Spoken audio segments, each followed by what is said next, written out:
Hello everyone, welcome back to another episode of Mukluk Streams. I'm your charming, self-proclaimed, yet still humble host, Mukluk. Today, we are starting back off in the wonderful world of Guild Wars 2, which is Terry, by the way. Do you know that? Hello there. Gonna be here for a little bit. I had an idea that I wanted to try out today, going to put that into action, and later on, going to be doing a whole lot of Slime Rancher. Going to be, my goal is to finish it before Dragon's Dogma 2 comes out, which honestly should be completely doable. Should be completely doable. Hi Mike. Hi Yanni, I see you. Slime Rancher 1 or 2? We're in the middle of Slime Rancher 1. Wait. Oh! The daily reset's in an hour. I can't start with my routine. What the heck? How very strange. Oh my gosh. Mug, have you tried Staff Ellie? No. When I tried Tempest, a majority of you guys in chat were screaming at me to play, what was it? Dagger Warhorn. So I did Dagger Warhorn. And it was fine, but no, I haven't tried Staff Tempest yet. Well, I guess we could just start with the testing right away, because I can't do my routine right now. Water Staff does great healing, Mug. Water anything does great healing, guy. It's yeah. The thing with like water Dagger Warhorn did not feel short on healing. The main reason for it, the main reason for the Dagger Warhorn was because Warhorn 4 and Fire helped share Fury and Might, and Warhorn 4 and Earth helped increase the duration of all boons. Water Pistol does no healing. Well, I mean yours doesn't. Mine knows what's going on. All right. Well. Let's just get right to it then. All right, let's go to the aerodrome. Staff is better utility-wise. The downside is might can be a problem, which can be mitigated by blasting fire fields. Hate time changes. You hate time changes, Mr. O? Let's see. Travel to aerodrome. Could have just gone straight to aerodrome on the map, but I didn't want to fumble with the map, so I just did this.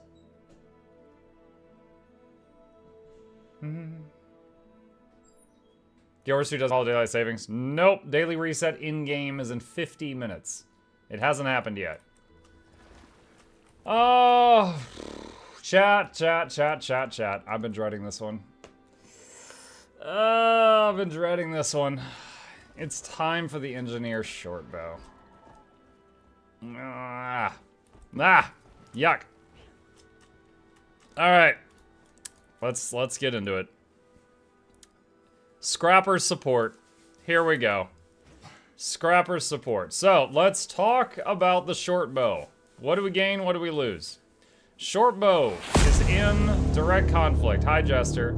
Short bow is in direct conflict with Mace Shield. The Mace gives you vigor and regen, permanent uptime. If you hit 2 every time it lights up with alacrity, you keep regen and vigor up permanently. And the 4 and the 5 help with protection uptime. So the boons you get with Mace are regen, vigor, prot. And you've got some CCs and some blocks for some useful stuff. Alright? Short bow. Let's see, do I have a short bow equipped in this kit? No, I do not. So we are going to swap here. Alright, short bow. Short bow does not have regen. Does not have vigor. Does have prot. Have to find out if there's enough. And less CCs. So that's what we're dealing with right now. Heisen said it's the comfiest open world solo build. Yeah, but open world is not what we're testing. We're testing, are you useful to other people? So, let's do a few things here. Currently I've got givers on this stuff. Let's do this.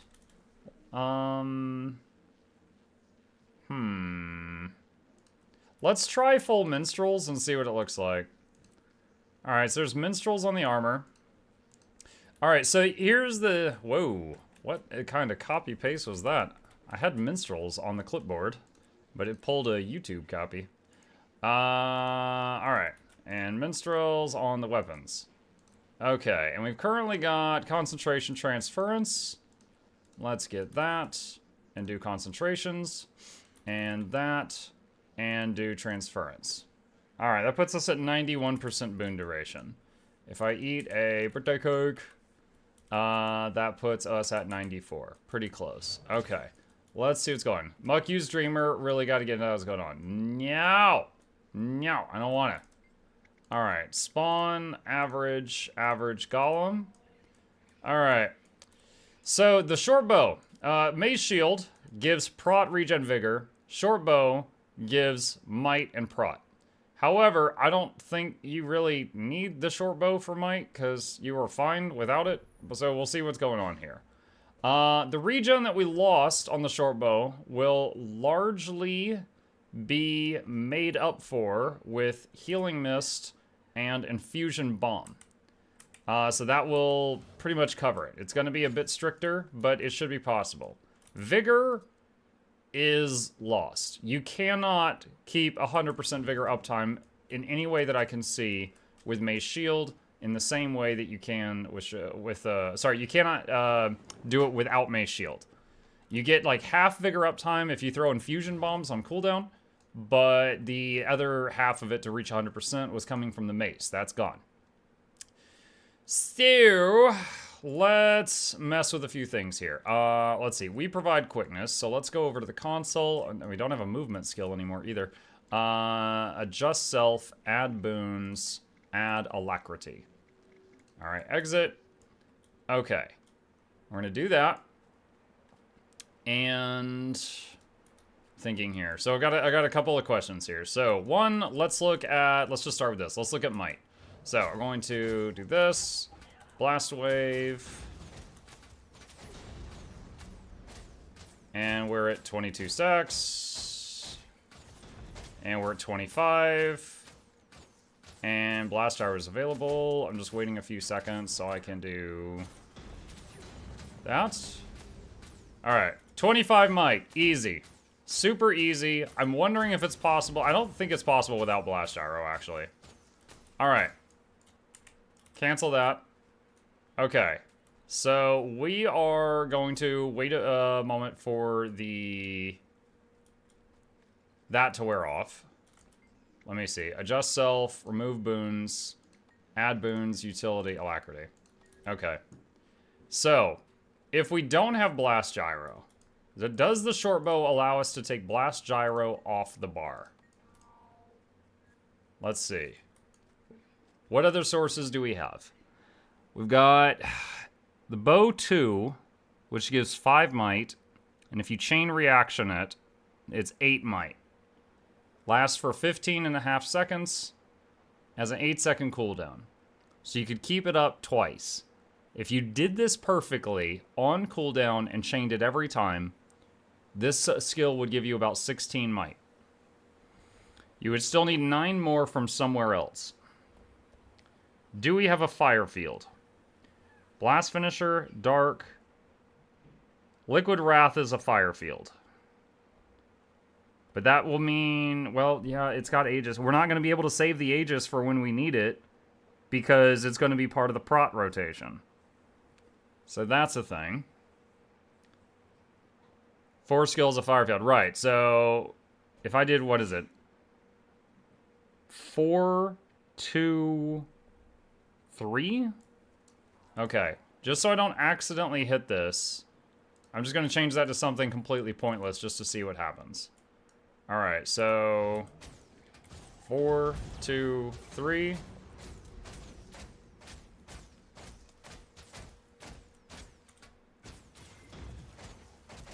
Or 16 might.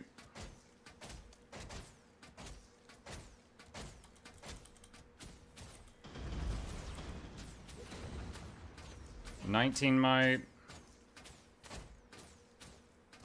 14 might. 19 might.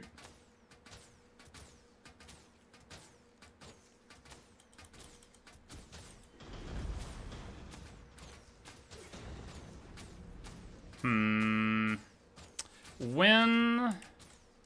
I hate looking at this area. It's so bright. Hold on a second.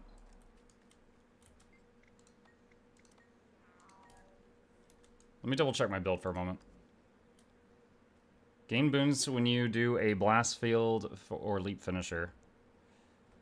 Eating my quarry on a bit earlier than usual. Time change where I live. It is normal stream start time for me.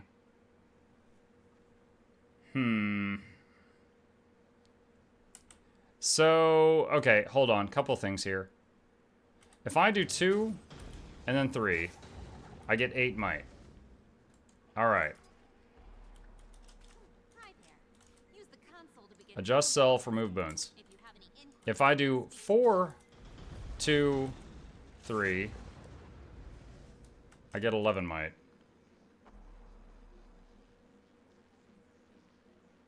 What? Oh, because 4 is a fire field. Then 2 combos the field, which gives 3 might. That's why. So 4 makes a fire field, 2 gives 5 might, and then combo fields for 3 more might.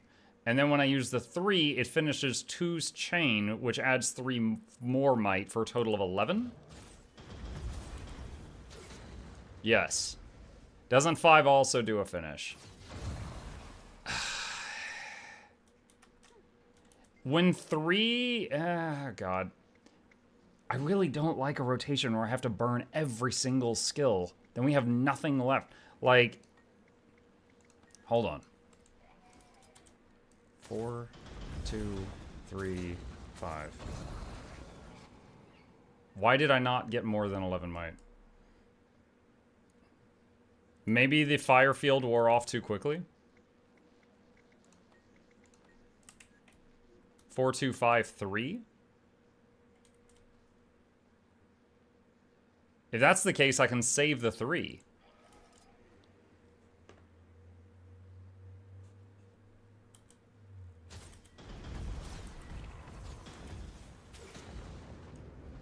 Four, 5, 2, 3 works.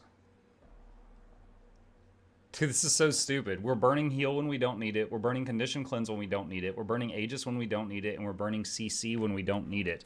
Just to try to keep boons up. So all of those things won't be available when we actually need them.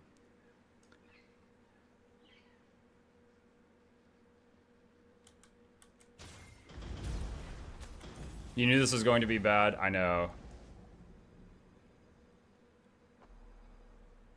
Also, alright. Hold on.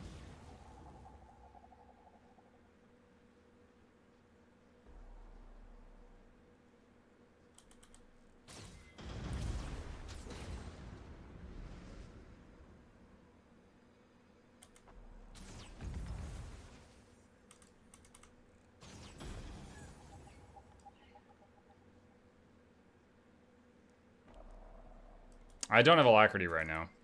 Also kind of concerned that I'm not keeping anything even close to quickness up right now. Alright. I feel like it might be possible to do this without Blast Gyro, but it's going to be really, really sweaty. So, let's... What else do we have? Do we have Fury in our kit anywhere? In the past, the only way for a Heal Scrapper to give Fury was... Experimental turrets, which was awful. Has that changed? I don't think it has. I know they gave Fury to Mechanist. Looks like drop and swap immediately weapon. Yeah, but engineers don't have weapon swap. So that doesn't really work. Alright. Let me think for a second. What time is reset now? In 40 minutes.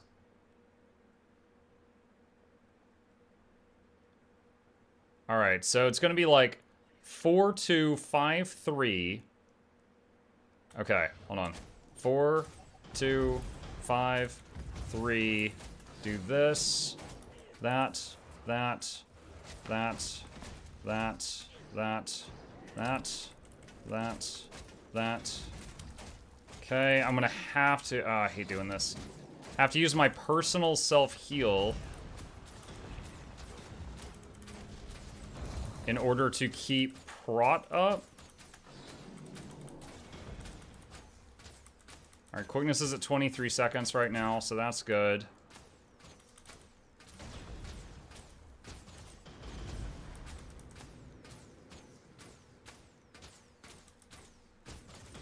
Alright, so regen, quickness, prot, and might we can keep up.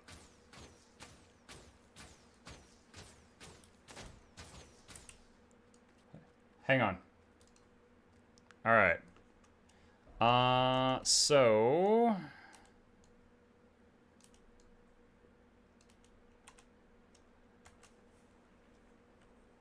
and keep regen, quickness, prot, might.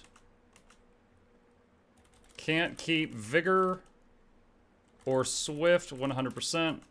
No fury unless experimental experimental turrets. So experimental turrets, just to show this for people that are not familiar with it, is basically what you have to do is you take this trait and then your turret pulses a boon. So you do that, and then you take, which one is it? This thing. And you put this down, and it pulses Fury. Does it do that forever? Fury's wearing off, and there's Fury again. Yeah. So you have to be within, what's the range of the turret? 600 radius of the turret to keep that Fury up. And whenever the group moves, I have to pick the turret up. There's a 15-second cooldown, and then I got to put it down at the new location. It's an absolutely atrocious playstyle. To be fair, 600 is huge, but yeah, if the turret ever dies or if the group ever moves, then it falls off. Like, the fact that you cannot move it. Like, if the group moves, there's a 15-second window of no fury before it comes back up. Relic of the Midnight King. Let me see. Hang on. Let me chase that idea. Gain might and fury to nearby allies when you disable an enemy.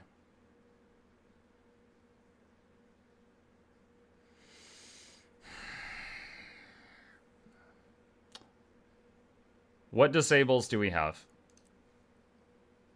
Blast Gyro, if we're using it, and Shortbow 5 on a very long cooldown.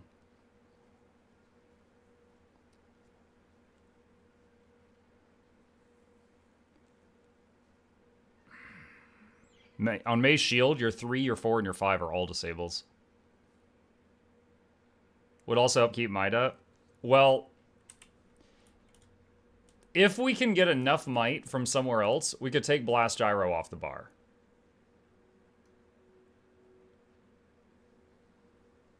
I'm just going to put that there just to... Well, no, hold on. That has nothing to do with boons. I'm going to put that there for now. And let's respawn the golem.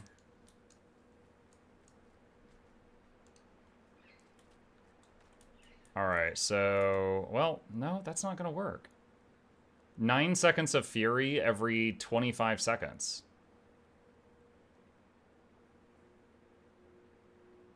Flame turret can give might and is a fire field.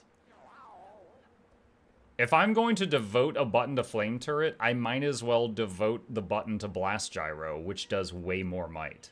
Like, if I have to use a utility slot for might, there's no point using something worse than blast gyro when there's blast gyro.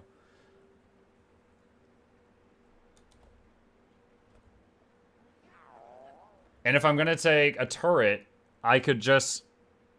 Rifle turret would just cover the fury. If you combo 5, you get 2 disables.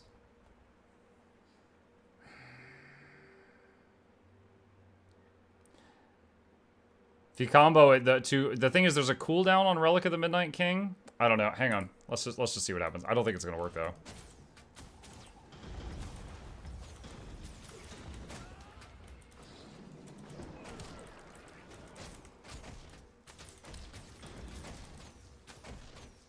Yeah, Fury fell off, and there's still 10 seconds on the cooldown. Alright, let me try with Blast Gyro, which would give me a second CC that could generate Fury. So if I do this, let's see what happens.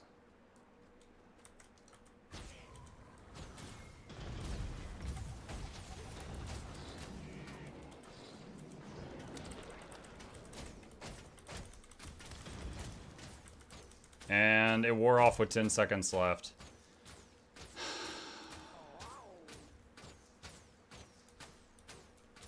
Hold on. Why? Has a 1 second internal... Did the blast gyro and the shortbow 5 happen within 1 second of each other? Any other traits that might replace what you have currently? If you don't mind ditching alchemy, you can bring firearms.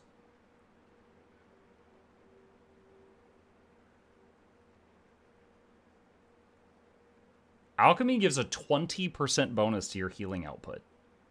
And 240 concentration. And a crap ton of boons. I feel like that would be really dumb. Now, Ally Ward only helps you if you have a shield. So, since we don't have a shield, we can get rid of that. What are the other options?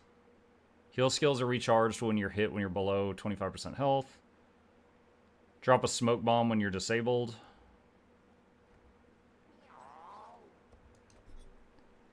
I mean, this does 3 pulses of blind. I'm not sure if that triggers the thing. A few problems I noticed with shortbow. The buff timers do not line up with Scrapper or Mechanist for some reason. The damage is too low. The fact that you need to be in melee with a ranged weapon to get the buffs. The cooldowns are way too long that they are asking you to do with the weapon. Yeah, I'm pretty sure this video is going to boil down to, here's what I think about Engineer Shortbow. And then it's just going to be a zoom into my face. I'm going to say don't. And then it's just going to cut to the outro.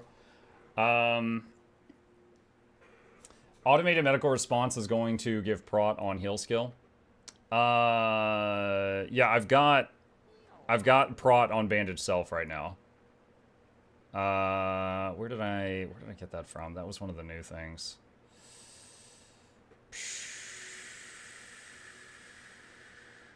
Grant prot to nearby allies when you use a heal skill from Reconstructor Enclosure is there. That's not it though. This is giving 7 3/4. This feels bad. I think it's going to be just an absolute dumpster. And they also put prot on the function gyro, so we could also burn our ability to res other people to give people prot.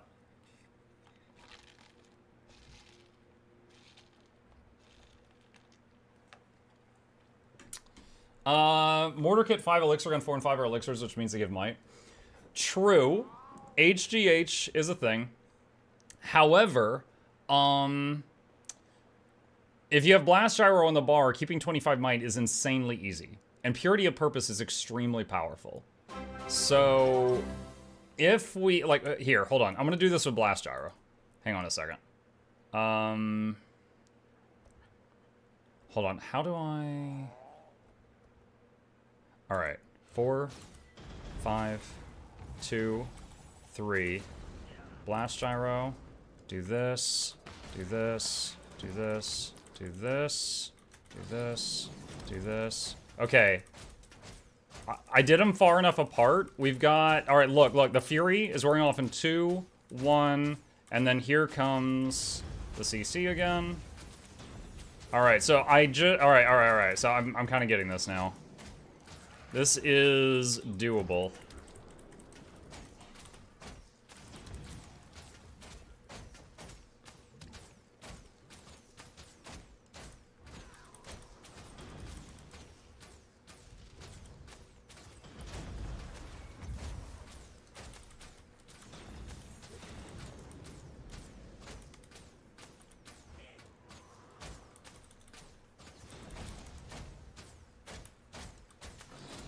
Regen fell off. That's my fault. Wait, 2 is a block. Okay, I did that wrong. 3, 2. 4, 5. 2.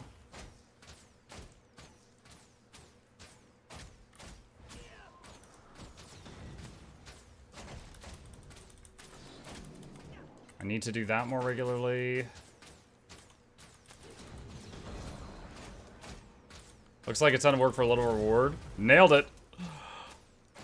But I'm going to do it. I'm going to play it for this evening. So that I can be like, all right, look, I tried it. I know what I'm talking about. It sucks. Let us count the ways.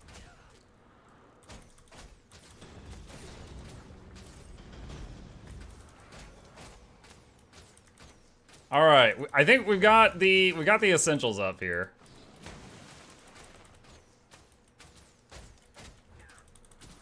Good. The Midnight King thing was actually a decent idea. Wow, we're actually up to 25 seconds of fury somehow. I don't know. I honestly don't know how that happened.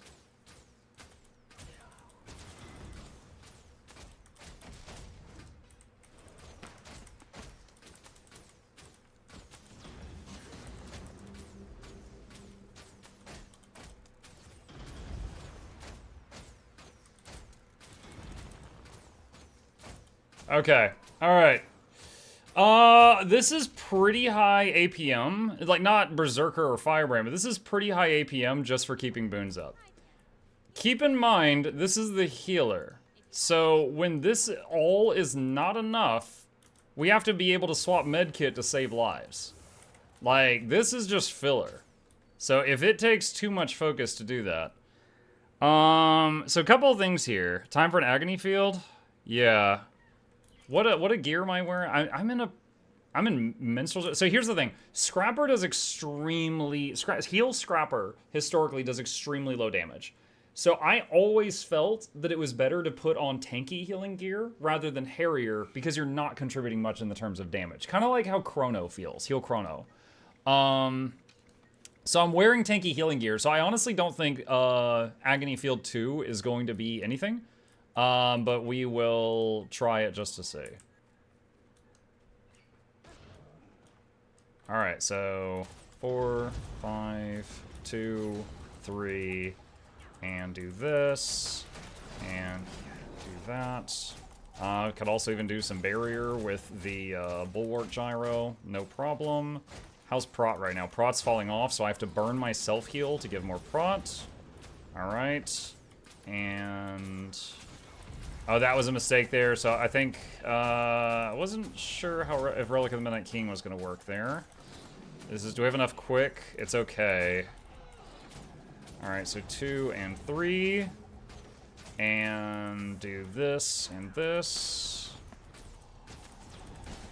Okay, and then 4 and 5.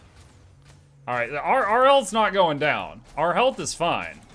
Okay, this is totally fine. So, yeah, bow 4 is prot. Our self-heal's prot. If possible, like when avoidable, I don't want to burn my self-heal to give prot. Because then I don't have a self-heal when I need it. But at the same time, we are going to have that issue a lot with this. We are burning our heal and condition cleanse on allies as part of our rotation. However, we do have backup healing with medkit, and we have backup condition cleanse with medkit 3 and elixir gun 3, the Blarg Condi cleanse, which is really good. It doesn't look like much, but it's really, really good. It cures 5 conditions on 5 people in front of you. That green blast cures 25 Condis maximum. Really good. So it's not incredibly painful having to burn this in the rotation because we have other uses of the same thing. The 5, we are having to burn all of our crowd control in the rotation. We have no CC on demand.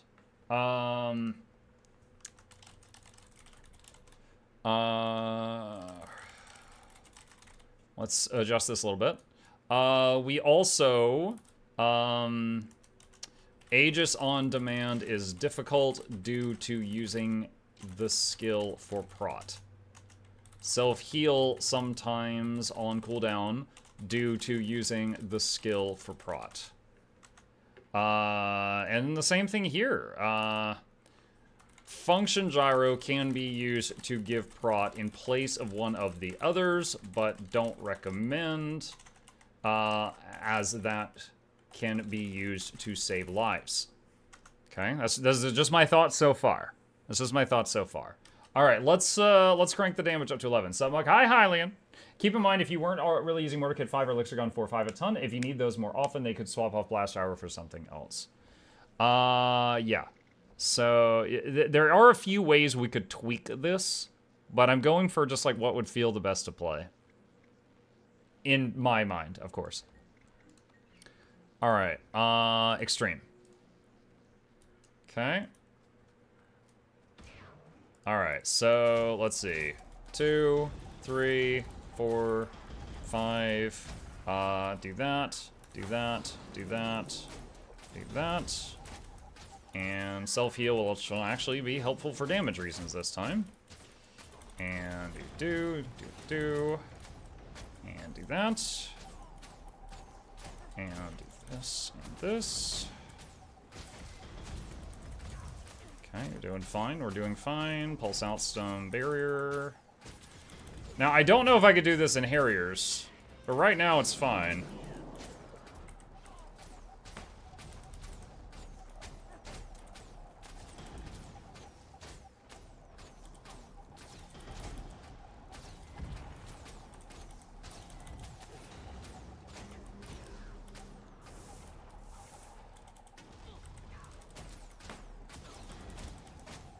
And we got our self-heal again. Alright, yeah. Now I am in Minstrel's gear, but yeah, I can sustain pretty easily that field. I was not even using Super Elixir. I was not using Mortar 5. I was barely using Bulwark Gyro. These are all things that help with sustain. Alright. Is it functional? Yeah. Does it feel good to play? Not to me. Not to me. Snow Crows has Harrier gear and Mage Eyes. Snow Crows has a lot of things. I will take a look, though. Maybe they've got some tips and tricks there. Again, Snow Crows will put Harriers on literally every single healer, because it does a little bit more damage. Even if that means taking the healer's damage from 1k DPS to 1.5k. They'll put Harriers on all the healers because they expect you to play perfectly.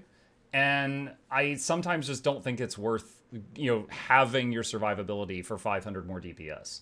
However, they are smarter than me on many things. I am going to pull this up and see if there's anything here I don't already know. Alright, let's see. Harriers, Givers, Harriers, Givers, wow, it's all over the place, actually. There's Harriers, there's Givers, there's Magi. They are using Relic of the Midnight King. There's that. Rune of the Monk, Transference, Paralyzation. Interesting, not concentration. Probably making up for the concentration with the food and the utility. They are using Blast Gyro. They don't... I'm very surprised they don't have Bulwark Gyro on there by default, but okay. Let's see, Opener. Start Medkit, Infusion Bomb during the cast, Blast Gyro, Magnetic...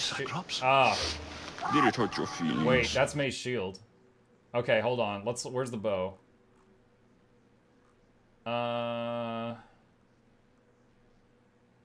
Use short bow if you must provide group Aegis through Essence of Liquid Wrath. Note that by taking short bow, you lose access to full uptime on Vigor and have considerably less overall CC. More information on short bow. Crimson Spud! Moonlight Potato! Let me see if their build is different than mine at all. Let's see. For this, they're running Ally Ward, which is the shield trait, and we don't have a shield right now. Okay. For Alchemy, they're running 3-3-1. They're using 1 for Might. We got our Might elsewhere. I'm using Purity of Purpose. I've got Comeback Cure. They've got Recover Health recover 193 hit points on self every second while holding the heal kit. It's fine. I'll take Comeback Cure. It's fine.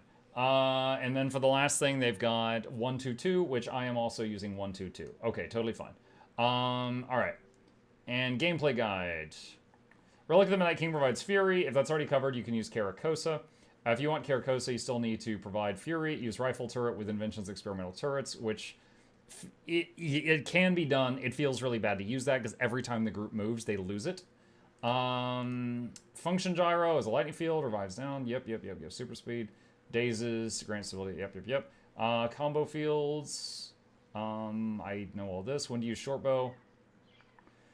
Let's see. While these skills have upsides, there's a critical piece missing. Mace can provide vigor and regen. A short bow has no access to this. Furthermore, the CC abilities of short bow are less than Mace Shield. This means by taking short bow, we lose vigor, we lose CC, we lose a block, we lose a reflect, and we lose a knockback. You gain Aegis, better prod uptime, and greater healing output.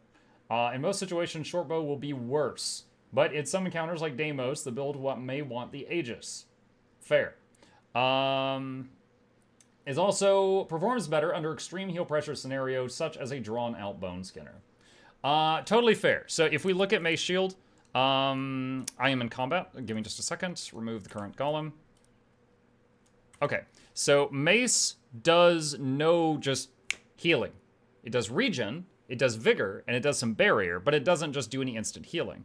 It does barrier. The 2 of the short bow does barrier, and the 3 does actual healing. The 3 does actual, like, pull, that's the blue stuff that, you know, covers the red circles so that you can't see them, does actual pulsing healing. We're responding to a whisper. So you do have that going on.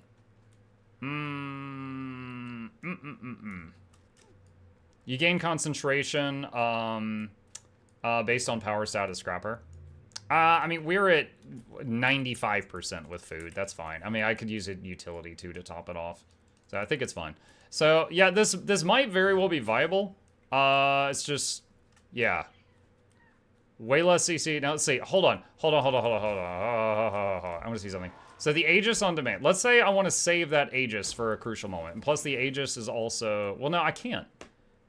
We need it for prot. If I want to save the Aegis for a crucial moment, I think I have to burn Function Gyro and Bandage Self for protection.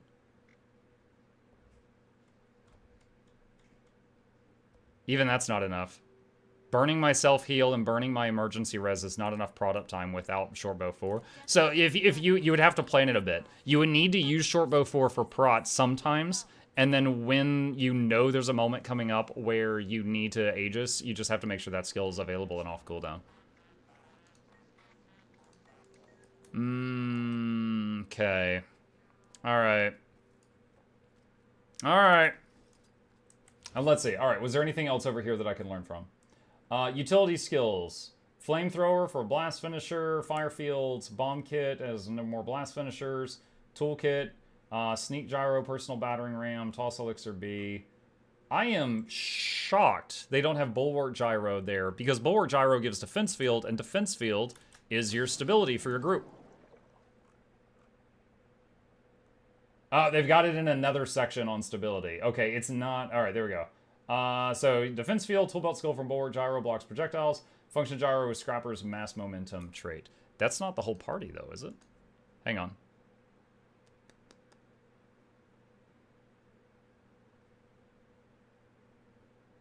Gain might when you have stability. Your function gyro applies stability to allies when cast. Okay, yeah. Yeah, okay, I guess it is. I guess it is. Hey, Mike, you're streaming an hour early. The US had time change today, so for me, it's the appropriate time. So just enjoy early muck from now on.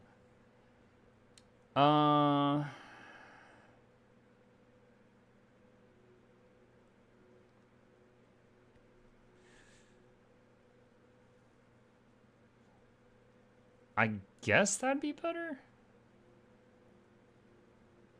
Well, abilities have increased. Well, no. Hold on. If that's 300. No, I'll keep the super speed. I'll keep the super speed. We can just use this for stability. With it's like a 21-second cooldown stability for the party. That would be great for most scenarios, I think. All right. I think this is actually going to go smoothly. My prediction for how this will go in strikes is my damage will be garbage because I'm mostly using minstrels. We will be totally fine on most stuff. If anyone goes downstate in anything that's not like a Bone Skinner puddle, I can just function gyro to res them. I fear that I may choke on like the healing on Bone Skinner because there's so much to keep track of here. I might like, you know, fumble a bit, but we will see how it goes. We will see how it goes. So, as always, for anyone who would like to join me for science, I am going to start a group for 10-man daily strike. Oh, wait, no, daily strikes reset in 13 minutes. Oh!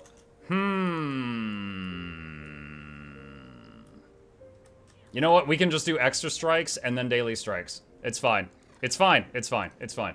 I am on EU. No, I'm not. I lied. I am on US. I do not have healthcare right now. This healer has no health care. You will die. There we go. All right. Let's see. Exclamation squad. I'm going to put that into the chats. And if you want to join, there is the command to do so. Muck had a stroke. Yeah, call an ambulance. Bond the James names had a strong. Exactly. Okay, let me go to Wizard's Tower. You have to pay Mug to heal you on the server? Lol. Does anyone know if Ball of Dark Energy always drops from salvaging ascended gear?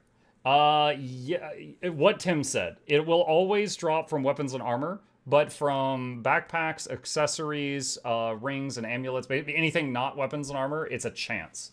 It is a chance.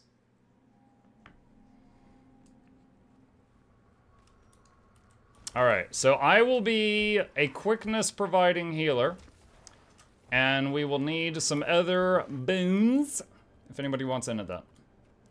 Just run both Soto strikes, so the current daily reset should be on time for the second strike. Yeah, I'll do, let's see. What was yesterday? Yesterday was Phoebe, right? Yeah, so I'll run Cosmic, because I haven't done Cosmic this reset. And then we might run Cosmic again after the reset. All right, let's see. Dark Shifter said heal Alak, please. Okay, he was the first one to say anything. So, I can fill. Cassia, can you Alak DPS? And then I need a quick DPS for the other group, and then I just need a few more damage dealers. Hi, Micah Chad. Hi, Patimata! What's up?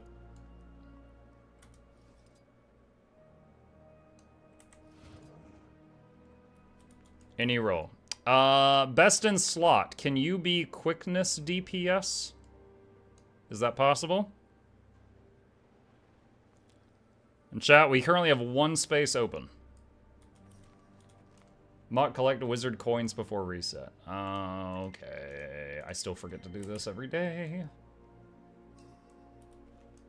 Vivian says DPS here. Sending invite to Vivian. Vivienne. Oh my gosh, Dragon Age Inquisition. Vivienne. Alright. Starting the Wizard's Tower. Try to knock out Cosmic before the reset, and then maybe do Cosmic again after the reset, because it'll become the daily in 10 minutes.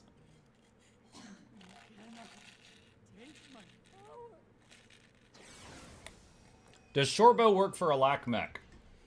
I'm thinking no, and I'll tell you why. If you go from Mace to Shortbow, you lose 100% regen and vigor uptime. Now, Engineer can, Scrapper can recover that lost regen using Tool Belt. Mechanist doesn't have a Tool Belt. So Mechanist, a heal mech with Shortbow, is a healer that doesn't provide full regeneration, which is the most important boon a healer can give you. It is their highest source of... It may sound weird to anyone who's never played support, but if you just imagine, regeneration is healing you every single second. It's healing all 10 people in the squad every single second. Usually at the end of a raid boss, if you look at like a breakdown of how much each ability healed, regeneration is almost always the top thing. And it's usually 30 to 50% of the healer's total healing output. So like the #1 healing tool the heal mech has available is essentially like half efficiency going to Shortbow. More important than Prot? Yes, because Prot doesn't protect versus everything, but regen helps versus everything. So I would say that Prot is very important, but I would give the gold medal to regen. Let's see. Okay, so we missed one person. Or one person left because they thought I was on EU, and I'm not. We've got room for one person in the squad if anybody wants to join. Also, who is this? Starlight, are you on your way over? Is there a tool to see your healing over a fight? There is, I believe Arc DPS has a healing plugin. I have not used it in a long time. I have used it in the past to see breakdowns of abilities like what I described to you.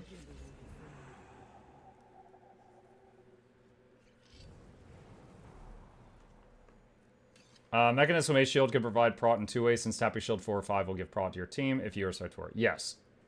Yeah.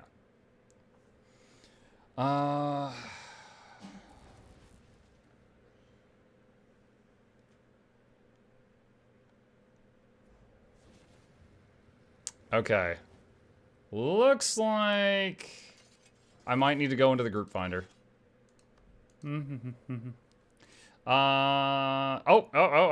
there we go. Okay, cool. Someone joined. All right. If they get here real quick, we'll jump in on this. And honestly, if we finish it after the reset, that's not even the end of the world because it's going to become the daily in 6 minutes. If we do finish it before reset because we're just gamers, then we'll just do it twice back to back. How is short bow? Clunky. Clunky.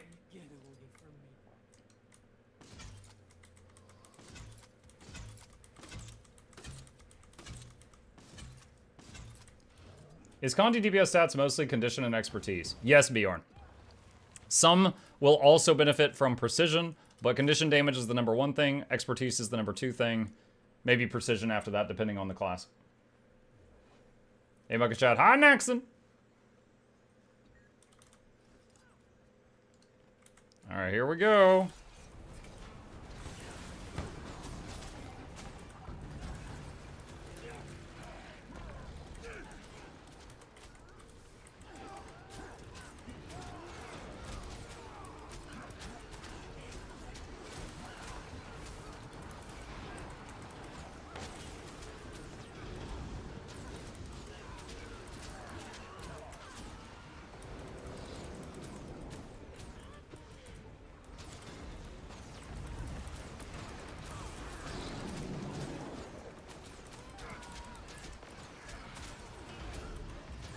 Does that mean no? If you got the target, you need to back up behind the pile or it's gonna hurt.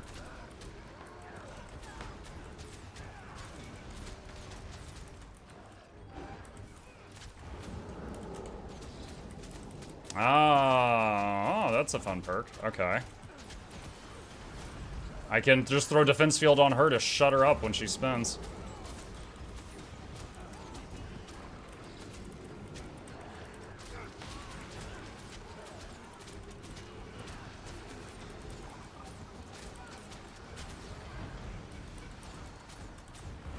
Oh, she faked me out.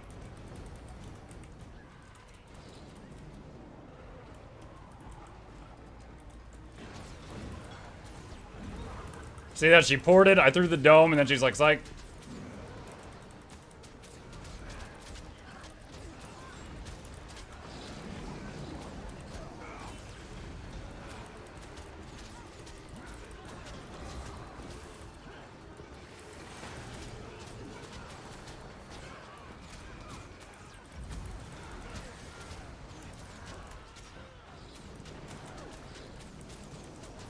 Shut up.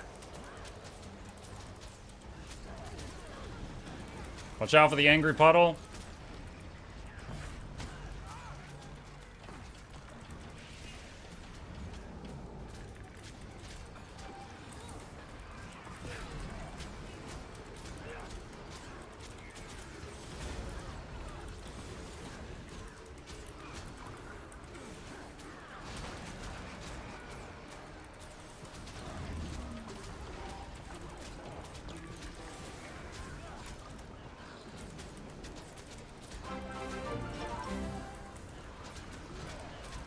$68 months, yo.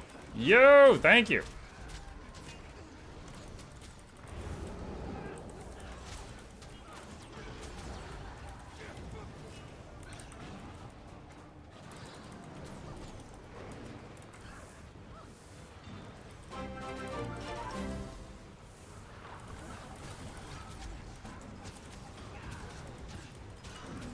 Who's that? JJK. Yo, Chad, that means next month is my 69th month.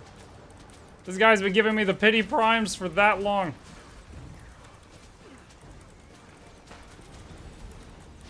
Nice. Thank you, Callie. Welcome back. Appreciate you. Sergeant, also, thank you so much.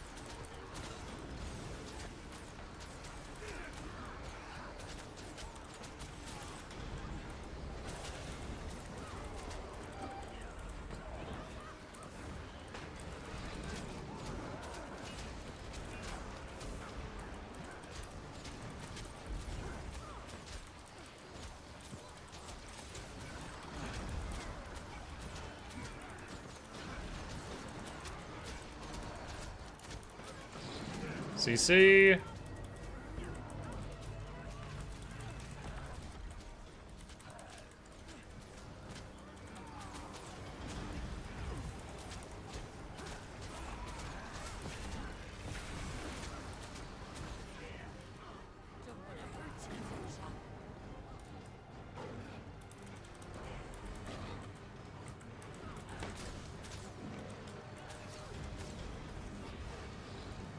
Ah, that's fine. I had function gyro resing him and you pulled him out of it.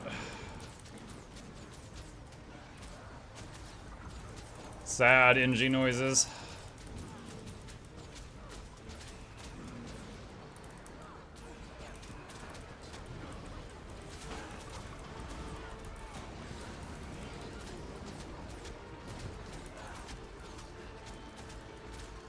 Did I go quickness? Yeah.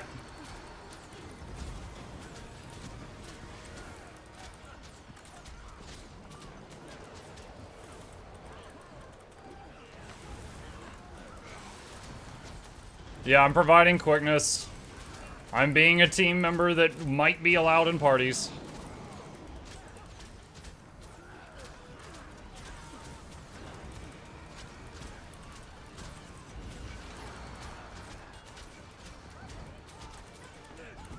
CC. While I stare at you guys and hope you do it because I've got none. LOL.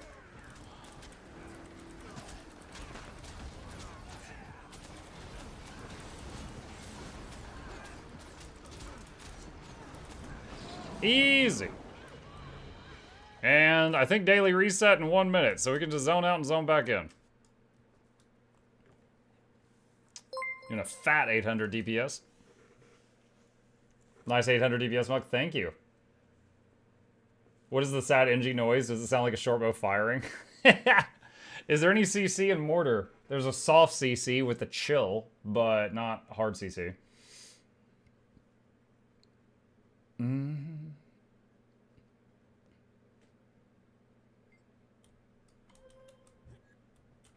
All right. Literally 10 seconds for it, yeah. It's so nice we can enjoy it twice. Let's see. Back to Cosmo.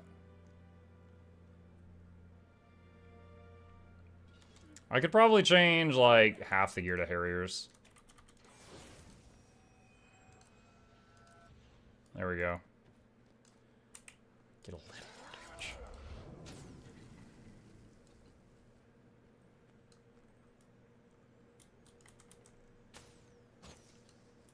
Alright, waiting on last person zone in. So using Harriers and Minstrels now.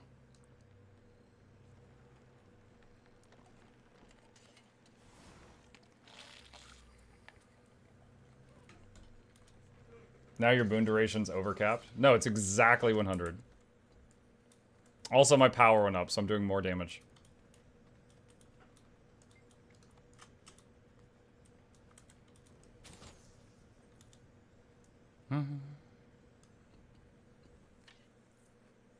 Muck, you gonna do anything special for the streak anniversary? I have 9 more Leggies to give away.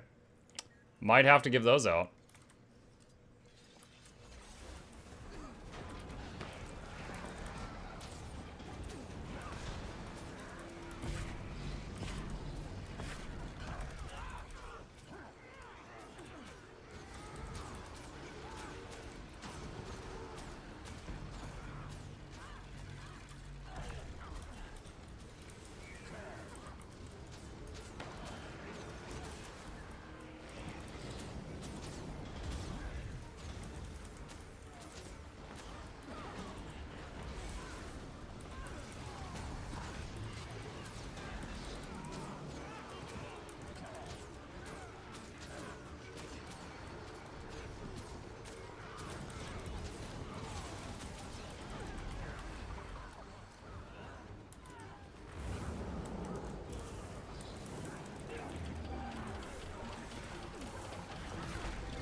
I was like, when is she gonna phase? Oh my goodness. Wow. Well, I can't help Rez. That was pretty brutal. Maybe I should have kept the minstrels on, then I would have survived Vivian running over to me.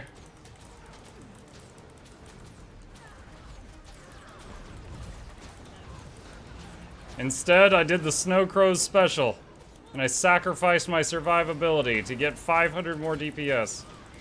Actually, 100 more.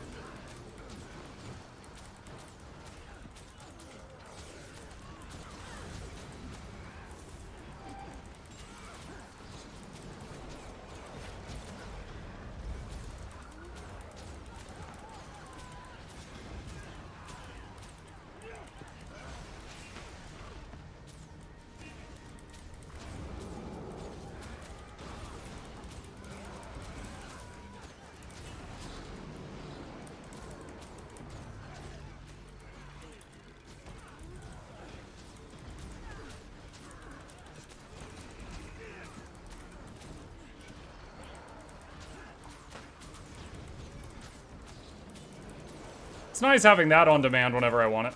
Zibabu.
Gyro's out.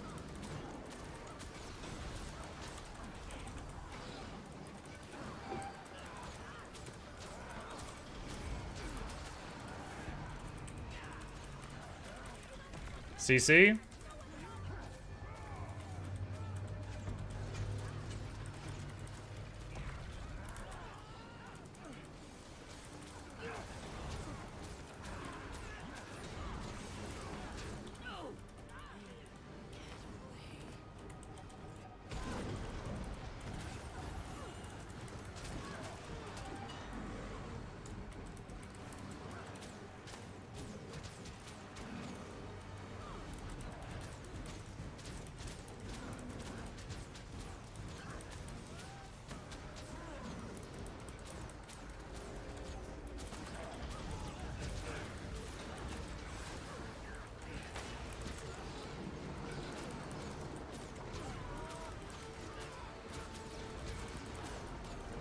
Ow.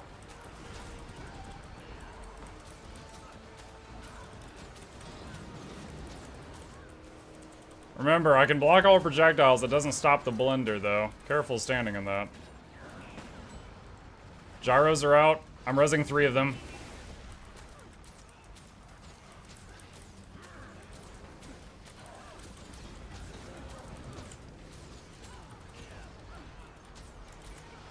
CC.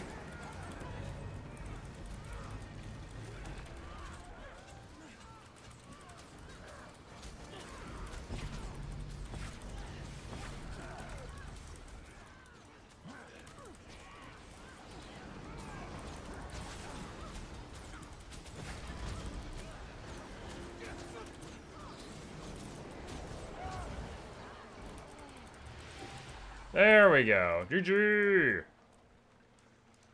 And not a single bad thing happened. Alright. Zoning to Arborstone. I'm new to Guild Wars 2. Is that a support bow build? Yes, Faded Fool. They recently added a utility short bow option to the engineer class. And I am trying it out as a healer weapon to see how it feels.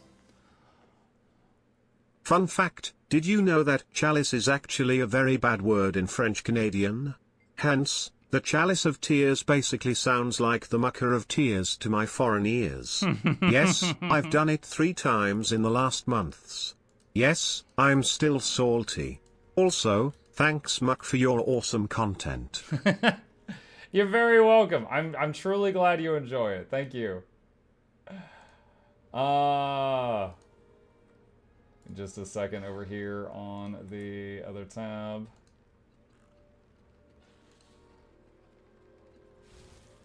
Alright, just checking on something. Alright, what is the daily strike here? Ether Blade. Alright.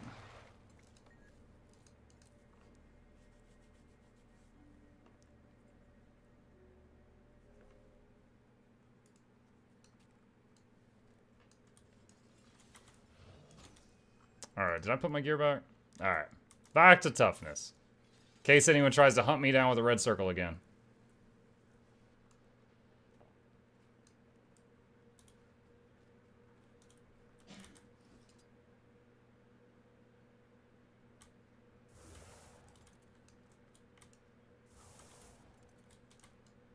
I'm healing my trend. Going to get that corruption right off. Psst, psst. How do you feel about the crafting in Guild Wars? It's alright. I think the menus are adequate. I like that, like when you click on something to craft it, if you don't have a subcomponent, you can click on the subcomponent and it automatically opens that recipe. I like that there's a craft all, you know, so you can make like a whole stack of stuff and go AFK if you need to. I think it's alright.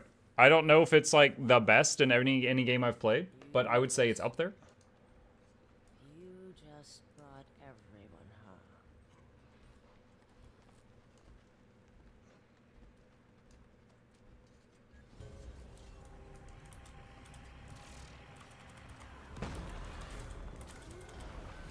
We should finish this now.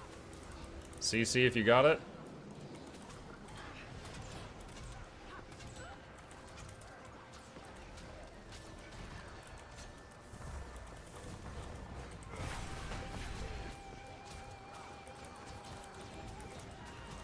Spend a few years in this. You'll meet the most fascinating people.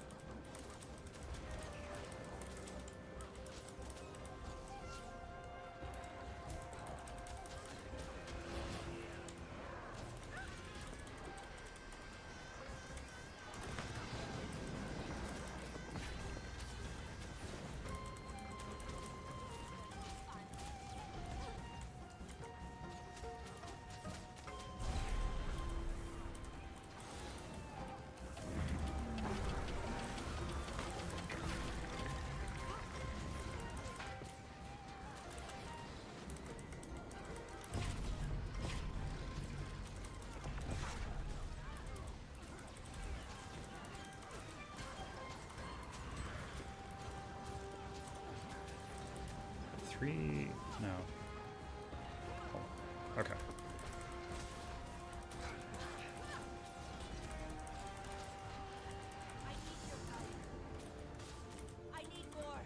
I had to reread a tooltip there really quick. I was trying to remember which ones were which fields.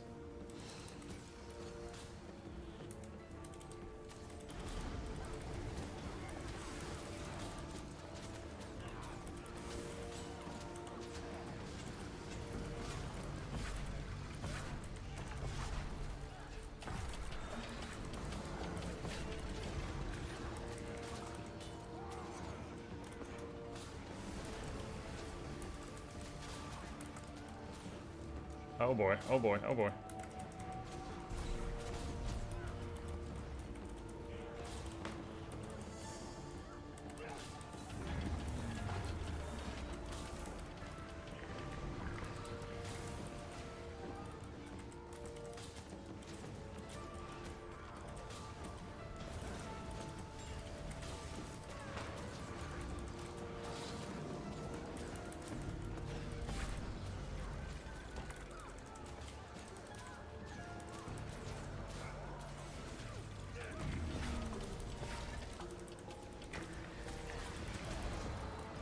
Watch out for the lightning. Someone's dropping. No, she phased. Okay, it's fine.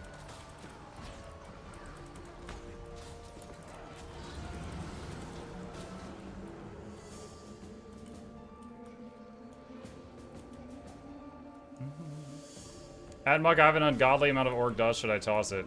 If you need any auric ingots, you can turn some of it into that. But outside of that, I toss it beyond that, yes.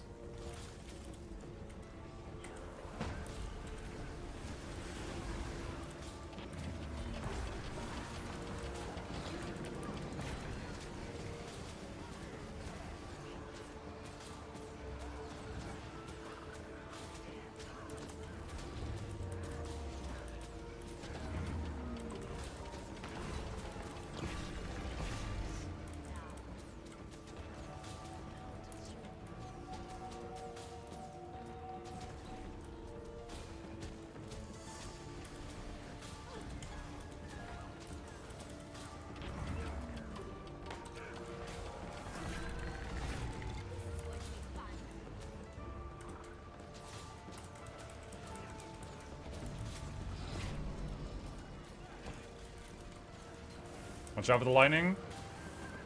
Watch out for the lightning.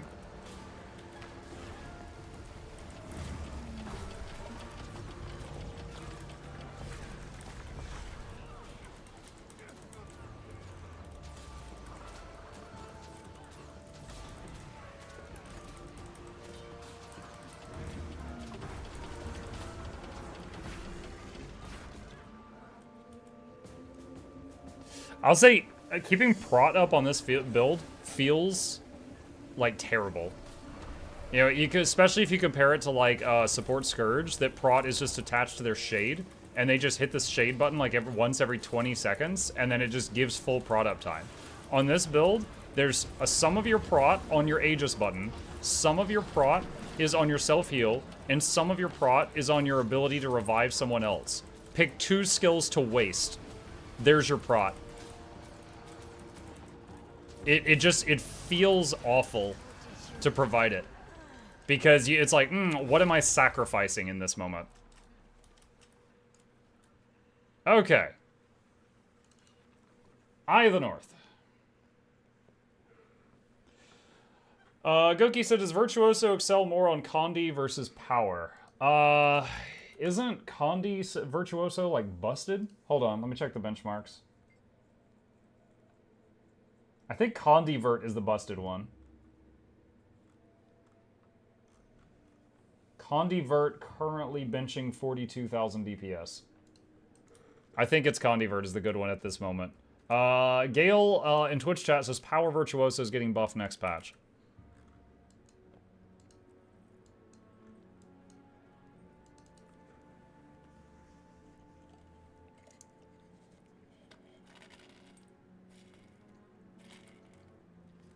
Mark, who's your favorite NPC in Guild Wars 2, friend or enemy? And favorite enemy has to be Joko. Just because he was sassy. He's like, this is my favorite zombie. Just look at the sinews on those legs. Like, that's an actual quote from the game. He said that once. Oh my goodness. He was great. As far as favorite good person, I don't know. Canuck. Again, because sassy. I just like the sassy characters. Canuck, we're going to dinner. Oh, Commander, I'm sorry for your friends. Why? Why do you say that? Because they'll be seen next to us. Like, are you kidding me? Yo, friggin' everyone in Divinity's Reach, get out of here. Like, Canuck is coming through.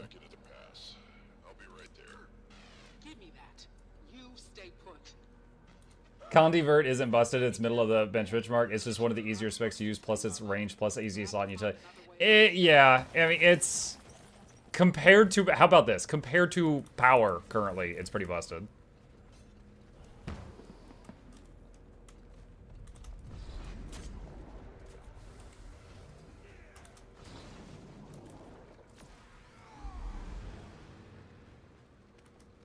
And 4 ground target skills. Yeah, I was noticing, for example, in Aetherblade Hideout, when we were like, you know, running all over the room, it was very hard to heal people. Like, I just put the short bow away, and I got the med kit out, and I was like, all right, I'm using this. And then once people grouped back up, I could use the short bow skills.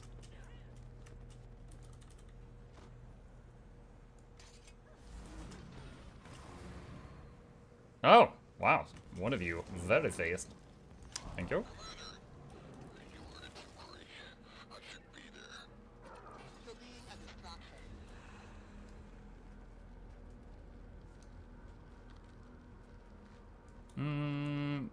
If you're still not here, please port using the waypoint. Just click on the pile of dots on the minimap if you're not familiar with it. We're waiting on a few people.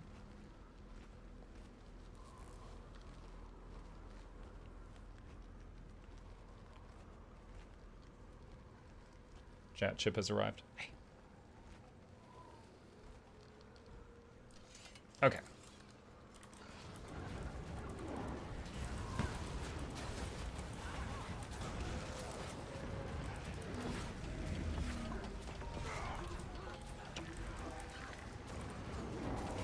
Sup, Mug? Sup, Disco?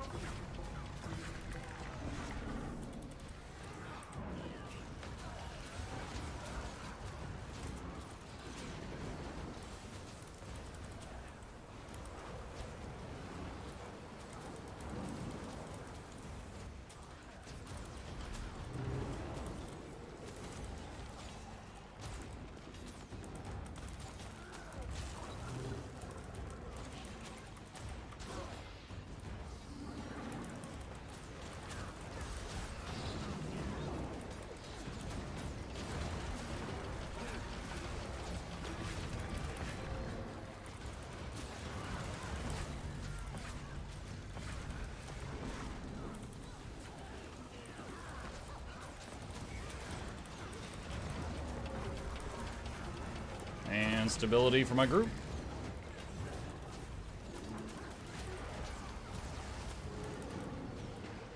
Alright. Bing, bing, bing. Hey, Mike, just tuned in. Hoping the scrapper bow hasn't caused a big of a headache as Spectre. Keep on keeping on. No, I would say Spectre felt worse to play. Spectre, you had to target enemy, target ally, target enemy, target ally, stealth your group, which turns off their attack, and then ambush an ally and then target the enemy again. That felt worse to play. If they change... Now, I'm not saying they will. It's been out for a year. But if they were to change the Spectre Scepter skills to be ground targeted, the same way that they changed Warrior Staff 3 to be ground targeted, I think it would be better. But I'm saying that as someone who tried Spectre for like 3 hours. I don't main Spectre. So, I don't know. Maybe there's Spectre mains out there that are just like, no, don't touch it. We like it how it is. So, I don't speak for them. Just sharing my thoughts. Ambush an ally? Yeah, so when a Spectre goes into invisibility, and then they target an ally and use Scepter 1, it does an ambush, which is a massive heal, and also a very massive, just a second.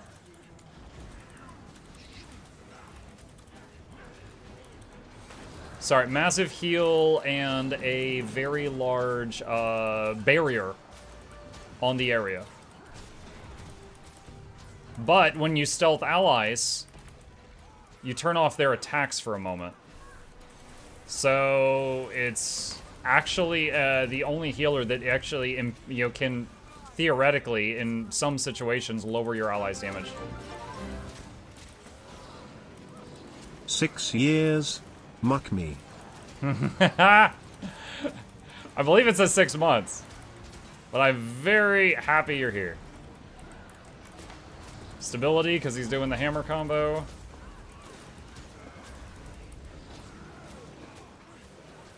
And challenge mode unlocked.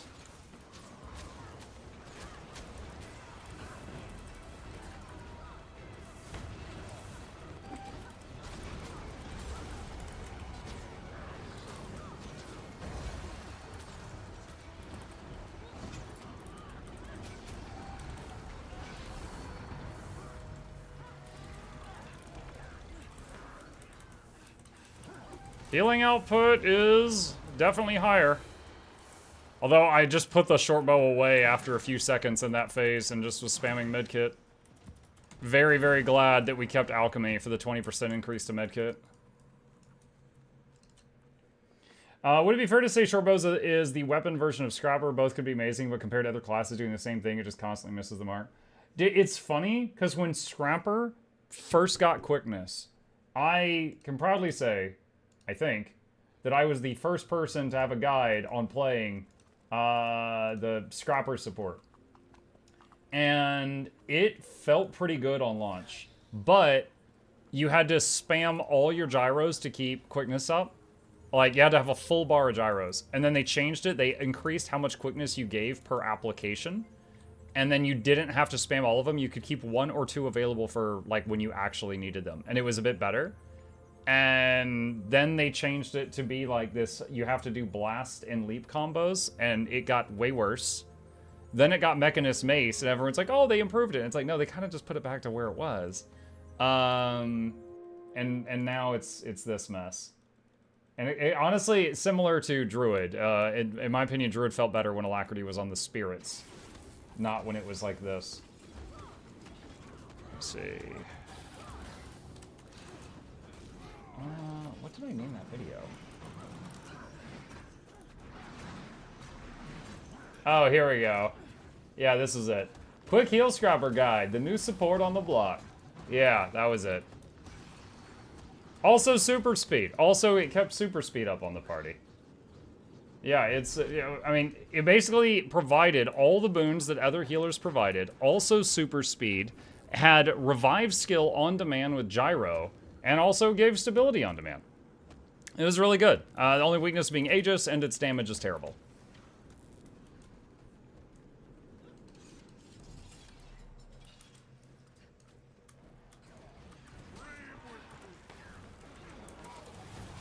Wasn't it at the time?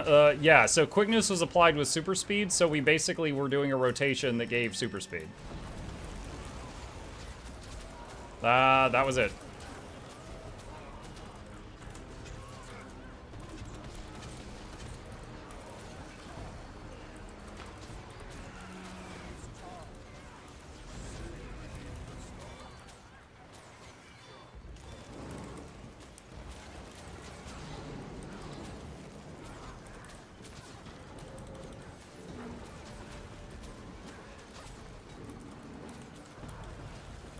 I do not look like I was in that, but okay. It's not your bedtime. I know. So usually you come in here when it's your bedtime. Visiting, if it's worth visiting. Oh, well, thank you. I'm trying to heal on a Scrapper right now with the new bow to see how it feels. Spoiler alert, pretty bad.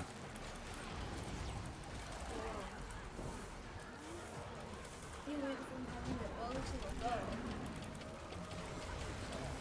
And you had a bow tie. I don't think my Scrapper had a bow tie. No, in real life. I don't own a bow tie in real life, so that's also a lie. That's right. That's just my chest. No, that's Hold on. fine. Bye.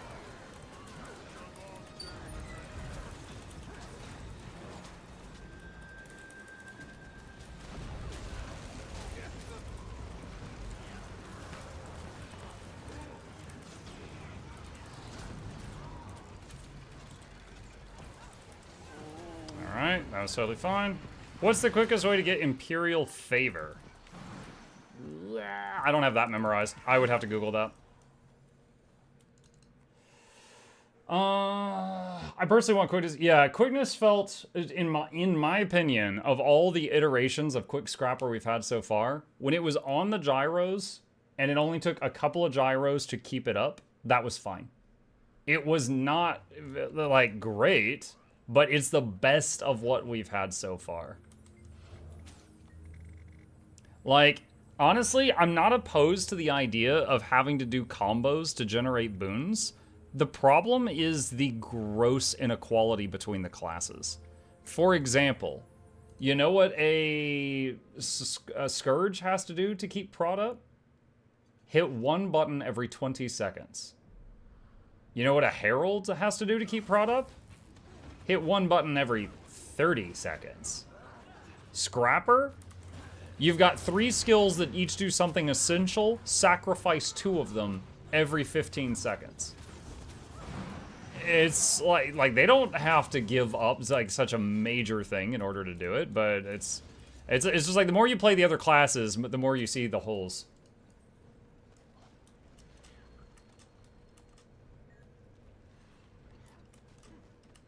Finally got home. How's the bow, Scrapper? Functional, but I don't like it. Hey, Muk, how are you today? Good. Hi, April. Did you stream Slime Rancher yesterday? Yes, because you wrote maybe. I did. I did stream Slime Rancher yesterday. I don't know if my wife and Bertrie have got it up on the second channel yet, but yeah, we did.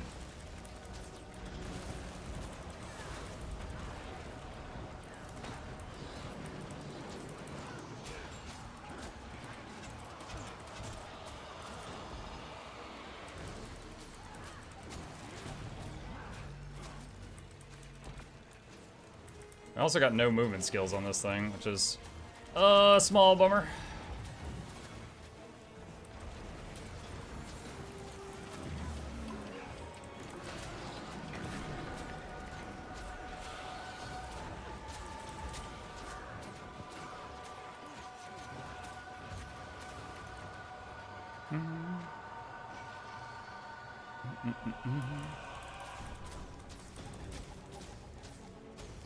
It takes so long to kill the clone.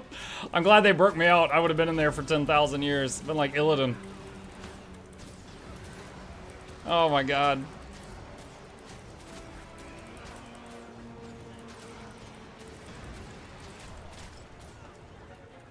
Just gonna run over here and dodge roll this. Anyone who took damage there, please know you can dodge roll that.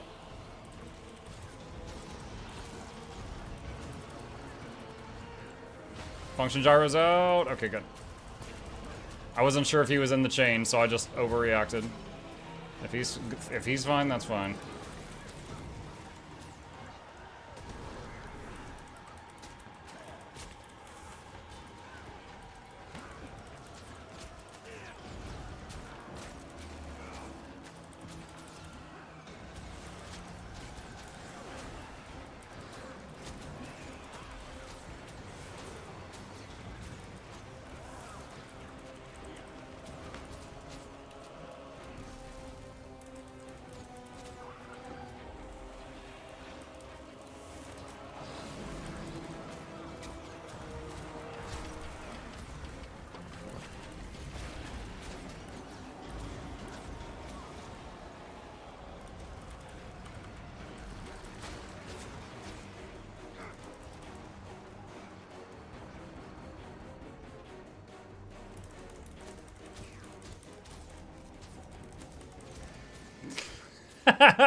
Alright. And I had barrier on my, or I had stability on my group. So my group didn't get knocked back there. We did have a tool for that. Watch out for the chains.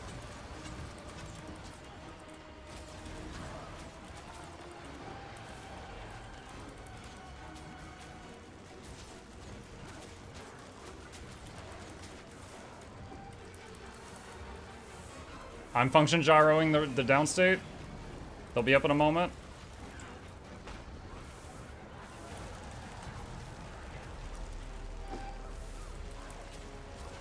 Unfortunately, the Necro used transfusion on the person I was already saving.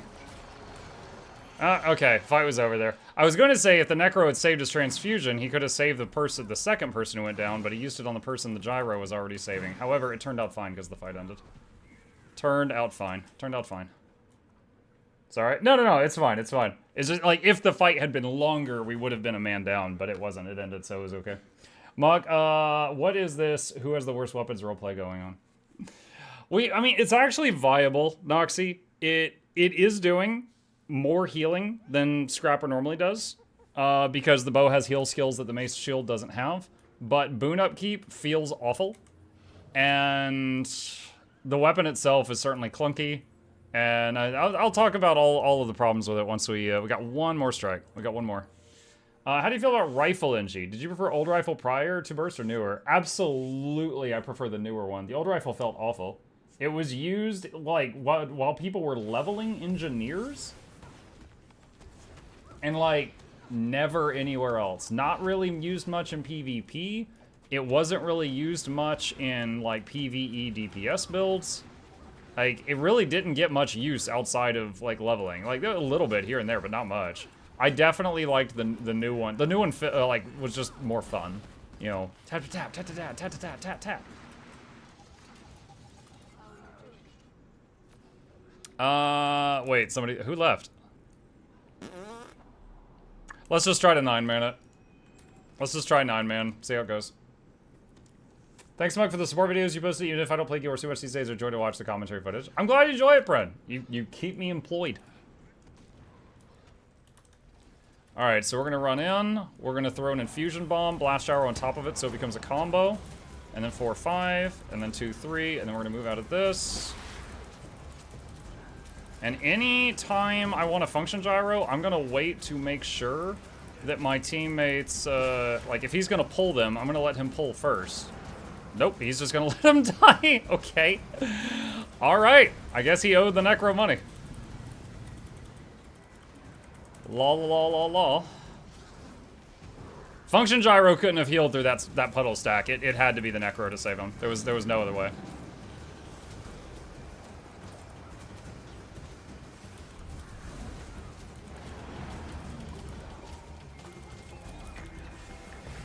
Moving, and putting up a bubble to give us a break from the ads for a minute.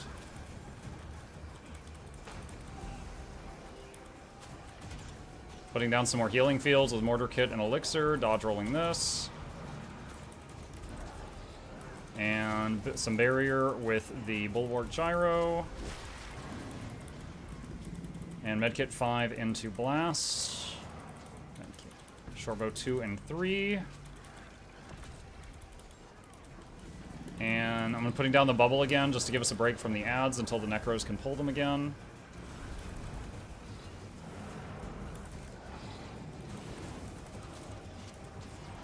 Okay, moving out of this. Moving out of his charge.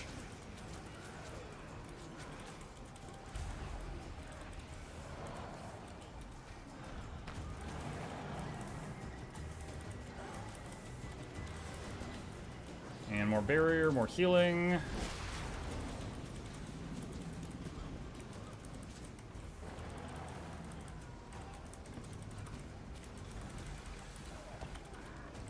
And infusion bomb and back into blast gyro. Bulwark for barrier for people who fail to dodge. And there's another dome just to give us a break again. He's charging.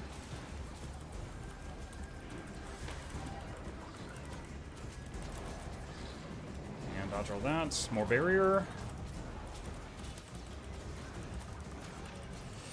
Yeah, I mean, other than, like, this honestly felt fine for Bone Skinner as long as people dodge left. But there's only a couple classes that can save people that don't step left. But, it certainly has some weaknesses, which we'll talk about shortly. Okay. Noxxi says, I joined the first time I want to try Healbrand. I joined a random IBS strike group, told the group I'm trying out Heal Firebrand, don't worry, I know mechanics. I literally died on the first puddle because I forgot I didn't have 34k health but 10k. You said, don't worry, I know mechanics, and died on the first step left. Alright, you know, sharing my shame, Noxxi, if you didn't see it the other day, I was testing Mace Heal Untamed. Mace 3 on Ranger is a leap forward move, but if you have a target, you stop at the target. We're in a Harvest Temple, and I was doing Mace 2, Mace 1, Mace 2, Mace 3, and the dragon phased, Suwon phased at 50% and went untargetable, and the 3, I just launched myself right off the cliff. I was just like right in her face and just leaped. Straight to my death. It was incredibly stupid. And I was like, oh my, res please? And they saved me though. They saved me. But yeah, that was my shameful display. To the strike group, thank you guys. Appreciate you.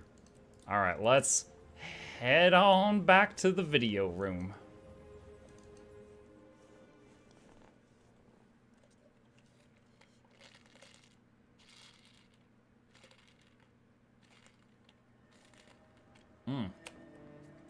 Okay.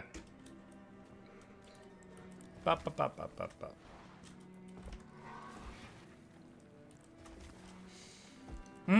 So TLDR, this has good healing output. This has more than acceptable healing output. Good boons, not great boons. And but it has like no CC on demand and some other weird problems with it. But I'll have to gather my thoughts here. All right, respawn golem and adjust self, add boons. Let's see, I provide quickness on this, so give me alacrity. And just environment, pulsing, extreme. Okay.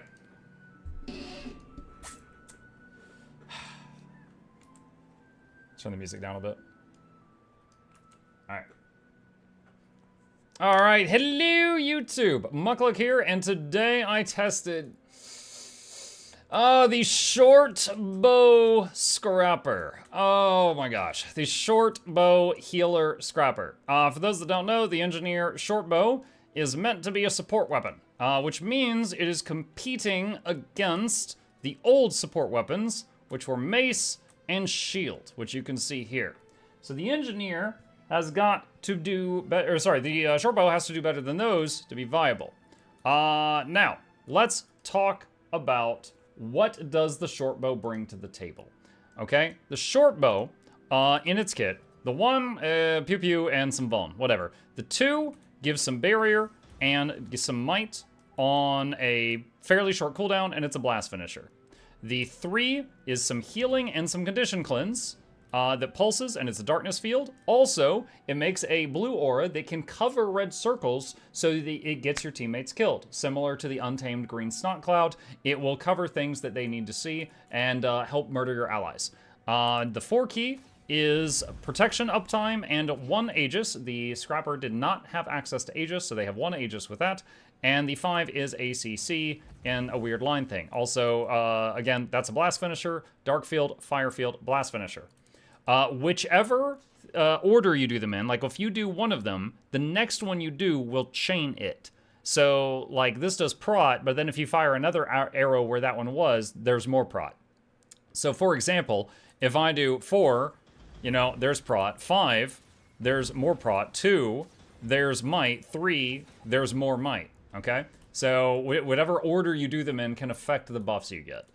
All right, so really quickly, I have got the console is giving me alacrity to pretend that I am grouped with someone giving me alacrity. This is a normal golem. It is in an extreme damage field. I am going to run in here. I'm going to use Infusion Bomb, a Blast Gyro on top of it, so it becomes a combo.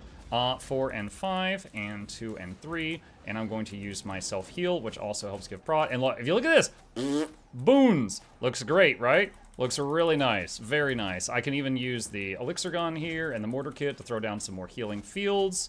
We can do 2, 3 again, because that's almost up. We can do Infusion Bomb into Blast Gyro again, because that's almost up. And then we can use 4 and 5, and we're doing okay. We are doing okay in the boon department. You can see that here, but there are some problems. Let's talk about it. All right, so we're gonna remove the golem, so I'll leave the combat. What are the issues with this? Okay, so first off, those boons, where are they coming from? The short bow gives might. Neither heal Scrapper nor heal Mech had problems with might. Scrapper gets mountains of might from Blast Gyro. Mech gets it from the Mech. There's not been a problem with might with either of those. This makes it slightly easier, but not so easy that I felt like I could take Blast Gyro off the bar. I tried taking Blast Gyro off the bar, and it felt worse for a couple of reasons. This build does not provide Fury. We are getting our Fury by running Relic of the Midnight King with this, which with a 1 second internal cooldown, when you do a CC on something, you give your group some might and some Fury. Now, without Blast Gyro, so let's say I took this off to see if I'm getting enough might from Relic of the Midnight King plus the new short bow to justify taking this off the bar. Without that on the bar, we only got 1 CC, which is short bow 5. So I was like, all right, well, so I'm only proccing the Fury 1 time, which is 9 second duration, every 25 seconds. That's without alacrity factored in. So it wasn't enough. So Blast Gyro went back on the bar. So with Blast Gyro on the bar, as long as I don't trigger Shortbow 5 and the Blast Gyro at the same time, because this has a 1 second internal cooldown, I do like that one and then that one, or vice versa, but not at the same time. They will trigger this twice, and you've basically got Fury covered. Okay, so that's the Fury. It doesn't feel that bad. You're getting it from a relic, but you are burning your CC when you don't need it, so you do not have it when you need it. You are getting Prot. Okay, Prot feels awful on this, and I'll tell you why. You get some Prot from this arrow, which is also your source of Aegis. So if you're using that arrow to help keep your Prot up, you do not have Aegis on demand, which is the whole point of Aegis. You get some Prot from your self-heal. We're back to this crap. All right, so I have to burn my self-heal to provide an essential boon if I choose to get the Prot that way. You can get some Prot from shield skills via this trait. We are not using the shield with the shortbow, so we cannot use that trait. And you get some Prot by burning your res ability. So, pick two. Do you want to waste your Aegis or your self-heal, which is also a big AoE heal, or your ability to revive people for the next 20 seconds? Sacrifice two of those, and you're keeping Prot up on your team. It's possible that my math has been slightly off. I've been playing this for about 3 hours now, but if anyone would like to correct me, I welcome it. That's how it seems. Compare that to Heal Herald, which hits one button every 30 seconds to provide Prot to their team, or Heal Scourge, that hits one button every 20 seconds to provide Prot to their team. This feels awful. Feels absolutely awful to have to sacrifice those things. So like if I know it would be good to have Aegis available soon to block a big hit, I could sacrifice my revive and heal to then cover Prot for a short time to let this come off cooldown to then use that to be able to block a thing. It was just like juggling what tools I had and what tools I didn't felt really, really lame. So that was pretty rough. Again, the bow stuff, it felt rotational. I would have to do like 4-5-2-3, 4-5-2-3. And that would basically do Prot, extend Prot, and this is also a fire field. 2 would blast the fire field and start a might chain. 3 would finish the might chain. Okay? So that makes a fire field. It does 2 blast finishers for might, and then the 2 and the 3 extend it, and it also extends the Prot. 4-5-2-3 felt like the best thing to me. There could be better, but that's what felt like the best to play. So I was trying that out. All right? As far as the other stuff, a scrapper has to jump through a lot of hoops to provide quickness to their party. Again, compare that to Heal Herald. The Herald can literally go AFK and still provide quickness for like another 45 seconds. You have to, for those who have never played Scrapper, you have to do a blast or leap finisher to provide quickness. As an example, there's a combo, there's quickness for a few seconds, okay? That is it. I'm almost boon capped. I don't have a food buff, or the proper food buff right now. So this would be like 6 seconds. But you'd get 6 seconds of quickness per combo. And you know what? I honestly am not opposed to classes using combos to provide their buffs. The combo system's fine. A lot of people don't know the ins and outs of it. I'm not against that. What I am against is one class having to do crazy hoops to get their boons out, while others just pulse them and can actually play the game. So I don't like that.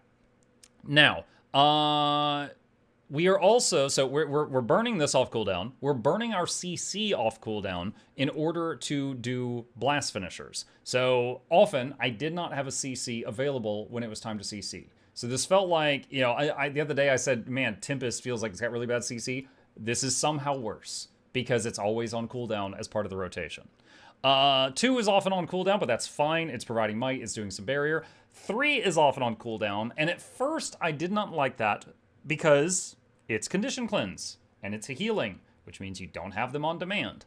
However, because the engineer, if I need a condition cleanse, I can use Medkit 3, I can use Elixir Gun 3, I can use Elixir Gun 5. You've got other options for healing, and you have other options for cleansing. So that's fine. burning the short bow 3 in order to just chain an arrow. For example, in order to like chain the 2 or to chain the 4, it wasn't the worst because you had other things that did the same job. You know, it's not like you only had one cleansing skill and you're having to waste it. You know, this was, you're having to use one of your 3 or 4 cleansing skills, so it's not that bad. So, but that is how it is. So you're encouraged to burn all your short bow skills to do the chaining effects, even when you don't need them for their actual things. You're encouraged to burn your res. You're encouraged to burn your self-heal, which is also your biggest AoE heal because of medical dispersion field. And yeah, so that's what it is. Additionally, without the mace, I mentioned that the mace provides regeneration and vigor to a group, but the short bow does not. So what about those boons? Well, in a scrapper that's using elixir gun, which any good healer will be using elixir gun, will get healing mist on their tool belt. If they are using that off cooldown and they're also using medkit 5 when it is available, you will have regeneration covered for everyone. That's totally fine. Vigor, you'll get some vigor uptime from infusion bomb, but it'll go from like 100% down to like 50. You know, with mace it was 100% vigor uptime. With this it's like 50. You also, swiftness is the same. Swiftness is very low uptime on heal scrapper. However, you do have the ability to give your party super speed, which is pretty awesome.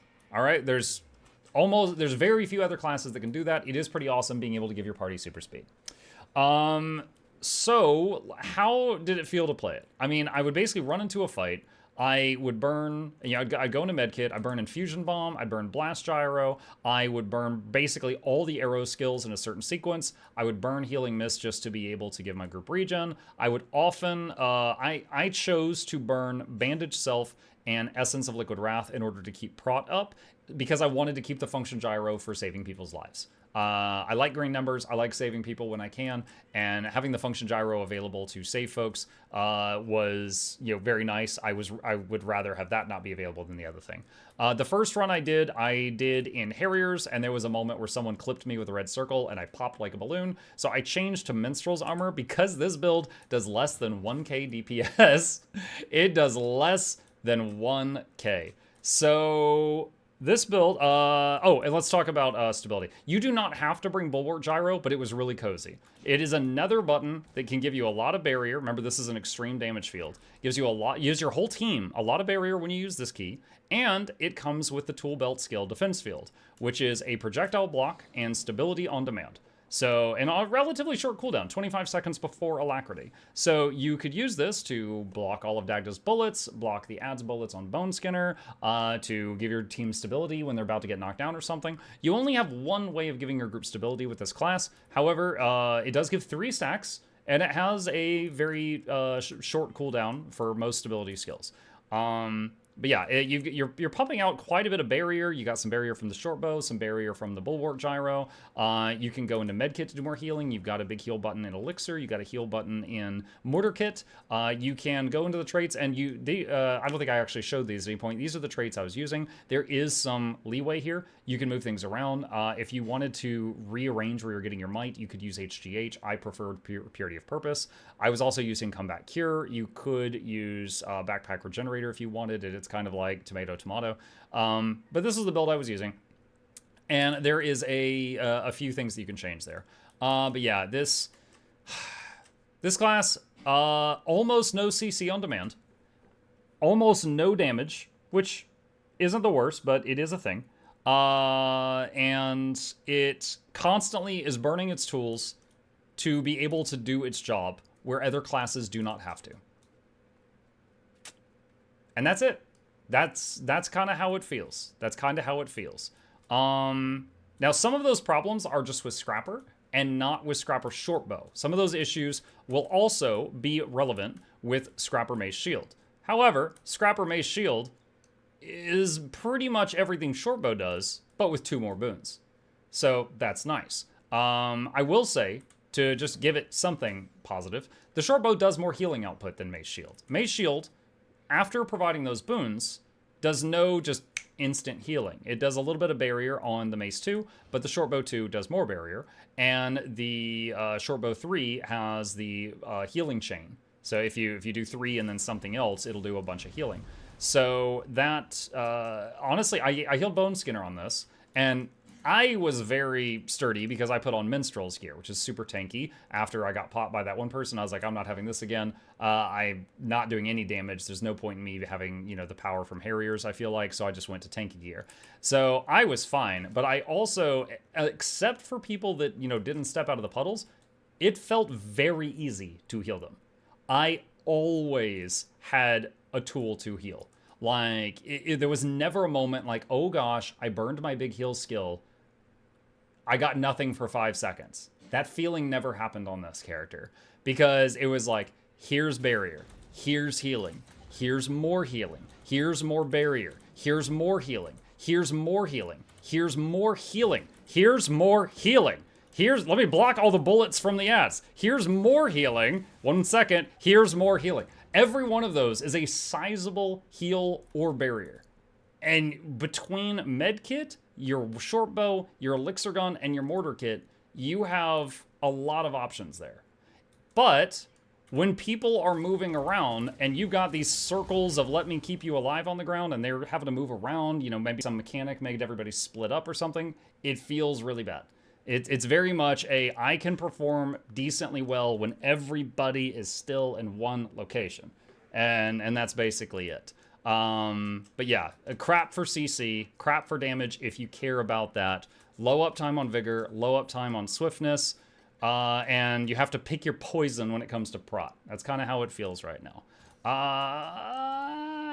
Yeah, so I mean, in conclusion, when it comes to heal shortbow, don't. Or do. I mean, maybe I've heard it works okay in World v World. I'm just truly not a fan. It doesn't feel great.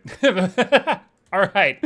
So yeah, that's it. That's my thoughts after I was dreading this one, making myself play this for a few hours. We got through the strikes, you know, we healed through it. It was okay, but it was not enjoyable. It was a tangle of fingers on the keyboard. But yeah, if you got any questions, problems, thoughts, concerns, if there's anything that you think I missed when it comes to this, post it in the comments down below. I'll fight you there. Okay, there we go. Cut, scrapper, shortbow, done. All right. Any use for shortbow on a lack mech? I believe the answer is no, but I will show you why I believe that. I will show you why. All right, here's mech, and here's the shortbow. Oh wait, you said a lack mech. You mean DPS mech? No, shortbow doesn't do damage. Shortbow is a support weapon. If you mean a lack DPS mechanist, I'm gonna say no, because it doesn't do damage. If you mean Pictures of Spider-Man! If you mean pictures of Spider-Man, that was really loud. If you mean a lack heal, if you mean heal a lack mechanist, I still think the answer is no, because the regen. Mace 2 was your primary source of regeneration and your source of vigor. Without Mace 2, Scrapper gets their regen from the Elixir Gun tool belt. Mechanist doesn't have a tool belt. They traded it for a mech. So you don't have regen, and you don't have access to the fallback for not having regen. So you could get regen from Medkit 5 gives you some uptime on it, but not enough. And keep in mind, regen is your top source of healing. It is your #1 source of it. So losing those feels really rough. So, and I don't think that what you get in return is worth it. I do not think what you get in return is worth it. Maybe I'll force myself to try it out tomorrow, but, because it's on the list, but I don't think it's gonna, like, I think I could get through strikes and stuff, but losing that is very troublesome, is very rough. Yeah, that's it. It's interesting that they went just recently. They went out of their way. They went out of their way to add Fury to Barrier Burst, which is something that gave Heal a Lack Mech access to Fury uptime. By the way, look, 1 click every 25 seconds. But they didn't do that for Scrapper. So Scrapper now has to use Relic of the Midnight King and literally jump through combo hoops in order to keep the Fury up. Mechanist just puts this on autocast. Fury's done. Also a lack, also half your might and a bunch of barrier. Is tomorrow Mutiny Monday? Yes! Yes, it is. I think that was the issue I had with a lot of NG supports, is if you had to do a lot of finishers. It's only Scrapper. Scrapper support, they changed it some time ago from quickness is... Okay, so it was whenever you provide super speed, you provide quickness. And super speed came from gyros. So what basically just anytime you hit a gyro, people got super speed, and so they got quickness.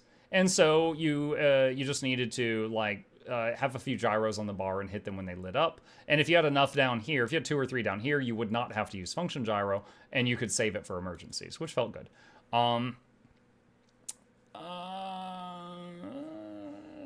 But then they changed it to where you had to do blast or leap finishers.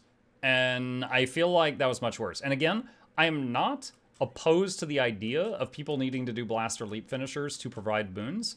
What's gross is that the other classes have it so much easier than that. So, other than Spectre. Spectre's stupid. Other than that. But that's just bleh. Bleh. Hey, Mike, love watching your videos. Also, Q-type /H so we can see how much time you have in the game. 8,644 hours. Also, Wookiee noises. Mug, do you like more the power or Condi damage? Which is the meta for you? I like dots. I like watching the enemies realize there's enough damage over time on them that there's nothing they can do about it and that death is inevitable, and then they look at you with a face of horror and the light slowly fades from their eyes. I mean, Condi, I think, is more my thing. So that's fine. Since Scrapper's the king of blasphemers, I wonder if we could abuse Shortbow to trigger Relic of Caracosa. If you give up Relic of the Midnight King, you're not giving your group Fury, unless you're bringing experimental turrets, which feels awful to use. There's a video about it. Oh, the how long video?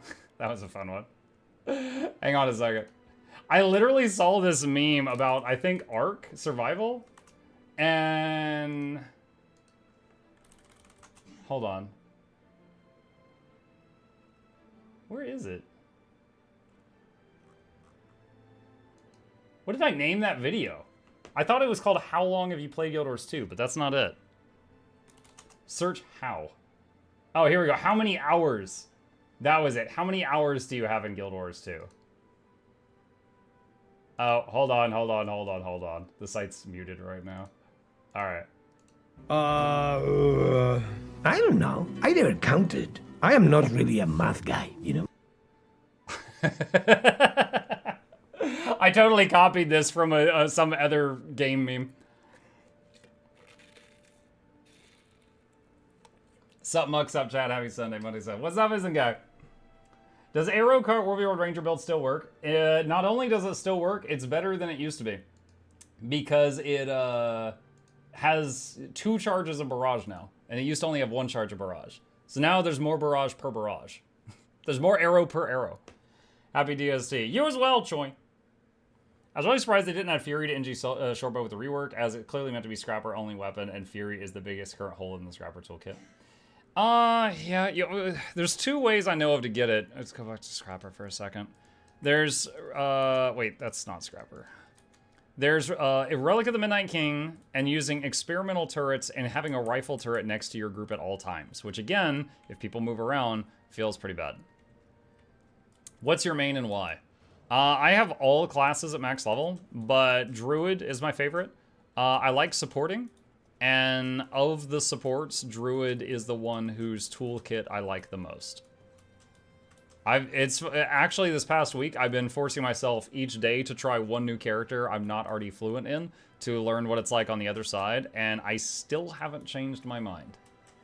I will say, I had a lot more fun on Chrono than I thought I would. But yeah, I have not found anything that I was like, oh man, I was so able to save my group here. If I was on my Druid, I couldn't have saved them. Still have not had that happen.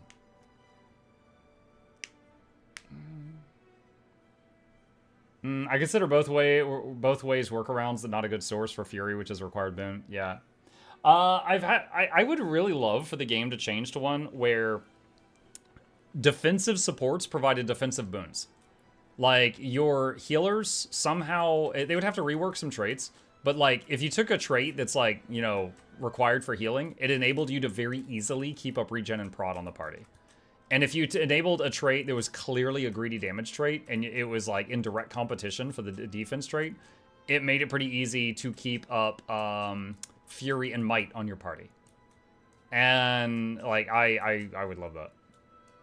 Nerf Glyph of the Stars. They could. If they did though, I mean, it's weird because Glyph of the Stars, because remember, okay, Spirit of Nature used to just, you know, sit in one place and heal people. It was a healing tool, not just a revive tool. Now it's just a revive tool that's a longer cooldown than Glyph. It's silly. So if Glyph had a longer cooldown, I'd probably still use it. If it became longer than Spirit, I'd probably just use the Spirit. Druid still has access to Search and Rescue and Allies Aid, which are also awesome.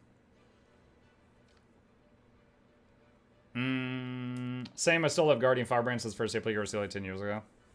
Regardless of how fun to play, which one do you think is more flexible in being able to fill any role between Ranger and Engineer?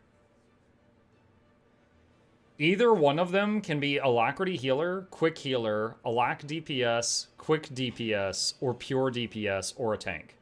Literally, either of those classes can do any major role in the game. So truly, and I really mean this, pick the one that you think seems the most fun. Because then you'll stick with it longer. Sounds like Vindy, you want to heal or do you want to keep up boons? Yeah. Yeah. I mean, honestly, if you just had like a Grandmaster trait and one option was a major damage source, one option was offensive boons, and one option was defensive boons, maybe that's kind of boring, but that would solve a lot of problems. You know? And you know, just they had to pick one. And then have all the interesting stuff be in the other things, but the Grandmaster trait be something like that. We talk about what classes are easy, what are difficult. In your opinion, for someone like me who's a very nervous healer, what would you recommend? So, when you say nervous, do you, like, I don't know. There's a few ways I could interpret that. If you're new to the game, and you're like, hey, I want to heal, what's the easiest thing to learn? I would say Willbender is a stupid easy to learn healer. You've only used a couple of buttons. However, the ceiling of Willbender is lower than all the other classes. Like how much healing you can put out is lower than everybody else. So you would want to graduate out of Willbender to something else at some point, in my opinion. If you know, something else is pretty easy to heal, I would say Berserker healing. Very few buttons, but you're mashing those buttons. You're beating those keys. If you're okay with high APM, great. If you're not, let's move on. Herald healing is there was a lot to learn, but it's not bad once you learn it. Once you've learned it, but it does have a learning curve. Druid healing and Mechanist healing are not bad. Scourge is also pretty easy, but does have a lot of button pressing. There's a lot of clicking. Chrono's not bad. If it's your very first healer and you're new to the game, Herald, Firebrand, and Tempest are all more challenging to learn than any of the others on this list. They're more, and I absolutely do not recommend Spectre to anybody. Quick Herald is super easy. Hey, Muck, what are your thoughts on Sarah's challenge mode? Oh man, I could talk about that for a while. Muck, I get a Lingering Darkness today. Which stat do you think is more useful to choose? Power, Conti damage, Vitality, used in any class? What is a Lingering Darkness? What? /wiki, Lingering Darkness. An extremely rare item acquired by defeating an ancient darkness under challenging conditions. Double click to select an account-bound mote of darkness. Bro, this thing is worth 2,000 gold if it hasn't been double clicked yet. Silent Surf challenge mode loot. I would sell this. You're asking me which stats to choose? I would choose money.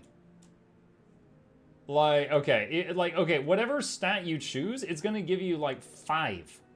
It's an infusion stats give you like 5. So okay, if you're going to keep it just to show it off, whatever stat that you normally use. If you're a Condi build, if you're a power build, whatever. But for me, it's friggin' gold. But if you want to keep it, just get whatever your main stat is. I don't even know if I've ever seen that before. Quick Herald is only easy after... Yeah, Quick Herald is easy after learning the whole energy management system. For me, who just the other day played Rev for the first time, I would rate Quick Heal Herald among the top 3 most difficult to learn. Now, once I learned it, playing it wasn't that bad. But I spent almost 3 hours in the testing room trying to understand all the mechanics. Also, don't use the scepter. That was awful. Use staff. If I could go back in time, I would have just done it with the staff. I played it for 1.5 years and play Herald as quick DPS, but I haven't played heal since my 3rd day of playing, and after playing for an hour, I gave in. Can any class not play all roles? Oh, sure. Thief can't quick heal. I've heard some people try to make it work. I have not heard good things about it. Thief can alack heal. It doesn't really quick heal. Because quickness is provided by Deadeye. And Deadeye healing, as I understand it, is kind of a meme. Thief can quick heal, but not good. Yeah. Yeah. So, yeah, there's some. There's some. Necro. Yeah, Necro doesn't have a quick heal either. Because Necromancer quickness comes from Harbinger, which is drinking vodka and shooting guns, and it doesn't do anything to heal anybody. Yeah, Necro, if you want to support, you play Scourge, which puts shields on everybody. Hey. What's up? His Majesty just woke up. Try it for science. No, I don't like it.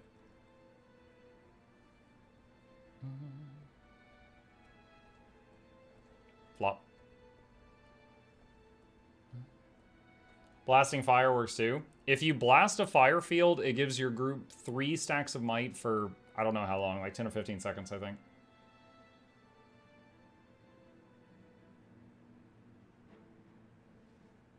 I can heal, yeah, and I could do a quick boss.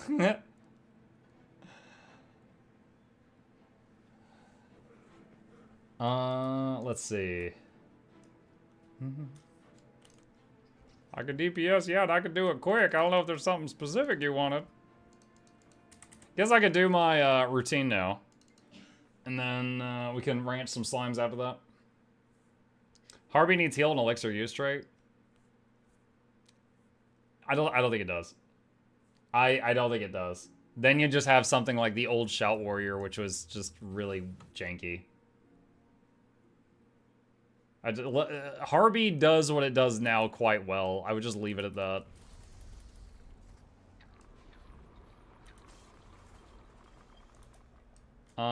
Let's see. There we go. Necro just needs a heal weapon. Necro has massive flexibility on which weapon they choose to use. A heal Scourge can literally use pistol or sword or scepter or dagger or staff, and it's gonna be fine.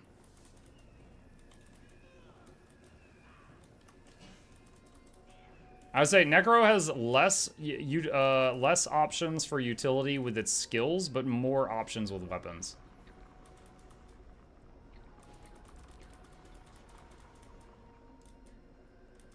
Harvey needs removed as an alchemist, not a necromancer. Yeah, I mean, I thought the concept of Harbinger was pretty stupid, but then I saw Shortbow. Shortbow and G. Necro's the only one that doesn't have a support weapon. I mean, the staff is a utility weapon. Like, Staff 2 gives regen, Staff 4 moves conditions, Staff 5 is a CC, Staff 3 is a soft CC. Staff 1 fills your body. Like, you've got it. The staff is a utility weapon.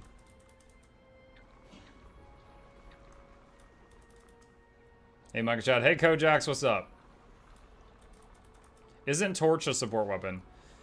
Somewhat. Torch 4 does Condis, Torch 5 does a CC, and then depending on how many conditions are on the enemy, it gives some might to your allies. It was originally a Scourge only weapon, but with Weapon Master training, you can use it on anyone. I got ignored, what? You got ignored? I said hi, Brance, what? Hi again! We're gonna sucker for attention over here. Utility isn't support, utility is the needy girlfriend of support, where one goes, the other follows, but never by itself. What the heck? That is a weird metaphor. Sorry, I'm not reading that out loud. I thought it gave barrier too. Torch? Not that I recall. Hang on. Corrupt the ground under your target. If they remain in the area, they get knocked down. Grant might to allies near your target based on how many conditions they have. And Torch 4, unleash a wave of corrupted fire, burning and tormenting enemies, gain life force for each enemy struck. No, I don't see barrier on either Torch skill. I've been out of the scene, but what are the top best DPS right now in raids and strikes? DPS, I would defer to Snowcrows. Snowcrows has a benchmark page where you can browse how things are going right now.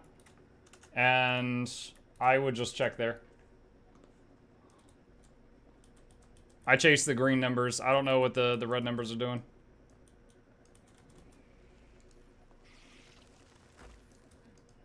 Now, those numbers change constantly, but that's what it is today. What are the top healers, then? Druid is very, very good. Firebrand is very, very good. Mechanist is very popular in some game modes. Tempest is solid. Mesmer is solid. Specifically Chrono. Chronomancer for Mesmer. I don't know if they're top healers, but Warrior is completely viable. Oh, Herald is quite good. Engineer, like I said, Mech is good. I don't really know that Spectre is top of any category. Scourge is great. It'll also depend on the fight, too. Some healers are really good on certain fights, you know? It definitely depends on what's going on. Example, Veil Guardian. Veil Guardian smacks the whole squad for 80% of their maximum health every 20 seconds. Scourge can line up their barriers and put shields on people every 20 seconds.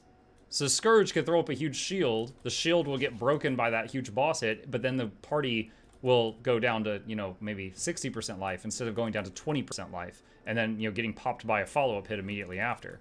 So Scourge is great for Veil Guardian. I love having a Scourge on Veil Guardian.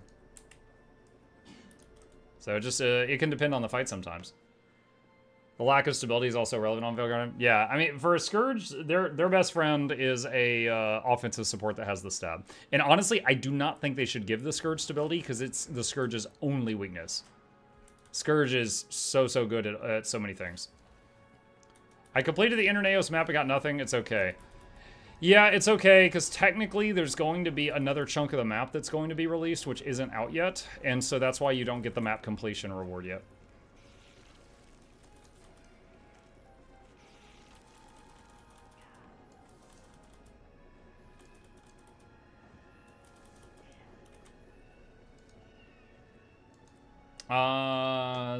Necro Staff 2 is regen a short cooldown, Staff 3 and 4 area weakness, and 3 cleanses Condis from 5 targets. 3 is chill. I'm pretty sure the 4 moves Condi. I'm pretty sure the 4 moves Condis from you to an enemy. I don't know if it moves them from ally to enemy. I would have to check. And 5 is CC. Can also do damage on Power Reaper. What are you talking about?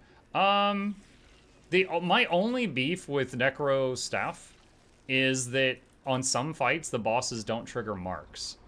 And then it just feels like, ugh.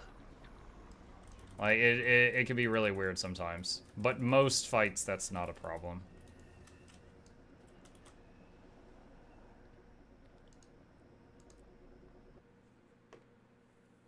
ANET should more homes like Weather Stories to give the ability to own a home.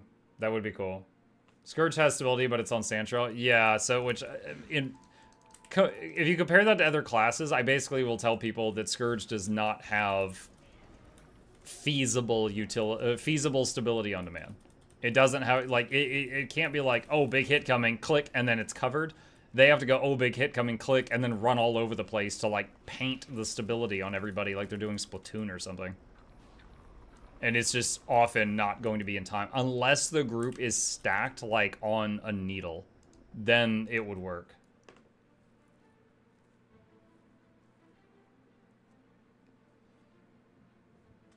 Condi Firebrand is still good? Yes, absolutely. 300 stacks of burning.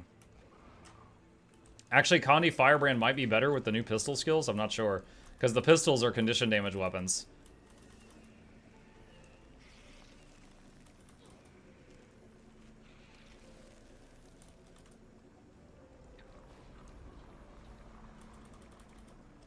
I actually had someone today on the Tempest video. It was funny because, like, the other day I learned how to play Tempest, right? And I posted my video about it, and in the video I said they have a small amount of stability. They can use, and it was one of the shouts, they can use this shout to give stability with like a 30-second cooldown. And that's good. That is good. However, it's less than many other classes. You know, it's just they got one stack on demand.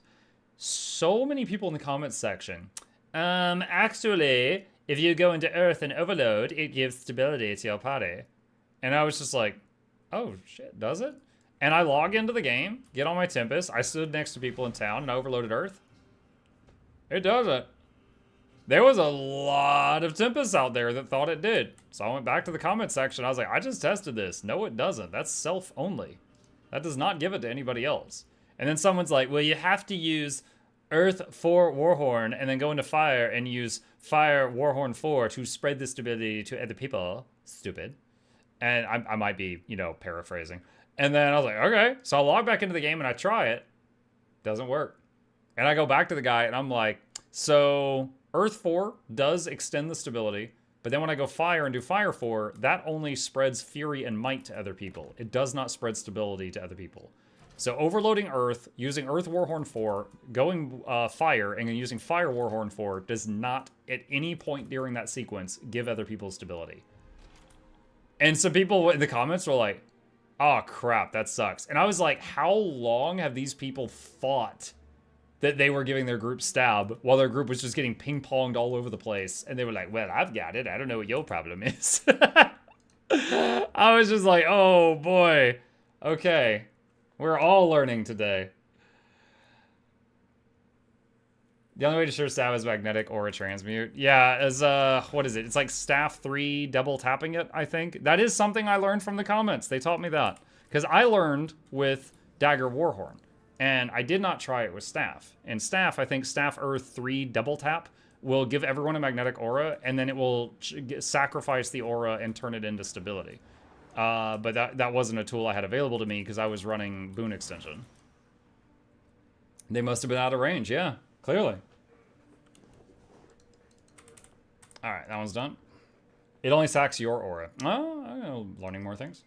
Is there any new classes being added to War 2 that announced or new elites? I heard that every class will get all weapons, but anything on changing the overall meta with new classes or elites?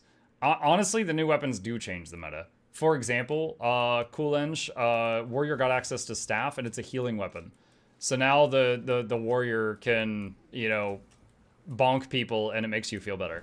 Like, there are builds that make entirely there are weapons that make entirely defining new builds.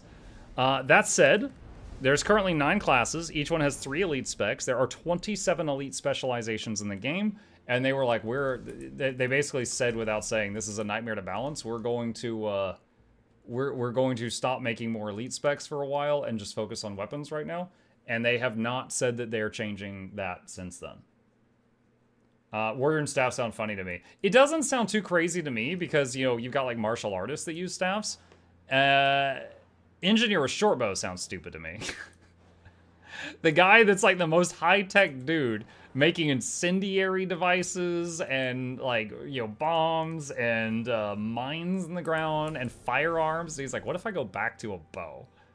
What if I invent stick plus string? Like, oh my god. Or just be like, bonk, bonk, bonk, feel better. Perfect emote for this conversation.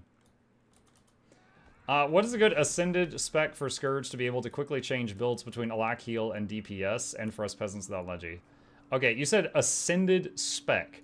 So either you were asking me about ascended gear or an elite specialization, and I'm not sure which. If you're asking me about specialization, then the only answer is Scourge. Because Scourge has Alack Heal, and Scourge has DPS builds also. Okay, he said gear. Alright, so if you're asking about gear, Plague Doctor is an option. It's half healing, half Condi damage. Celestial is just plus to all stats without specializing in anything. But if you just did like Harriers, that's all healing, and Condi, Vipers is all Condi damage. So if you're looking for middle ground between heal and damage, I would say Plague Doctors or Celestial.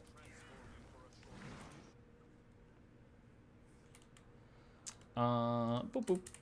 Alright, that one's done. Hey all you beautiful people, how's the night going? Hey Emphatic! It's going good. We just finished messing around with the NG shortbow and just doing my daily routine to get some money, and then I'm gonna ranch some slimes after that.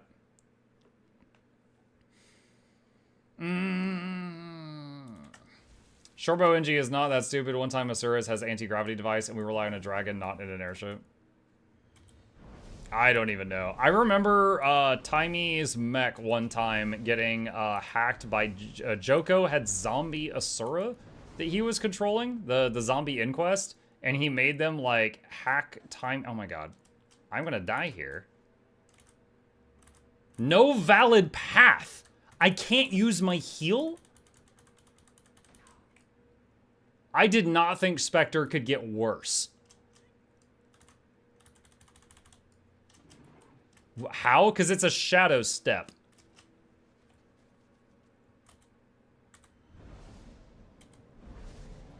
My god, I'm literally just trying to open this box.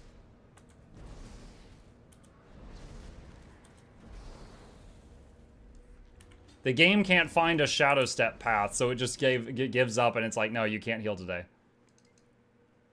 Try mouse and UI, double click for self target. I got it. I'm good. Coolin says, are there any new expansions on the horizon or new maps coming to the game? Yes. There is supposed to be... So, Secrets of the Obscure came out, I believe, in August. It had 2 new maps, and the 3rd map being released in chunks. The final... The chunk of that map, like the 2nd chunk of that map just released like a week or 2 ago. The final chunk is in like 2 or 3 months. And then in August, I think the next expansion will come out. That's what they're saying. I actually feel like I saw someone else say this, chat, and it resonated with me. I agree with it. I would like to see ANET, when they start the next expansion, be like, we learned a lot with Secrets of the Obscure. And I don't know exactly where or when or how, but fine-tune their processes, you know? Their processes. Because it's been fine, but I definitely think, like, there's some things that could have been better, for sure. Like, the weapon stuff was kind of cool, but we had to wait 6 months for it. The Leggy Relic, and now that was a one-time thing. The Leggy Relic was a one-time thing, but I think they kind of botched the launch of that. The story is okay. I'm kind of hoping Paith is a bad guy at the end, because otherwise it's just going to be good guys win, yay. You know? Like, there's been no curveballs, right? Like, you remember when we... God, like... Blish. When Joko caught us. When Kralkatorek fought Oreen the first time. Alright? There was a lot of moments it looked like it was game over for the player. And it was really good writing, I thought. And then, like, the comebacks from those moments were, like, made all the better. But then in this, it's just been like, you know, hold hands and skip all the way to the enemy's castle and knock down the door. Whoop-de-doo. So and then also releasing it in chunks like this, sometimes, you know, you forget what happened last time. Hey, what's up? Bedtime. It's your bedtime? Okay. Chat, look at the cat. I'll be right back. I'm going to tell my boy goodnight. We'll be right back. Chat, please entertain them.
Okay, I am back, and boy is going to tell Chip goodnight now. All right. Let's see. What is your favorite support build so far? Salim said a few minutes ago. I think Druid is still my favorite. However, I did. Hang on. Let me update the sheet here. We just did Scrapper. All right, revive tricks, function gyro, boon upkeep difficulty.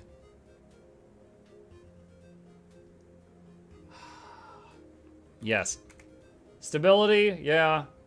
Aegis. Why did I put Mace Shield there? Aegis.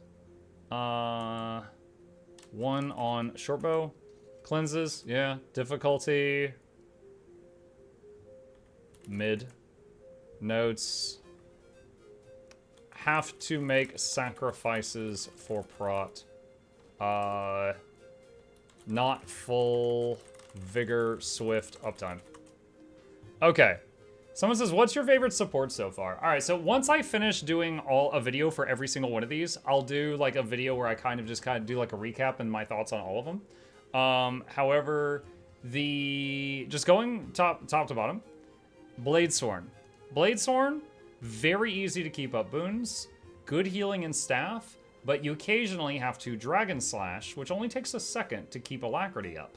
But after Dragon Slash, it forcibly puts you into Gun Saber, which does not heal for like 5 seconds. So it's like, I'm a good healer, Dragon Slash, oh god, oh god, oh god, oh god. I'm a good healer, Dragon Slash, oh god, oh god, oh god. It's stupid. I don't want to go into Gun Saber, but it forces you to after the slash, and that makes it feel bad. Berserker. Good healing on staff, viable, extremely high APM. If you don't mind with a single button, then it's for you. If you get Carpal Tunnel, do not touch this class. Herald. Took me the longest of any class to learn because as an outsider going in, I had to learn the 5 weapon skills, the 5 other weapon skills, the 5 Legend 1 skills, the 5 Glint Legend skills, and the facets flip over and there was another 5 skills. So just like Tempest, I had to learn 25 ability buttons to play Herald. And their energy system, which no other class has. So Herald, absolutely, if you're going in blind, took the longest to learn.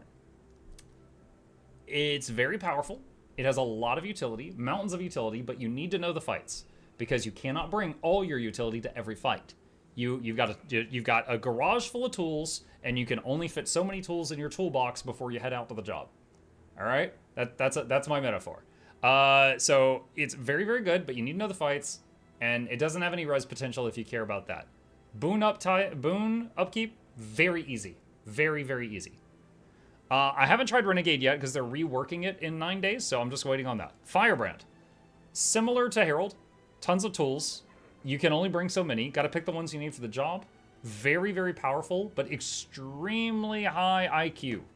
They're like just weapons. They have 5 weapons. They have Weapon 1, Weapon 2, Tome 1, Tome 2, Tome 3. They have 5 different things that change their 1 through 5 skills. So that's 25 skills just on the 1 through 5 keys you need to learn. But if you can do it, you have so much utility to do. Yeah, a con would be they do their boons and a little cone in front of them, which is annoying. Did I ever write that down? Notes. Boons in a cone feels bad, man. There you go. Okay. Willbender. Willbender was the easiest healer to learn. However, the peak of what it could, of how much it could heal was very low compared to every other healer in the game. But wait, what? Okay, I was responding to a message. Willbender, it was the easiest one to learn, but had the lowest amount of healing output, and it required something to beat on in melee range to provide good healing, decent healing and boons. So if there's a moment where the group has to run around to do mechanics, the Willbender's healing tanks It absolutely tanks. What's going on? Barlock says, Community Hype Train Challenge. Each person who subs, donates a sub, or contributes 100 bits adds to the progress. I will donate based on the top level achieved. Only level achieved will be rewarded. Level 1 through 5 donated subs. Level 2 is a $50 tip. Level 3 is 20 donated subs to chat. Level 4 is 30 donated subs. Level 5 is a $200 tip. Only one reward will be paid based on highest tier achieved, not cumulative. What? Oh my god. I don't know if we can do that. Chat, hold on a sec. This Barlock is offering to make it rain if we can, I don't know, do a rain dance here. If you have Amazon Prime, if you have Amazon Prime, did you know you can subscribe for free to your favorite streamer or Mukluk and get no more ads? Oh shoot, there we go. Chip is just like, what are you doing?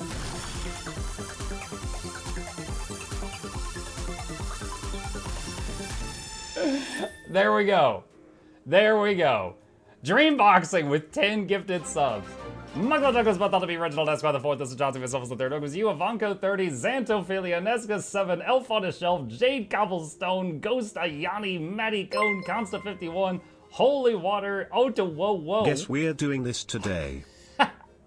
Who is that? MD Money with the Prime sub. Thank you. Lady Mirkwood, Cyber Calm, Deadly Ill, Amras 0986, Marth Mega Edouge, and Jester with 5 gift. Yo, I asked for primes. Why are y'all getting your wallet out? Navaril, it is all about the cake. Jado 11. What are you doing? ADC Michael, Killbot 100, Tor Elgard, Foxpaws 26, Start Low, Wizord Magic, Unicorn Yo, No Lane, Tito Tan, Purple Granny, the greener green to the lap. Hope you enjoy your stay. Entertainment is on the way. Crank at the speakers. Don't touch the speakers. Giveaways every week. Please take a seat, but you'll only need the edge.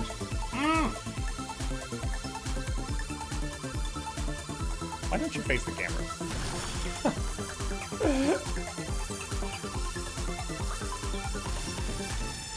Man, chat, I'm gonna be honest. I was hoping for like 3 primes. This is... I didn't think this. I guess here goes my mutiny snail. My mutiny snail? Oh man, whose message was that? When was that? What is happening? That was ages ago. Cyberdoodle, thank you. Hold on, I gotta view this in a different screen. I can't keep up with this on this screen. Where is it? Cyber, I'll honor the snail. Remind me tomorrow, I'll honor it. Did I miss Shortbow? Yes, if you rewind the stream, you'll see it. Okay, hold on. Barlock has we must started help something. Barlock break this man. Okay, where was I? Forget Chubby Fizz? Okay, here. Okay, I know where I'm at.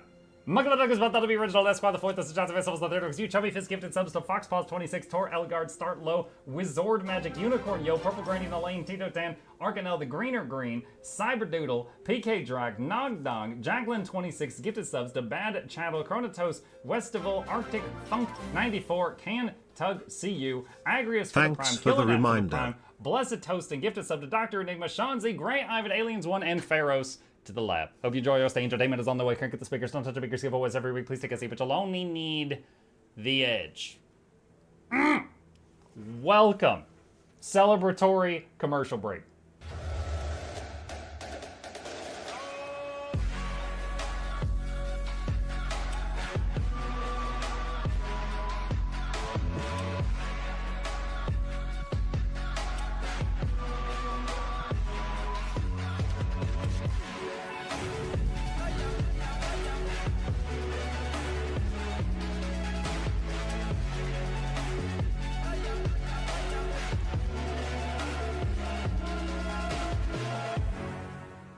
Oh boy! Barlock says, I wasn't sure how many levels there were, if it was 6, 7, or 10. Barlock, there's no cap. There was, who was it? Thor? The, oh gosh, the ferret guy.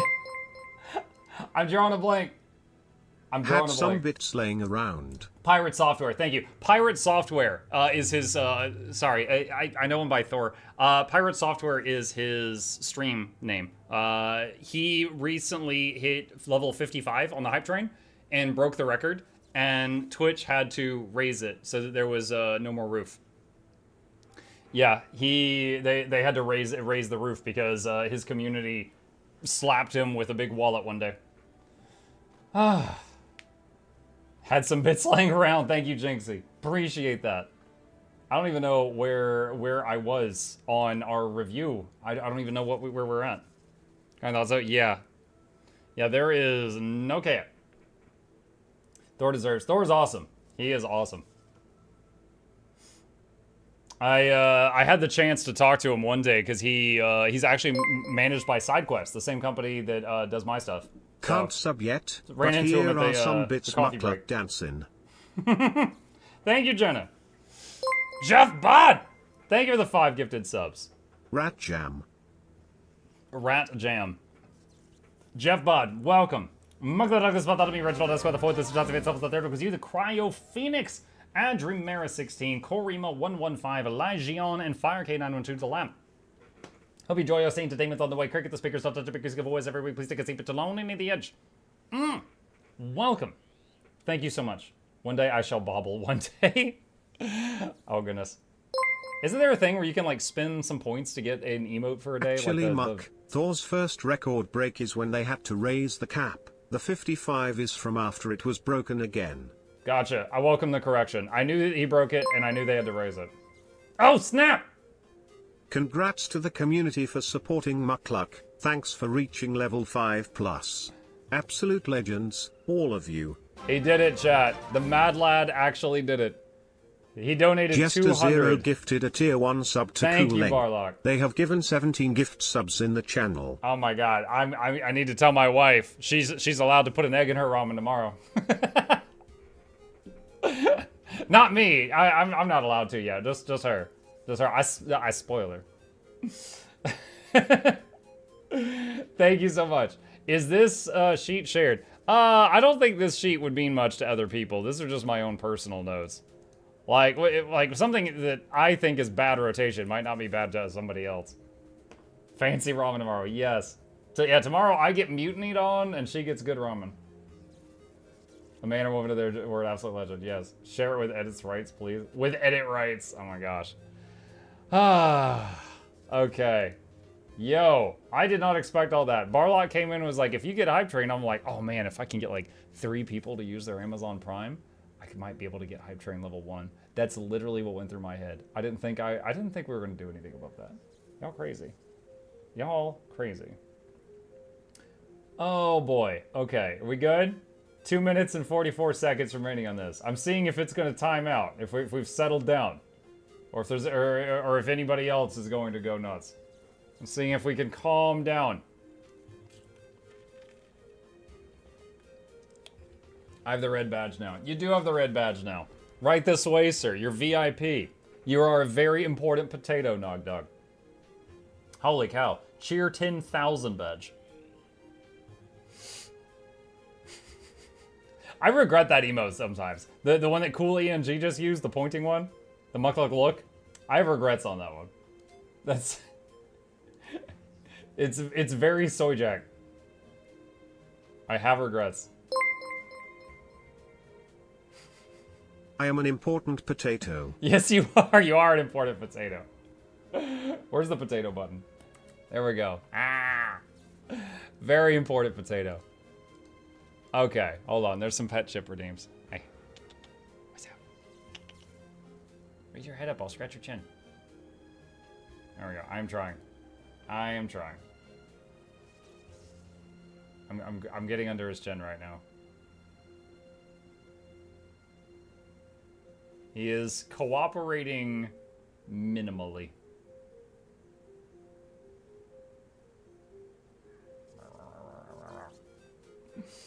Okay. All right.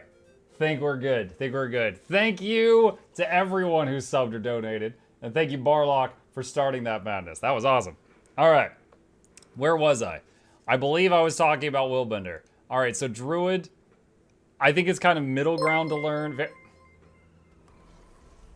Now can we start ranching slimes? We'll get there when we get there. Hang on. I got to finish talking about this. All right. Druid. is very, very good in the right hands. It's not too difficult to learn. I'd say it's middle ground on difficulty, and it's got good res potential. It's got good boons. My chief complaint with it is you have to go into astral form just to provide a lack, and then go out of it. And that part feels bad. Everything else is pretty good. All right, Untamed.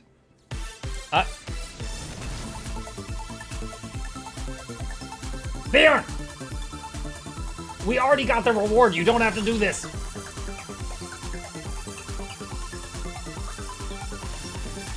You don't have to do this, Bjorn. Calm down. Thank you. MuklukYoutube is about to be Reginald Esquire the 4th. This is Jonathan Face of the 3rd with you. Gilson, Silva, Lenter, XK47, Crimson, Hex Hunter, DeRose, Shinkill, Mermelisticia DB, Kissamia, and Serene Tempest, and 628427 to the lab. Hope you enjoy it.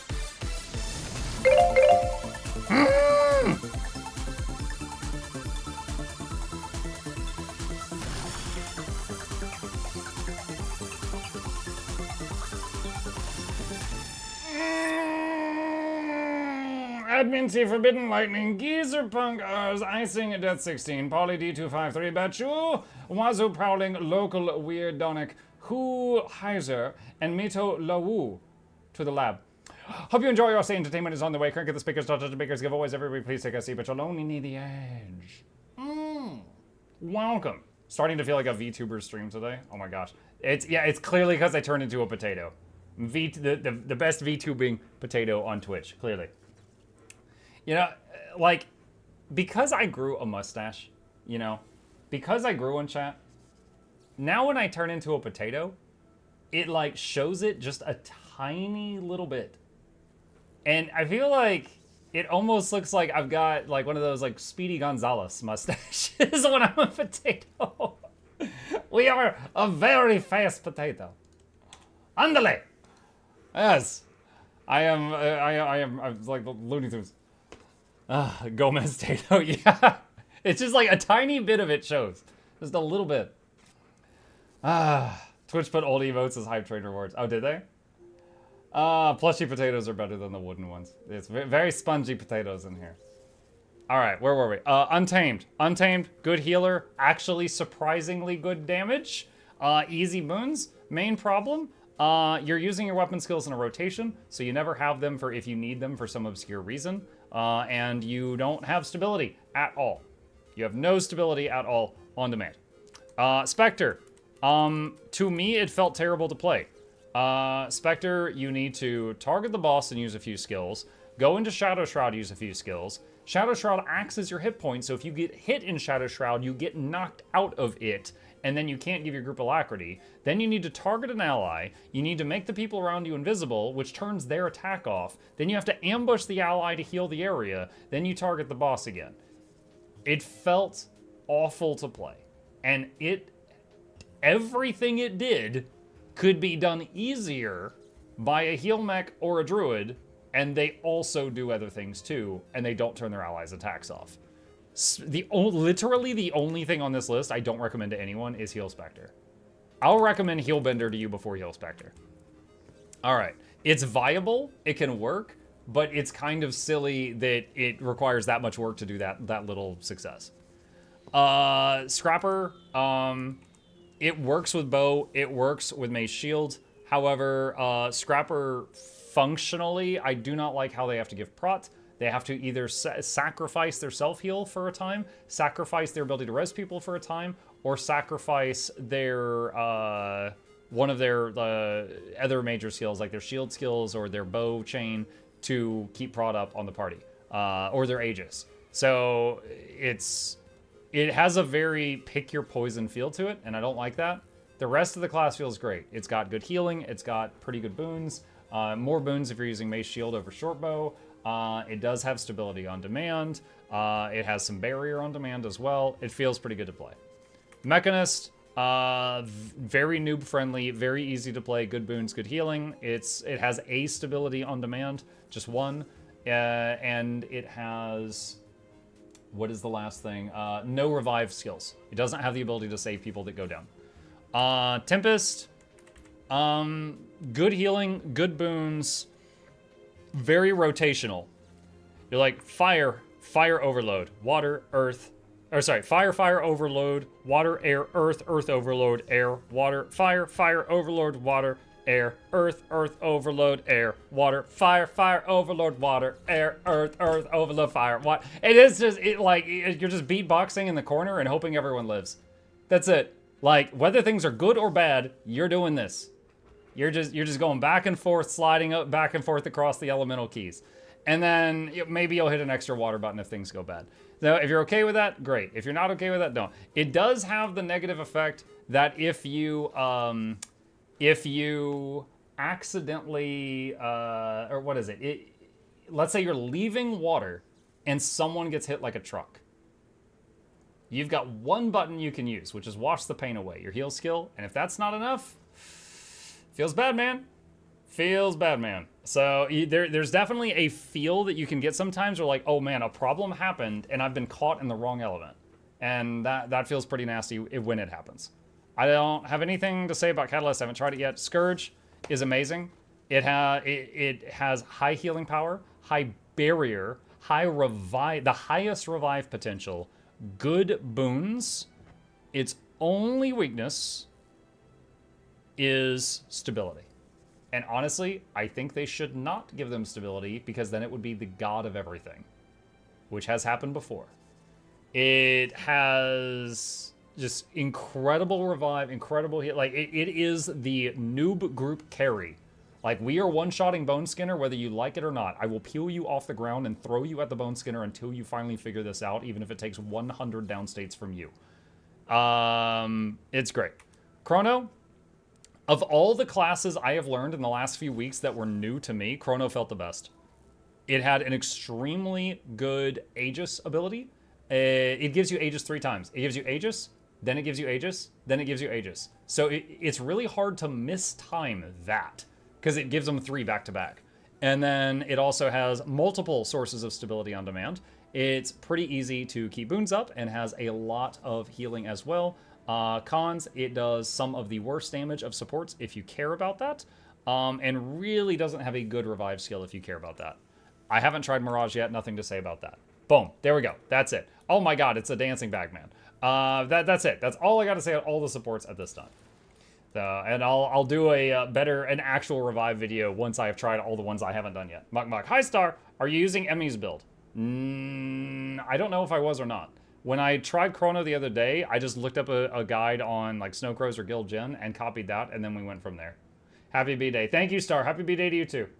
You can use Illusion of Life so people can die when they use Glider. It's great. Oh my god. Illusion of Life. No, I can't imagine a situation where I'd want Illusion of Life on the bar. I think it's the same as Emmy. I have pointed people to her guide because I knew that it existed, but yeah. I don't know that I copied her guide. All right. Keep the Guild Wars 2 questions coming, chat, if you wish to do so. But for now, it is time to ranch some slimes. One of my goals is to complete this game before Dragon's Dogma 2 comes out. By the way, if you guys haven't seen all the recent memes on like Twitter and stuff about like all the different crazy things that people have made a Dragon's Dogma character creator, it is insane. Julia made the Giga Chat guy. Hold on, I have to share this. One sec. Search Julia. Okay, here we go. Right here, look. This is her pawn. This guy is who she's going to have helping her through the game. She sculpted this in the Dragon's Dogma 2 character creator. There's also some absolute train wrecks in there. Here's William Dafoe. Here's a goblin. I don't know what's going on there. Here's some other freakish creature. But yeah, you can make some stuff in there. A lot of people are begging her for the sliders so that they can make the Giga Chat. Asmund made himself. So he made a goblin too? Cool. Muck check VIP lounge. I'm sliming. Hold on a sec. One sec. VIP lounge. Why? Oh god. That is something. Someone made Pikachu.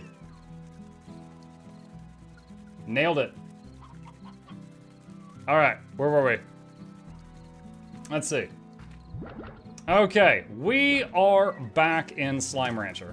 Now, yesterday? Yesterday. Last time we played this, I wasn't entirely sure what to do next. However, my son this morning, he woke up and he's like, he's played this game, and he's like, how far did you get? And he started quizzing me, and I told him, and he's like, did you do this? Did you do this? Did you do this? I'm like, no, I didn't do that. And he's like, okay, you need to do this and this tomorrow. And it was funny because today, he's like, why haven't you, like, opened the door to the plateau? And I'm like, what is the plateau? And we talked, and I realized he meant this door. And I'm like, I haven't found the key. And he's like, well, you should have found, like, 7 of those giant slimes you pop by now to get keys. I was like, I found 4, I popped them all, I got 2 keys, and I've already used them. And he's like, ugh, I wish you would use one of the keys on this door. And I'm like, I didn't know. And he's like, all right, can I tell you where the big slimes are? And I was like, if they're in an area I've already been and I miss them, you can tell me, but otherwise don't spoil it. And he's like, okay. And he gets over, sits in my lap, and he starts telling me, go here, go here, go here, go here, go here. He misremembered every one of them. He was wrong every single time. And after I went, this like lapped this whole area. And I was just like, Mr. Know-It-All, you want to try this again? And then finally, now I've already been up here, but I haven't found the thing that opens the map. He did remember one successfully here, so I found one there. And I need to go pop that one. But yeah, he was full of baloney and had no idea. And I can only say that without him running in to be like, oh, actually, because he's already gone to bed. Yeah, what happened was, yeah. So we did find, through his help, in an area where I had already been, a giant honey slime. And a honey slime's favorite food is mint mangoes, which are these. Don't mind the chicken. Now mint mangoes, so you gotta, the giant slimes pop when you feed them 50 something or 25 of their favorite. There we go. And you guys can eat that. Which ones did you find? The only one we found was a giant honey slime, so we're gonna go there. After I put these into the feeder. You did miss a one in pink in the starting zone if you wanna know where. Sure. Where did I miss a pink one in the starting zone? You can tell me. If it's in an area I've been, I'm accepting advice. I am going to the honey one right now, though. All right, these are rabid. They're gonna try to stomp me. We're just gonna sprint out. We're just gonna sprint right past them. How can I subscribe using my Amazon Prime? If you do !Prime, there is a link that has some instructions on it that might help you out. It also is slightly different on different devices, but hopefully that will get you what you need. Not pink, it's a phosphor. Well, I definitely have not found the phosphor big one. So, there's that. Okay, pretty sure we found it over here. Alright, yes, there it is, right there. Alright, I need to wait on stamina. That's it right there.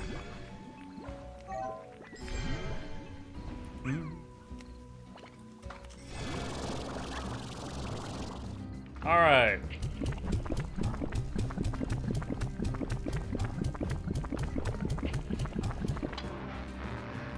Oh!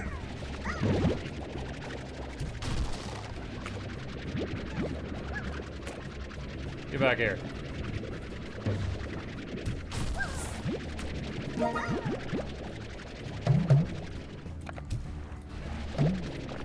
What? There we go. Okay. Alright, we've got a key. I said it about auto mod. One sec. Alright, got it. I will take a look at that in a minute. Okay, so we got this. And what is the fastest way home from here? I guess I'll go this way to the teleporter. I don't know what the fastest... Oh my god, there's so many tars. Holy crap.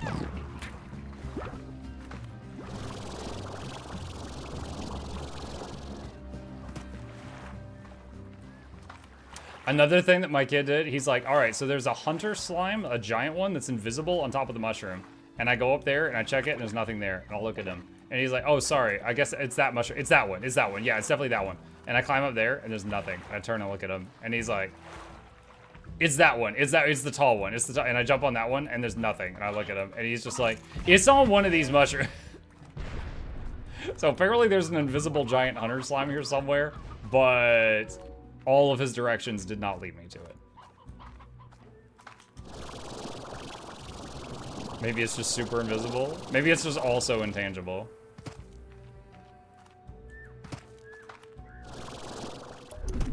Oh gosh.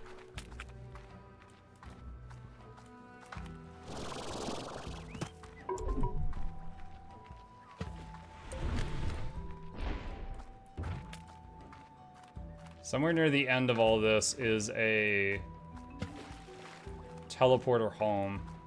Oh, wait. Oh, I think that's it. Oh, that didn't work. Ow! Where am I right now? Way up here.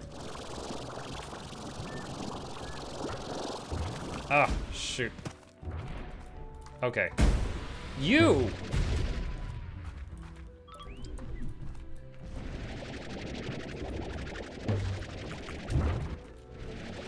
You guys are annoying.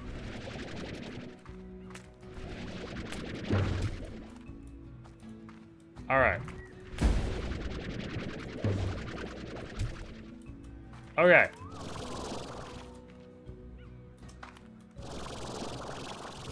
There it is. All right, I fed him that. He won't eat that. So, I think these things are, they're meat eaters. So I have to bring him like 50 chickens. Or 49 chickens. Alright, well, I know where it is now. So that's progress. I wouldn't have seen it except for his, the boy's earlier mistake.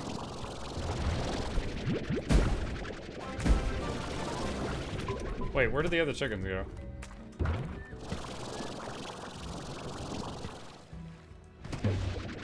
Honey Hunter. They show up on map once found. Oh, good.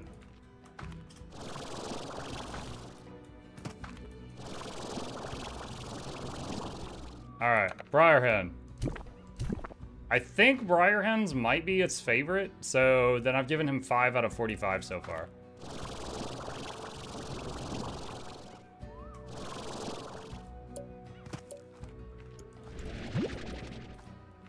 Some ornament I left here in the past. Just got a key for map completion. That's awesome, Ouya. Congratulations.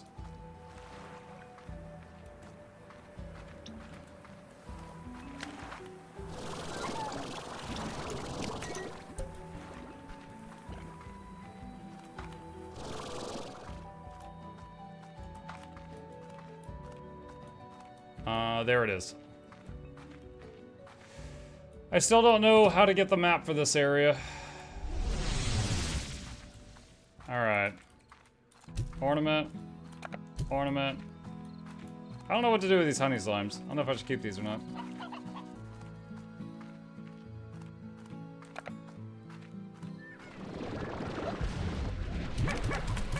Just throw them in there.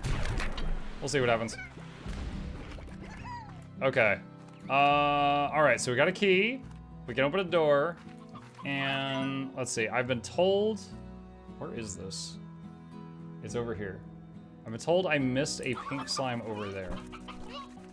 Alright. And what's going on here? Door?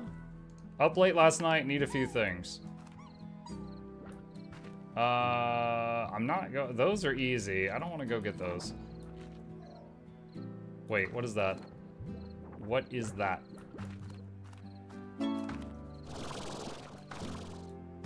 Oh wait, that's no, that's just low level stuff. Get out of here.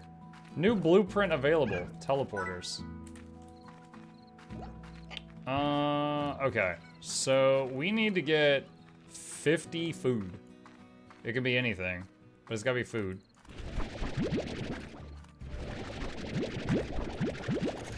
And bring it to the giant pink slime, whose location is over here that I somehow missed.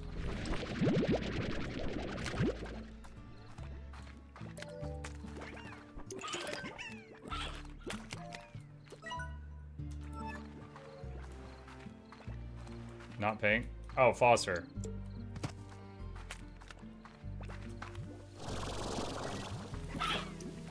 There is not a lot of food over here. Wait, what does phosphor eat? Hold on. Fruit, Q-berry. Well, crap. I have not much of that. All right, let's go back. I got Q-berries at home. I was thinking I was going toward a pink one.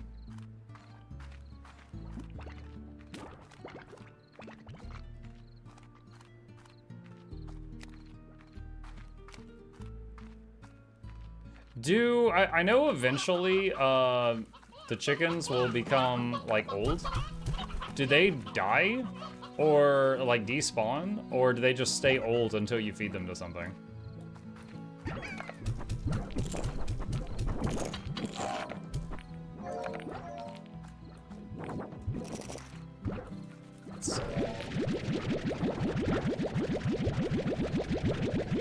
Hello, is this for PC? I am playing on PC, yes.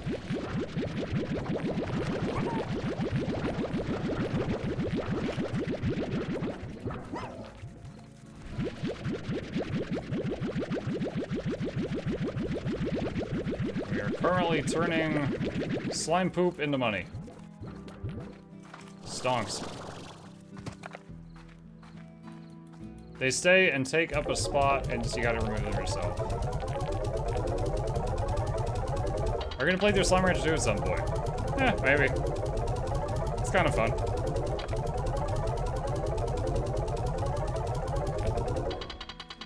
Okay. There's that. Alright, I need 25 Q-berries.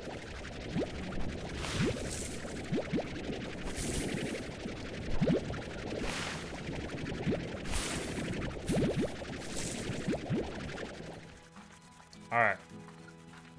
I got 27. Okay. Let's see if we can find this slime I missed. They need to finish Slime Rancher 2 at some point. Oh, is it not a finished game?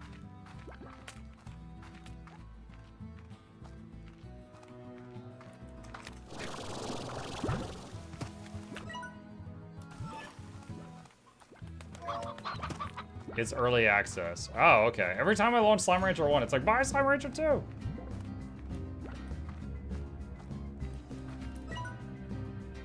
Alright. This spot is where the map says it is. Is it under me? Is it? It's not above me. Huh? Oh, sneaky bugger. I must have walked past this cave 100 times.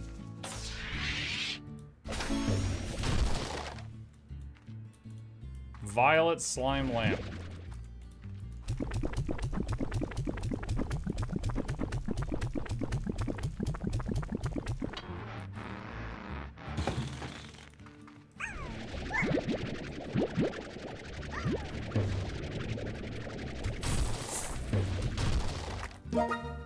Got a key. Okay.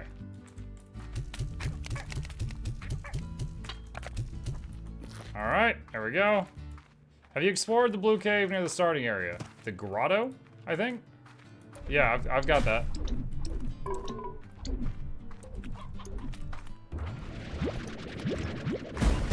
Okay. Ow. Alright, so we need a lot we need a lot of chickens to feed to that hunter one. So I am trying to prioritize. I wonder if you can feed the chicks to it. Something tells me that I can.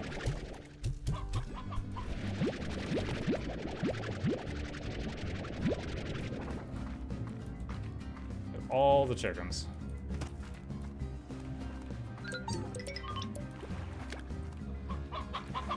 Okay, this loops around and goes back home. That's home up there.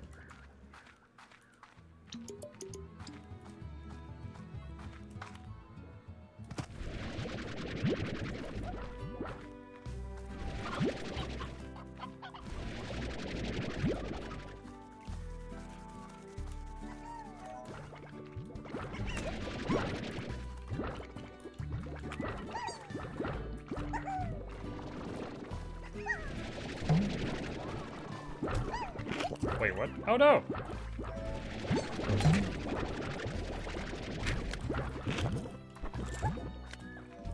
Okay. Let's head back here.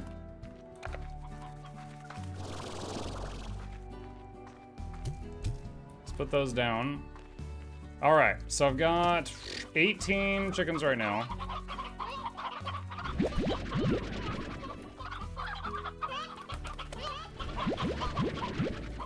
$15, 17, or 15, 27, 28, 29.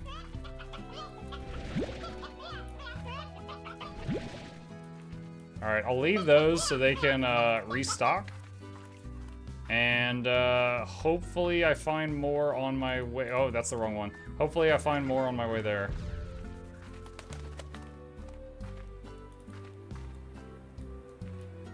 Actually, hold on a sec. Do I have all types of hens still in the cave?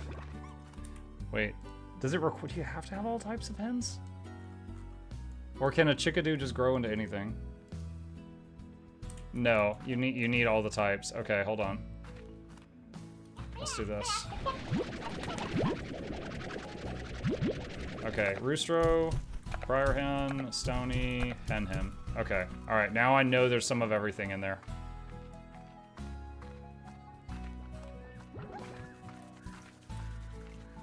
Now they can repopulate the chicken world. All right. So I have gone through this jungle like 5 to 7 times at this point. So I'm straight up asking, have I walked past the map? Or is it somehow in an area I've not been to yet? Does anybody know? Because it's still showing blank. There's like one something on this map I have to interact with in order to make it show up on the map. Gotta store backup chickens? Yeah. Stared straight at it. Can you tell me where it's at?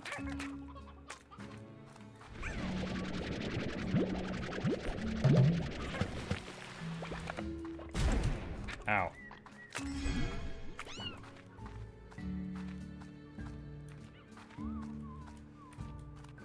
Chicken.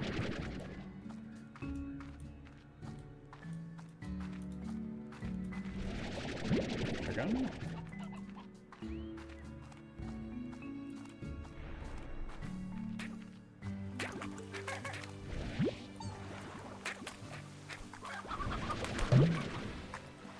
Briar hen.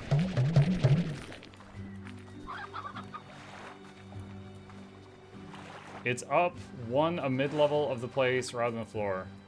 Climb in the big area back there.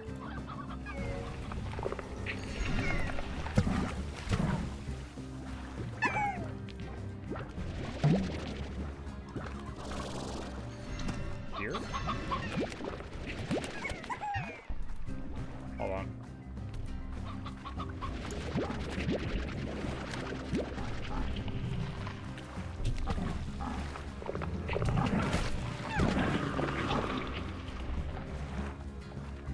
The area before this one.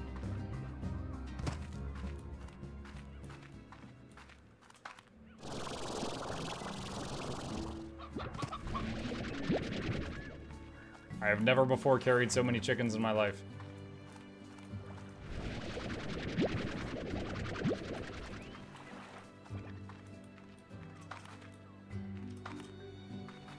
Who's Slime Rancher? Yeah, we be ranching. I've been up here. There's an open container there.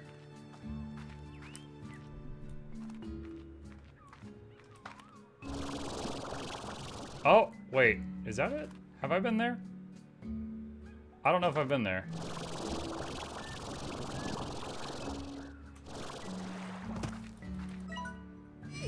Oh my gosh. Yeah, I think I have looked at this before. Okay, thank you. Wow. That map looks weird. Alright. So...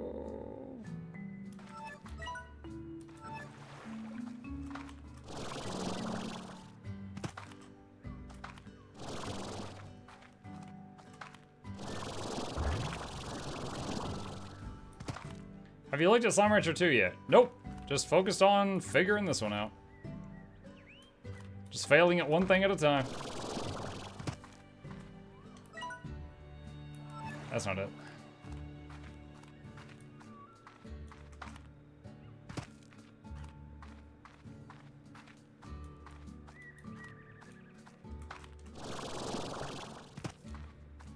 Currently carrying all these chickens to pop a Hunter Gordo. How was Bo's Scrapper? I wasn't a fan. It was functional. I healed the group. I gave them boons. We got through it. It wasn't great.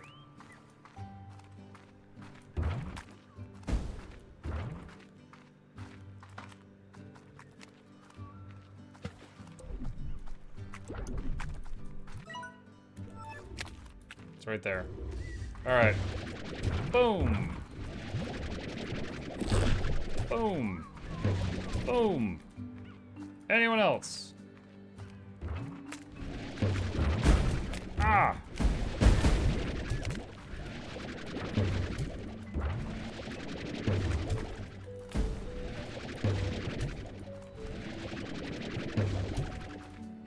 Alright, first we're getting all the harassers out of here.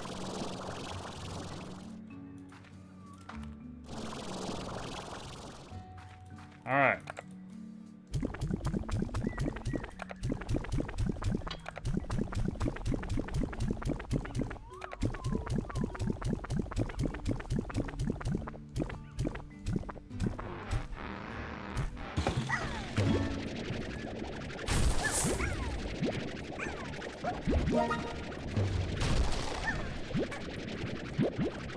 I have finally picked up a hunter slime. Okay, what's your thing say? Never mind the rabbit, have you seen any chickens? Diet meat, favorite roostro.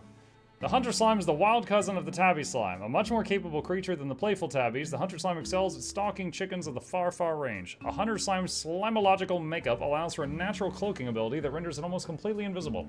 Their only tell is their giant almond eyes, which can often be seen hovering in the dark. This effect is often described by unsuspecting ranchers as rancher risk. Hunter slime has keen senses and can detect its prey from great distances. This makes finding a good location for their corrals challenging. Additionally, the wild nature of the hunter is also passed on to any largos formed from its plorts. A newly created hunter largo will always be feral. Be a prepared rancher knows that breeding hunter largos should always be done slowly with a few chickens on hand to calm them down. Plortonomics. Amazingly, a serum can be made from hunter slime plorts that can actually render a person invisible. This effect only lasts for about a day, but the serum is nonetheless incredibly popular back on Earth as many people find its effects very soothing. Sometimes you feel like you just want to disappear for a while, but then about a day goes by and you realize that not only did you miss being seen, but others miss seeing you too. Aww. Okay. We got the key. We got the key. Alright. And we got hunter slimes. Not sure how we're gonna use these, but we got them. Actually, I don't even know if I need them. The main thing I needed was because we already got a hunter slime farm at home, but we had never found a pure hunter slime to just get the index thing unlocked. And now we have that.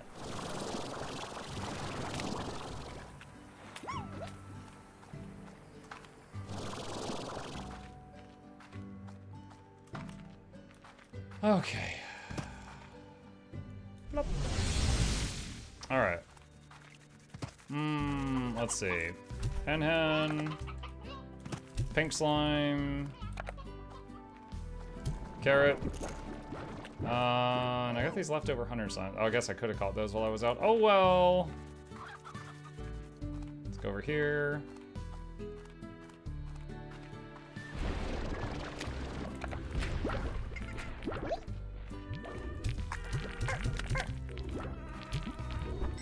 Alright. you get out of your box? Alright, there's that. Okay, let's feed everybody, and then we'll take one of these keys and go off on our next adventure. Alright, the mint mangoes. Favorite of these guys. You, back in the box. Is there a roof on this? Yeah, there's a roof on this. They just keep breaking out. Little jailbirds.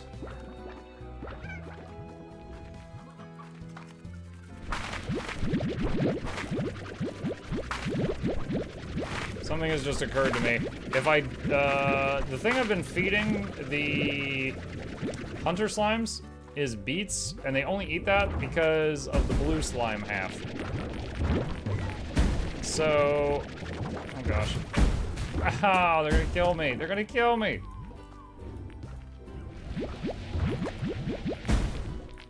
Oh my god.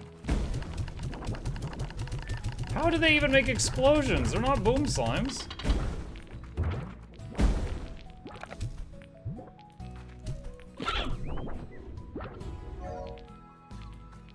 I don't even know. I don't even know. Alright, anyway.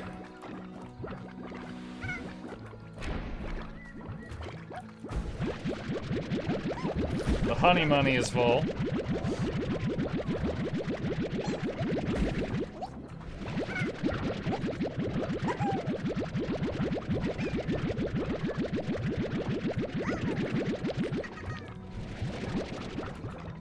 Alright, we can liquidate these.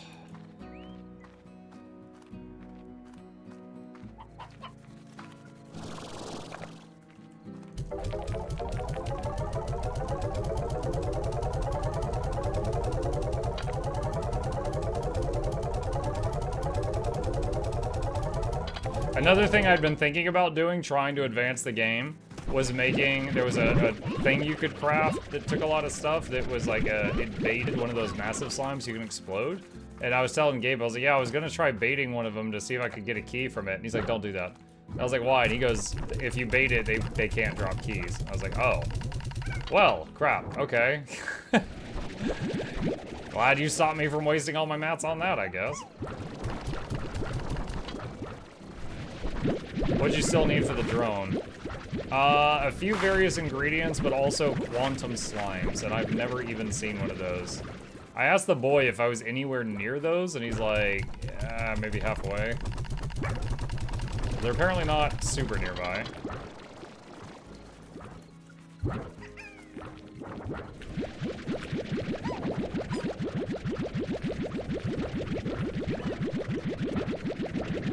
You can bait a gold one though.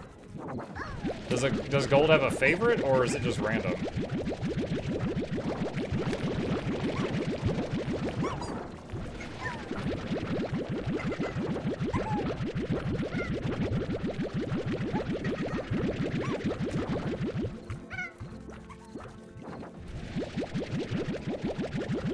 You need the favorite food. Well, that's why I'm asking. I said, does the gold one have a favorite?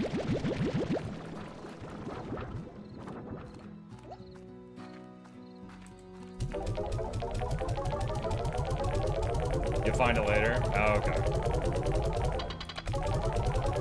It has a favorite veggie, but it's a rare random spawn in the wild. Got it.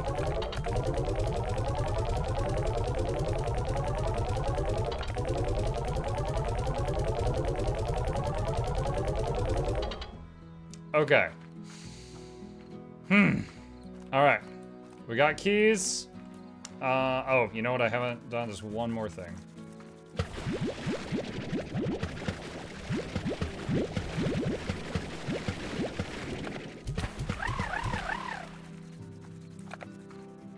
Oh, wait. There's another.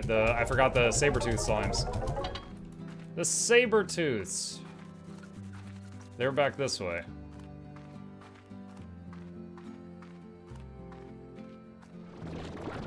There they are.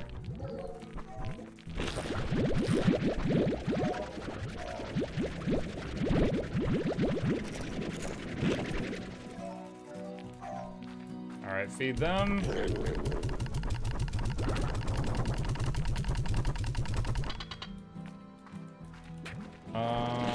see.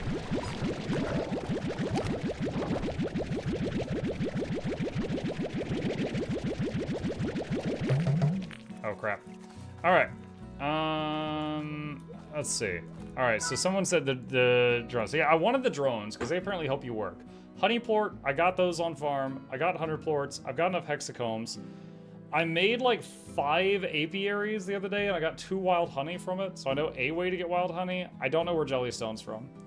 So if I find quantum plort, I'll Google where to get jellystone. Right now, I don't know where to get it. Also, we unlocked this thing. A set of 2 teleporters that can be used to create your own quick travel link. How is that different from the pink one? Pink teleporter. I guess you can just have 1 set for pink and 1 set for gray.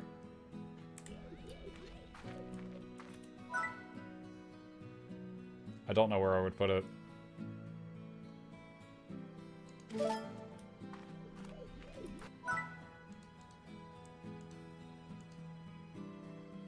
Indigonium.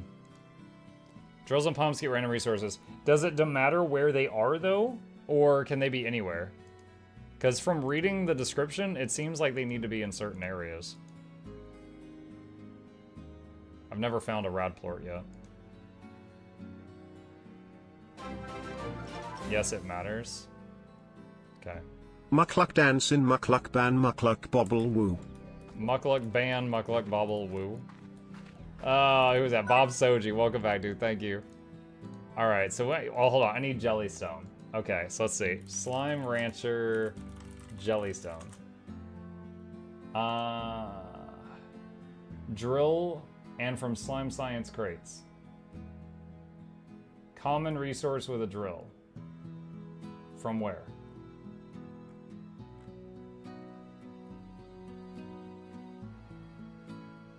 Doesn't say. Just drill. Okay, well I can't make a drill because I don't have rad plorts. So I can't get jellystone right now. Alright, let's look up wild honey.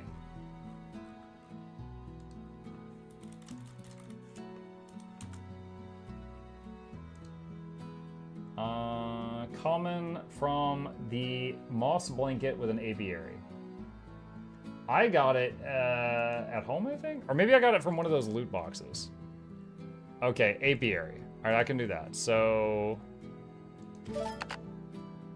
Oh, I am short on pink and phosphor. Good night, all. Good night, alien. Sleep tight.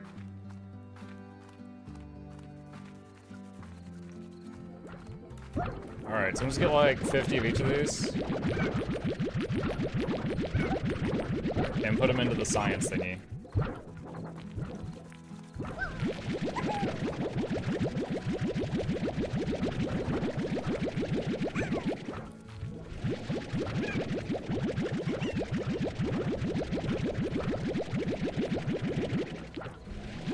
Alright. Oh, and the saber, we could sell the saber. Those are big money right now. Okay.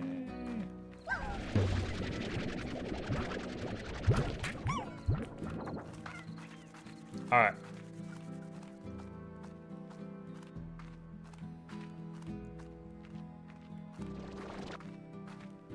So we'll put these into the machine so we can use them for crafting. All the poop money, that's right.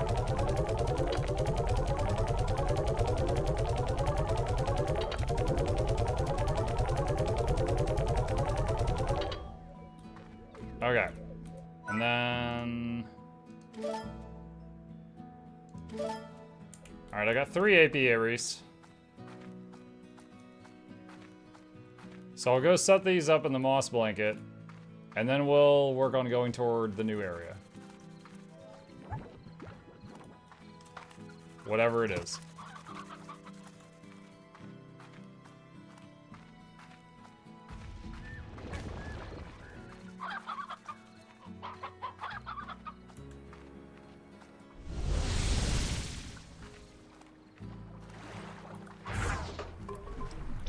Now, one thing I need to find is where does moss blanket officially start?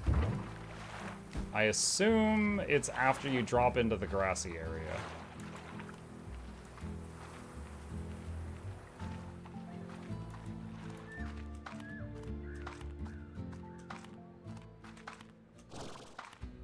Ugh, this is quite the jog. This has got to count. All right.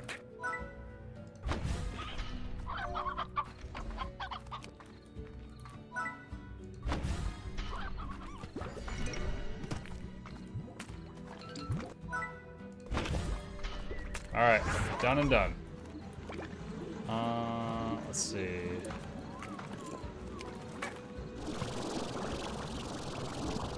On the map, each biome is a different color. Can see the borders. Well, this surely counts. Sure, this is fine.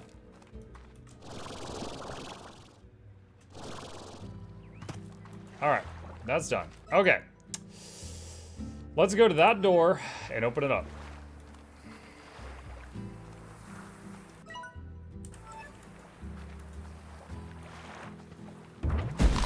Ow. Ow. That crunchy noise was my nose. They got my nose.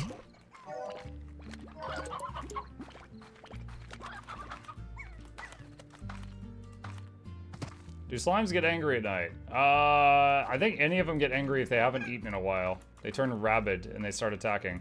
And in some areas, they're just rabid by default until you, like, shoot food at them.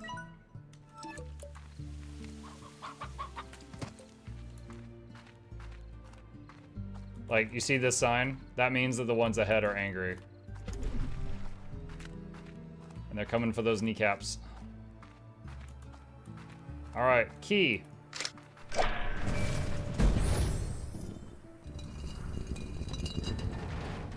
New area chest. Achievement, mine all mine. Indigo quarry. All that remains of a mining project that quickly went bust. I was always happiest when I was by my lonesome. Places like this old quarry really suited me. Nice and quiet and mostly empty, so I figured that life on the far, far range would suit me just as well. And wouldn't you just know it, I come all this way and the first person I see is, well, she changed how I saw things, I guess. Quiet wasn't good anymore. I liked her laugh. Aww.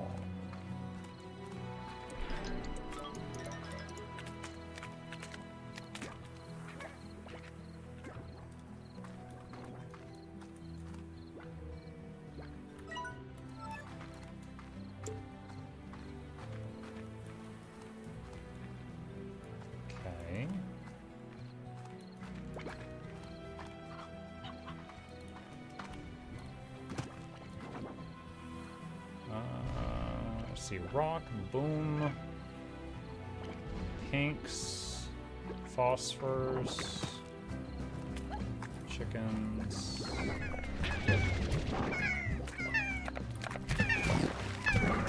Tar, open pod. There's a loot right here. Slime fossil.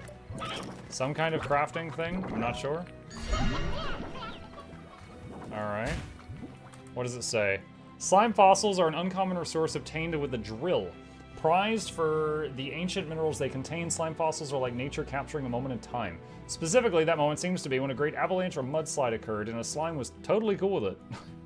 On the ranch, deposit slime fossils into the lab refinery. Yep.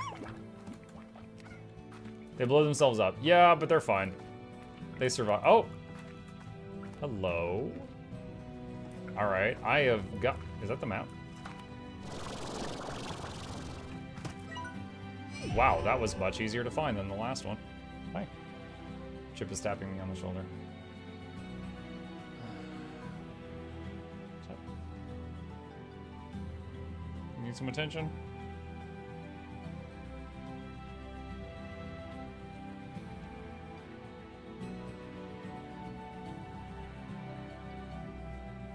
Okay. He's just contemplating life right now. Alright, we know what to feed him. Oh.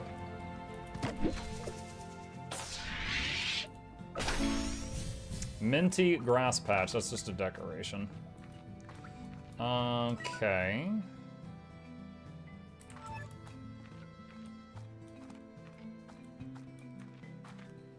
Rad slimes? Are those rad? Yeah! New thing.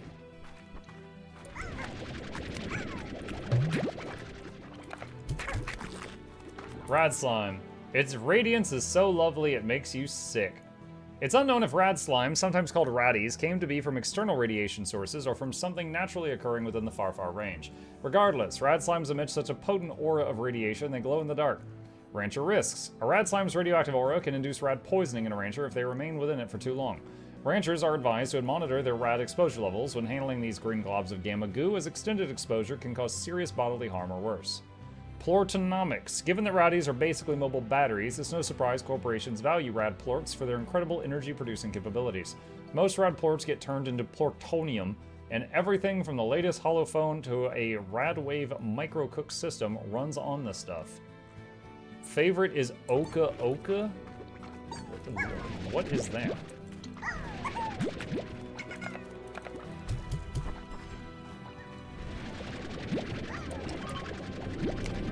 I don't know if Oka Oka is a meat or a plant. Blue coral columns.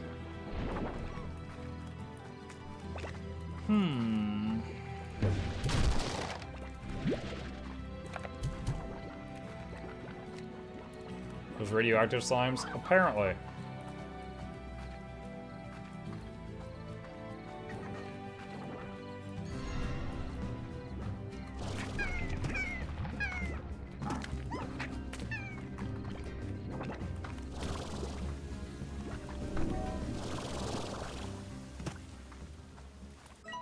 I used to come here when I needed a good soak. It's a great way to clear your head. Sometimes I'd catch a puddle slime blushing, and I could never tell if it was because I was in my bathing suit or not.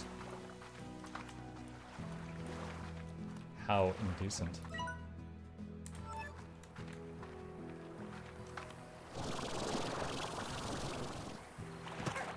Oh, I almost forgot. Let me shift this so you guys can see the other little bits of the UI.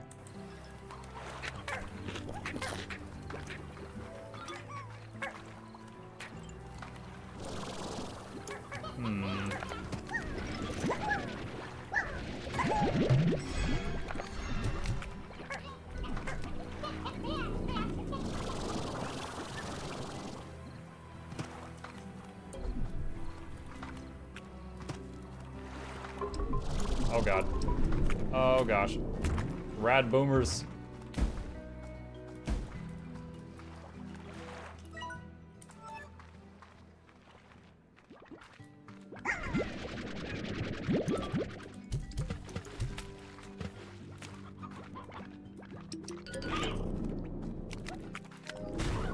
Ow.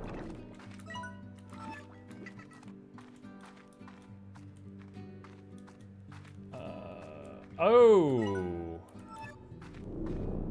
Hello.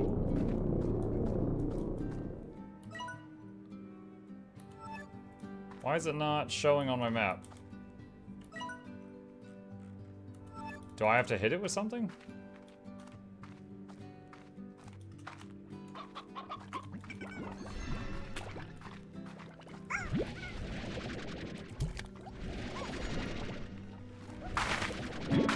Oh, that's an Oka Oka. Oh, it's a spud. They're taters!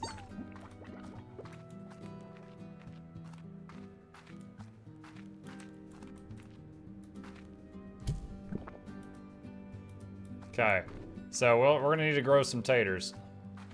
And what do we want to combine the rat ones with, Jen?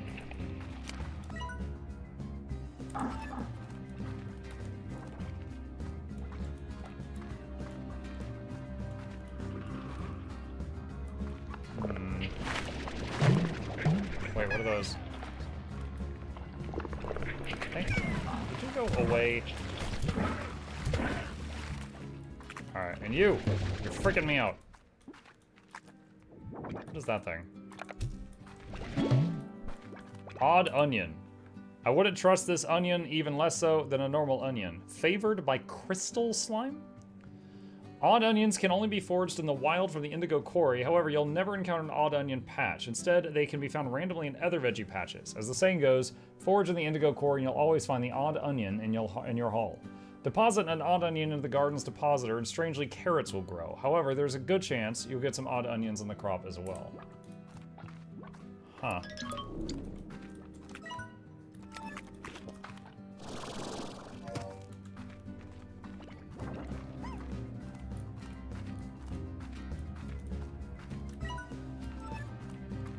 Looks like there's a port home over here.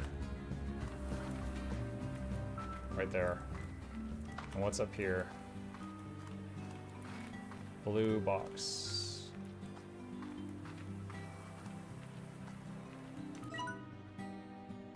Another area. Just looking for odd onions.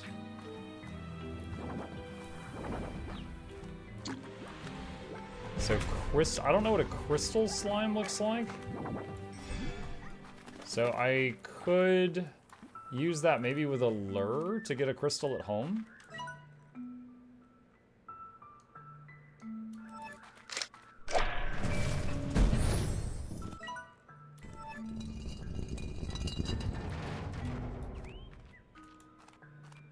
What is this? What is this?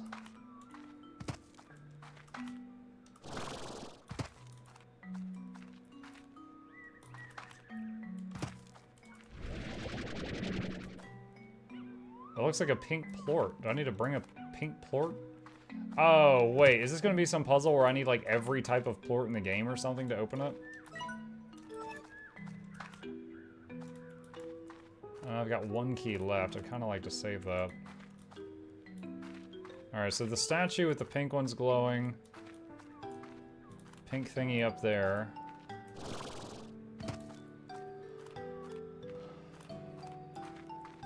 Gonna be a lot of trips. Slime Stargate.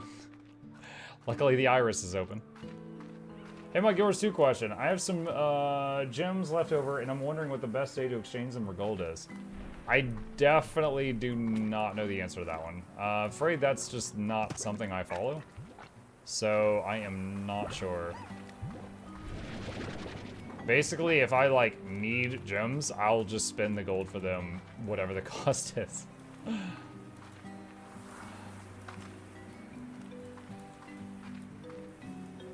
Alright, let's go back. Okay. Alright. We got a few things to do here. No, not there. Mashenya in Twitch chat says the price goes up when they're on sale usually. Okay, that's done. Bayron says, is it hard to get Leggy accessories?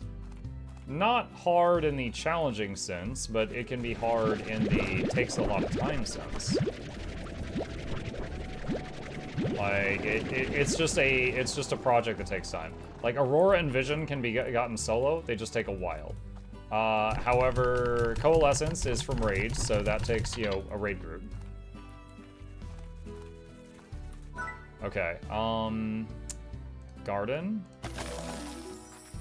Oka. And Nutrient Soil and Sprinkler.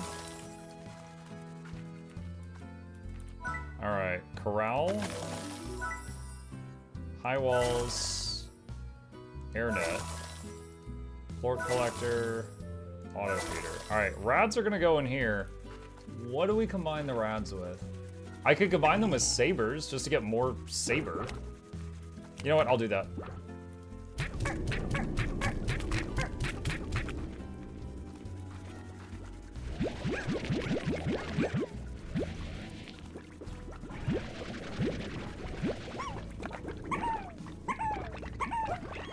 You could loom for crystal. Look for crystal.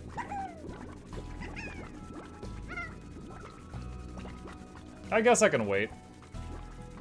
I guess I can wait on that. It would save space if I waited.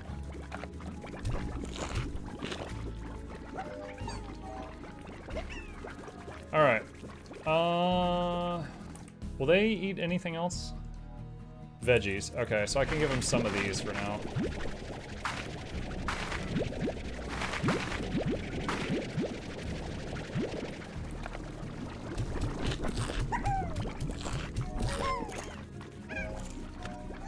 Odd onions. So I should plant this somewhere to get odd onions on occasion.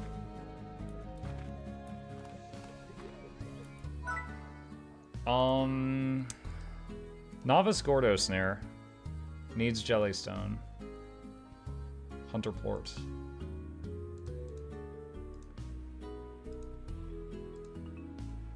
I've got the apiary over by the, we put 3 apiaries down earlier in the jungle. Those might be ready to collect from.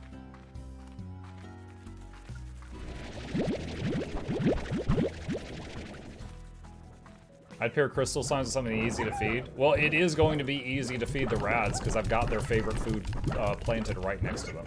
So that will be easy. Being vague here, is there a way to catch a wild crystal slime, or do I have to lure a Gordo to do it?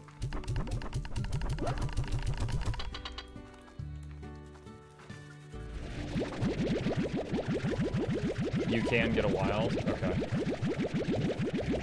Question. If I drop the odd onion on the ground in my base, is it going to vanish?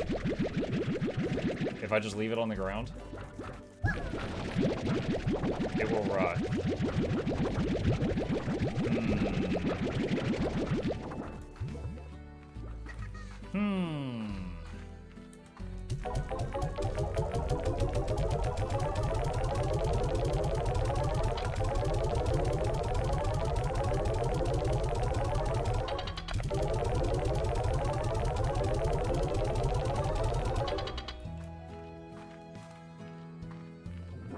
Isn't there a silo or something I could make? Hang on.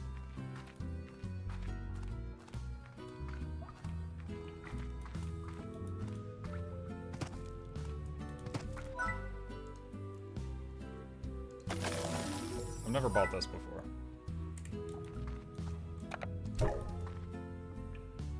I hope that will keep it from rotting.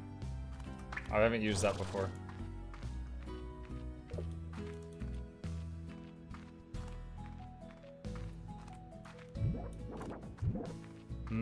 Alright, we gotta feed the other pins.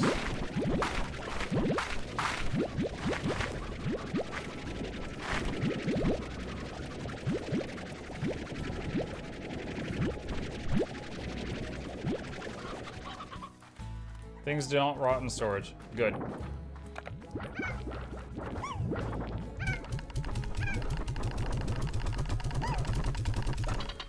Okay. Alright, last section is these guys over here. I know you have to get the guys for raids. Is there any other guide for getting started with raids? Yeah, Bjorn, hang on just a second, let me tab out. As either raids or raiding. It's one of those. There. If you open up that webpage, Bjorn, the video at the top of the page, intro to raiding, I recommend watching that one first.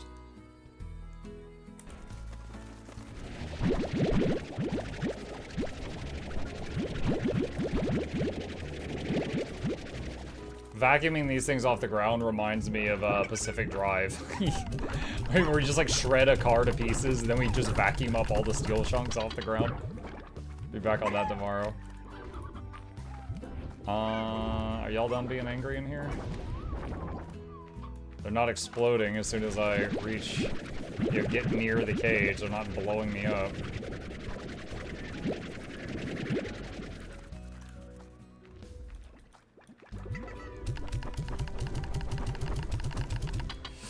Okay, alright, that's done. I worry I'm not going to get the drones that I want to try until I've beaten the game. I just want automation. Dude, now I want to go play like Factorio or Dyson Sphere again.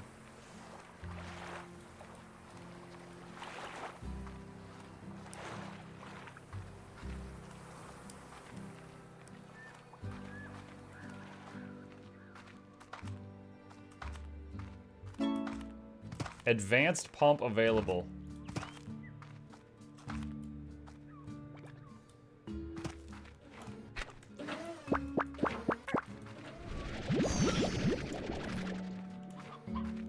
That one's done. Lots of honey and a few buzzwax. Look at the little dance they do when they're done. I love that.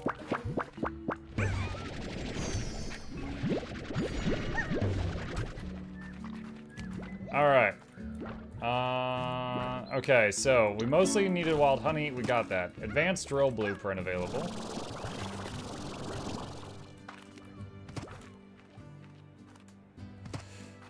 Okay.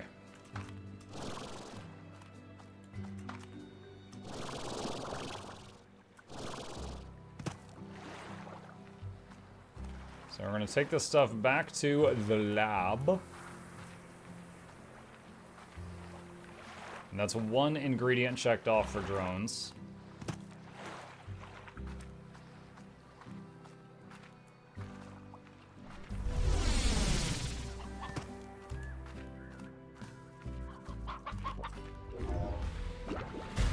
Ow.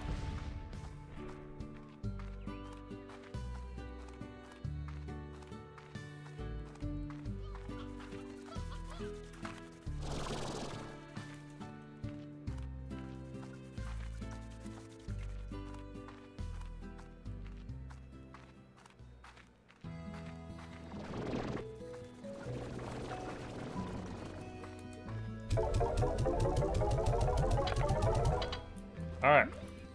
So, drones. Hexacomb done, wild honey done. Need jellystone. I've got hunter's plorts, I got honey plorts, so quantum plort and jellystone.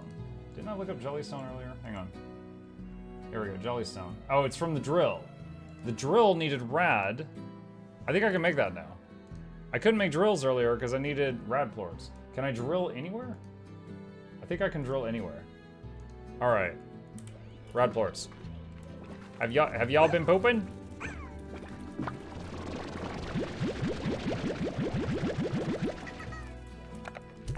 Progress.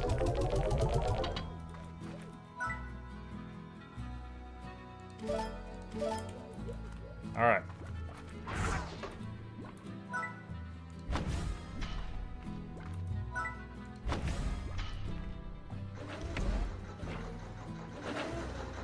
Alright. I just see what it looked like. I hadn't seen one before. Let's see. Advanced drill. Advanced pump. I probably should have researched this before I built those. I don't know if I could have supported that. Yeah, I could have. Yeah, if I get a, let's see, more pink plorts. And can we feed these guys yet?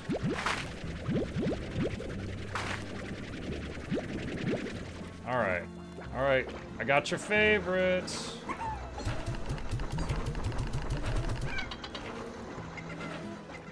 Fractals after so long. Dude, I haven't done fractals in ages. Primary issues being, like, if I went back and had to do, like, Sunqua CM or the, what is it, Silent Surf CM, I would be fumbling around a bit. It's been a bit. Okay. Oh, I needed, the pink things.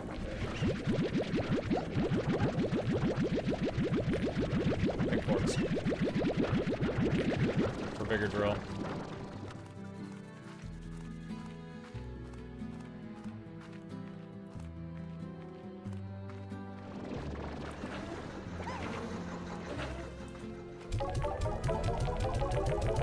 I also have to see about the teleporter. Alright. Warp tech. Deep brine or indigonium. Alright, hang on a second. Deep brine. A pump in the dry reef. Chat, have I been to the dry reef? I don't know what the dry reef looks like.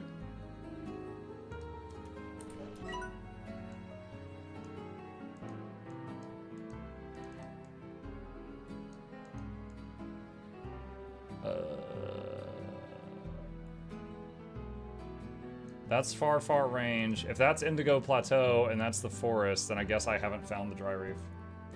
The dry reef is the area outside your house. Wait, really? What?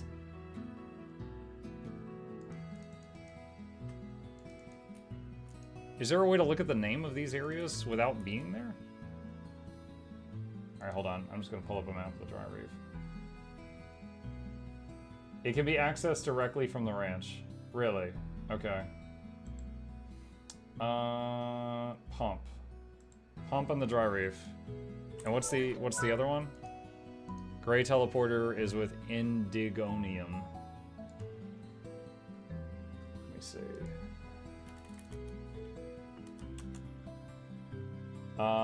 Drill in the Indigo Quarry.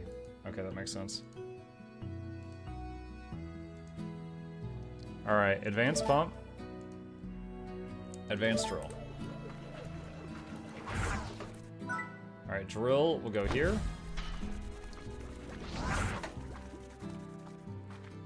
The whole world is the far, far range. The first area is the dry reef. Okay. So let me just step outside of town and see if it says dry reef.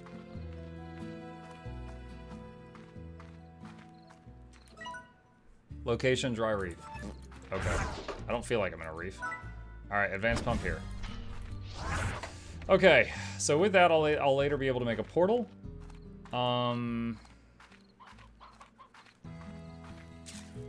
What next? Okay, we found... Oh, we found the giant rock slime. We found the giant rock slime. That's still growing. 25 of these will make it pop.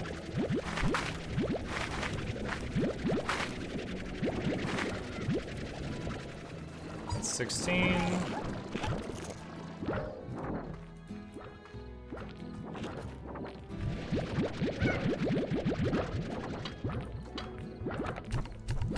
Okay, we got enough to make one of those pop. What is the fastest way back there? Oh, the rocks. Oh, we don't have the rock slime on the map, the big rock one. I think it was right by the entrance. So I think walking there is actually the fastest way. Oh, does it show the drills and stuff on the map? Oh, that's nice.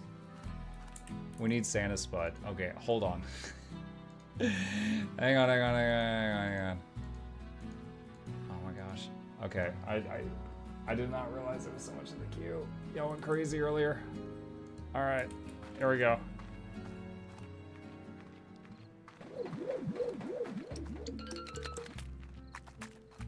We need Muckmus. I don't know if you need Muckmus. This reminds me, earlier, when I was here with Boy during the day, and I was not making progress, but showing him my progress, I was like, wait a minute, I think I see something I can do here that I couldn't do before, because I didn't have jet boots before.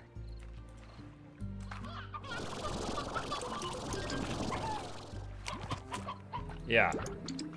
I don't think I've been up here. What is all this?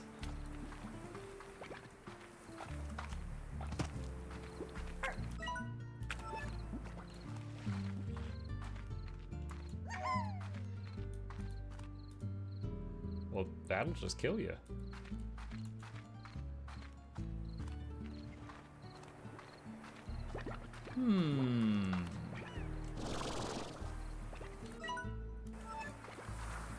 That also looks deadly.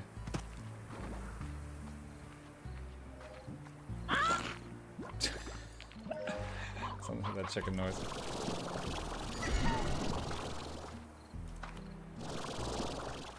Parkour! Okay, yeah, I've never been over here.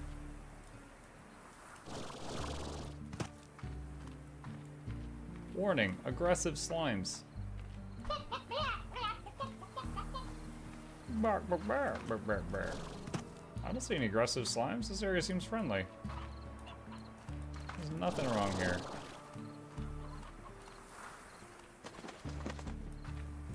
It's a very peaceful place. Pet.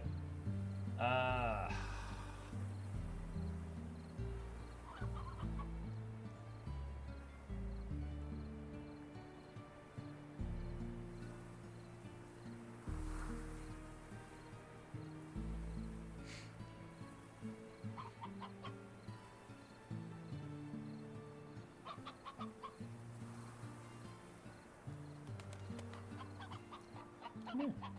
I'm trying to get him to like come near the camera. There we go. A little bit.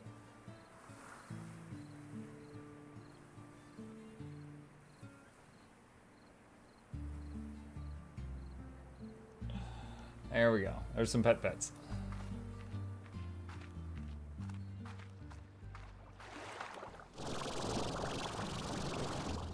Jetpack. Nightlight slime toy. What? Slime toy?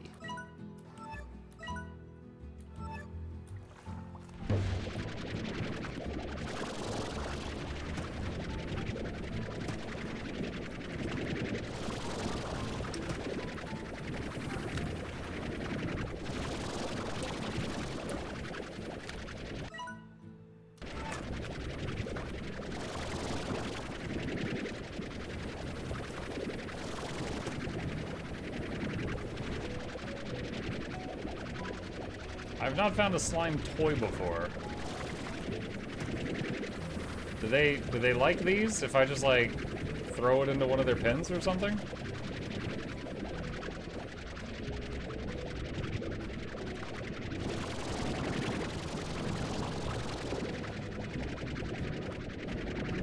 I'm being tapped on the shoulder.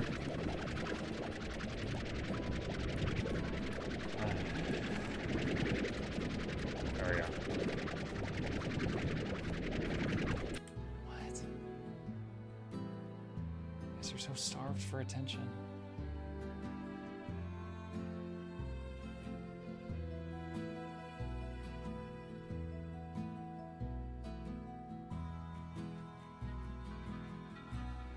The phosphor slimes like it. The moth slimes like lamp. That makes sense.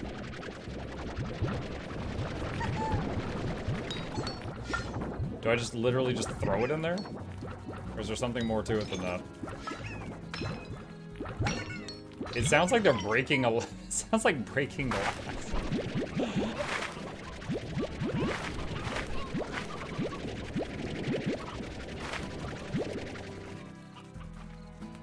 How's our chicken count doing? It's pretty good.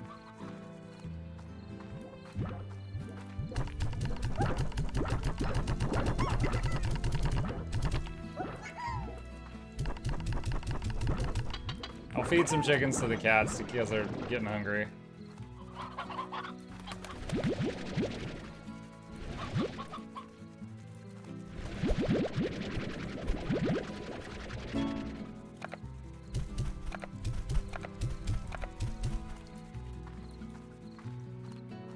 Mail from Casey.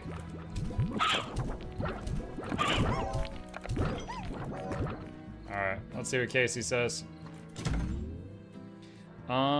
Let's see. Star mail. The van. Casey. Haha, it wasn't that bad. You just don't have the fortitude to make it as an artist, I guess. Beatrix LeBleu can climb a mountain before breakfast, but can't spend a few days in a modestly accommodated, breaks down only half the time vintage touring van. You were so miserable. I still laugh about it. But I really did appreciate it for those few days. It was great to have you in the crowd. That van still runs, by the way. P.S. That was a lie. The van literally caught on fire while we were driving it. It died like a Viking. It died like a Viking. If I die on fire, first of all, what a horrible way to go. I want that on my tombstone. Died like a Viking. Okay. Wait. Where did I put the veggie? Oh my gosh. I was carrying veggies with the intent to go pop the stone fella. There we go. Okay. Alright, so let's see, I need to go over here. We're gonna go pop the stone Gordo and see what we get. I mean, honestly, I don't even know what to hope for. I'm guessing I'll go get like another key or something.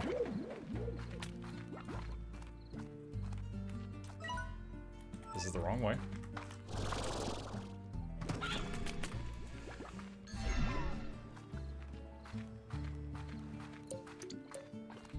This is the correct way. Chat, Gabe will be very proud of me tomorrow. We've made a lot of progress. He was starting to look at me like, oh god, my dad's a noob. This might give me some points back. Did you figure out that one puzzle? More specific, please. Which one puzzle?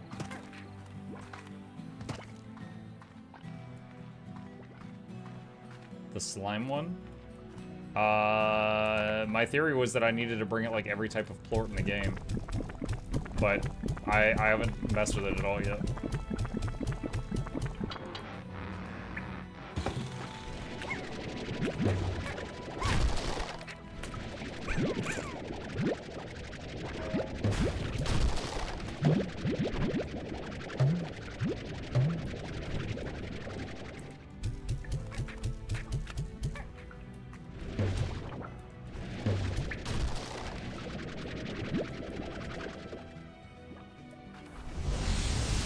Oh, is that a two-way teleporter? Oh, that's lovely. That's like the second two-way teleporter I found in the game? Something like that. Every plort available thus far. Okay, and then there was a giant rad. So we need a bunch of those things to do that.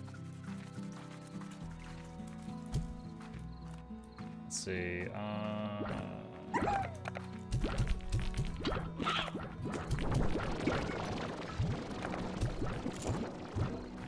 okay. All right, we had some pumps or drills or something back here that might be done. Let me go check. A bunch of okra. Is it called okra or like oka oka or something? Oka oka. Oka oka.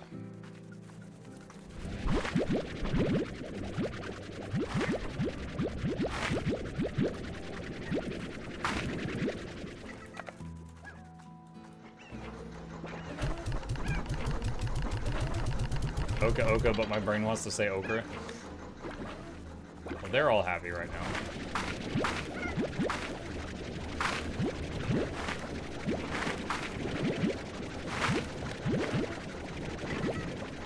Well, this is not enough.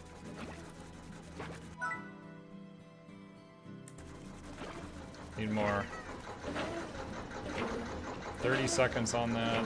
30, okay, we'll just wait a minute. Do you need 25? Yeah, I need 25.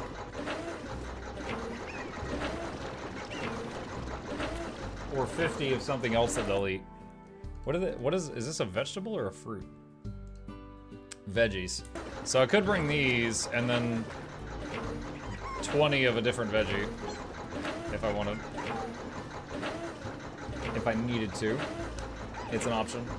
Like 20 carrots or something.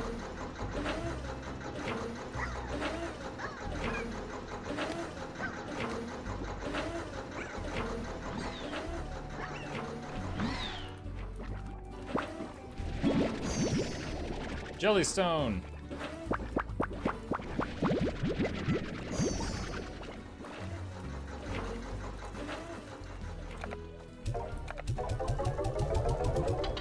What was this for? Why did I do this? The brine we're getting outside right now. We need more pink plorts over here. It was for the drone. So quantum plort is now the only thing I need to make the drone.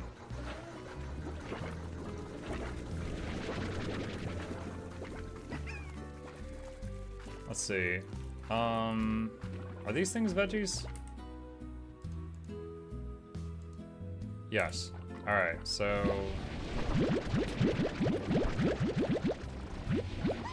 Alright, that should be enough to pop the rat slime. That should be good. The 15 Oka Okas and the 20 heartbeats. Okay. And we've got a teleporter over here. And if I can remember to, I need to bring pink plorts next time I go to the lab.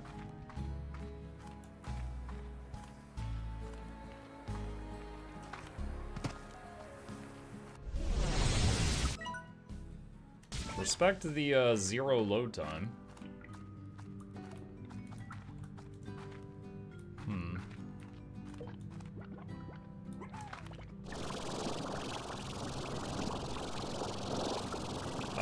high up as we can go. Might be able to staircase it.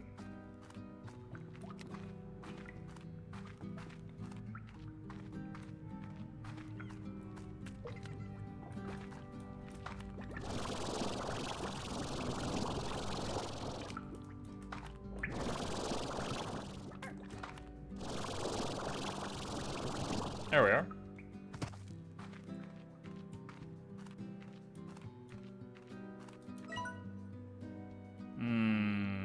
We went over the guy that we wanted.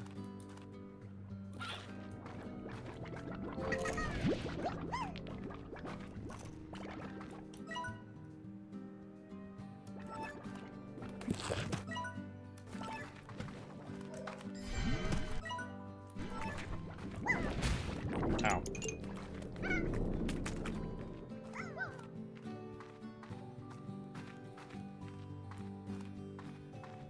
Here we go.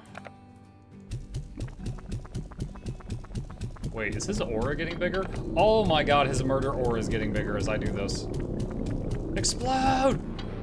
Explode! Oh my god!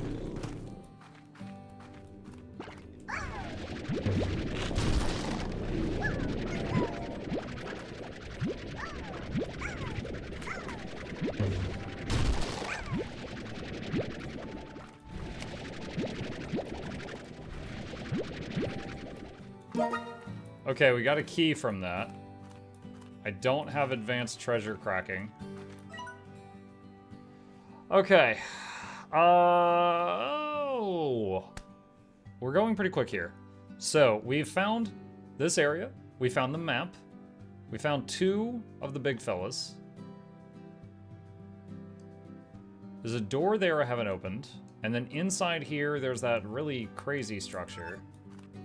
And it looked like I needed a pink plort there.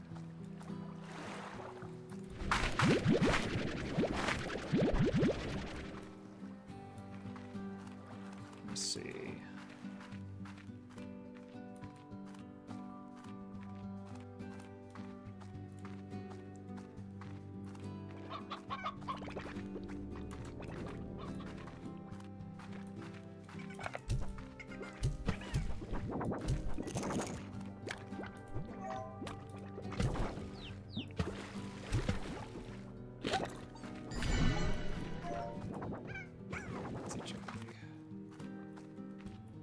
Let's do this up here a bit easier.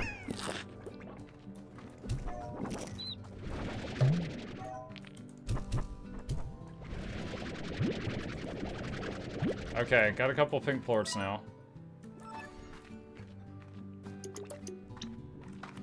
Whoa, there was a hole in that bridge.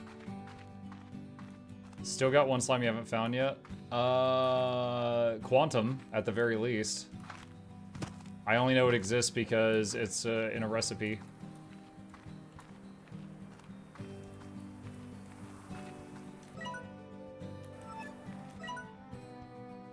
Wait, where was the...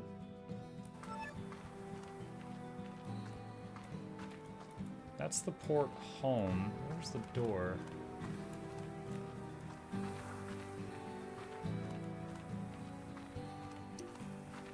Lost.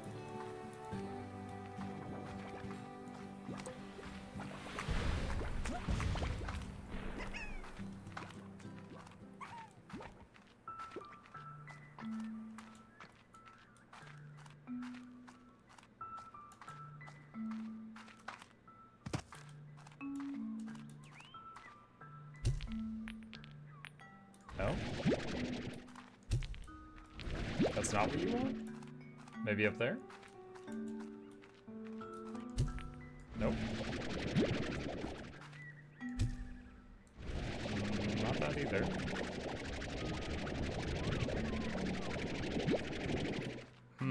The pink one's already done. Oh, I thought it was asking for that.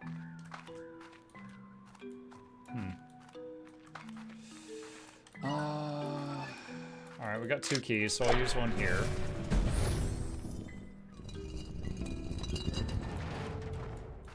Alright, so we know where this goes. Let's spoilers. Yeah, that was a little bit of a spoiler. Really didn't give me time to figure that one out.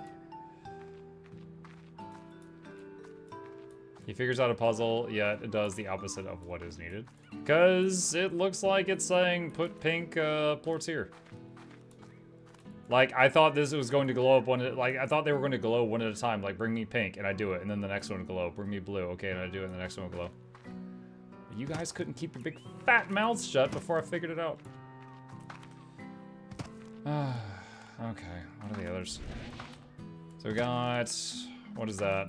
Boom, rad, phosphor, stone, hunter or saber? That's either hunter or saber, and I don't know. So we've seen hints that there is crystal and quantum in the game. I'm guessing one of those is involved. I do not know where they are.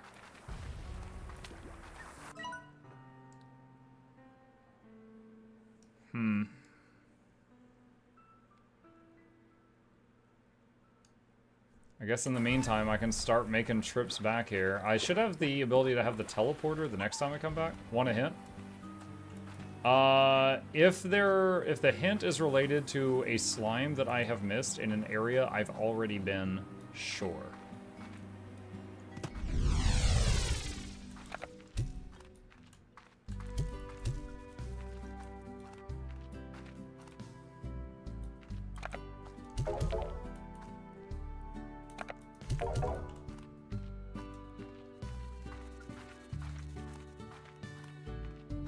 Oh, wait a minute.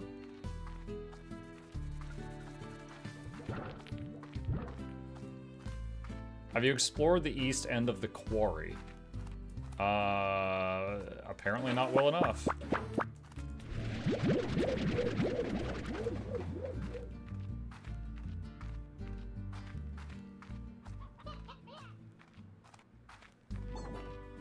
Well, I was going to bring pink plorts with me, but inventory's full.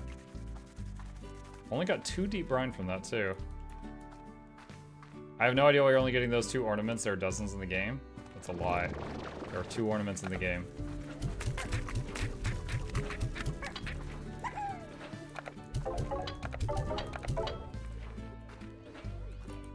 Alright. Warp tech. So much for making this on the next trip. Deep brine. I need another... What was it? Advanced pump? I need more pink plorts for that. Dang it! Alright, so I need to go get like 50 pink plorts and bring them back to the science lab. Where Chip? Oh, he jumped down. I should turn his camera off. As soon as I do that, oh my god, he's back. Unbelievable. Literally, I turned it off and he leaped onto his tower. He heard you? Yeah. He's like, finally, some privacy.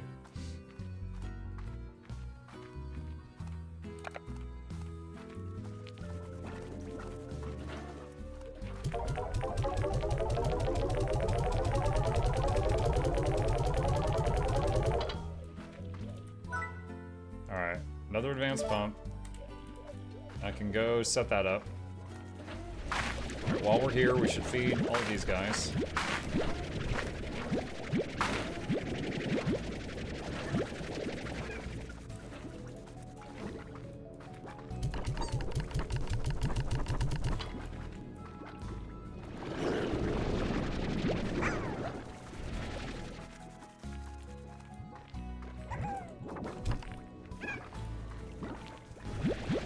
Saber stuff is starting to overflow.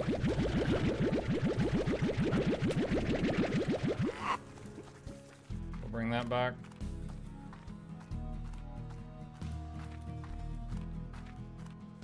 Get the water stuff.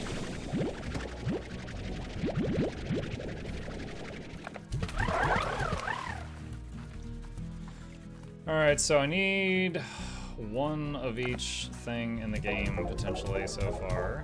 So we'll keep a puddle plort.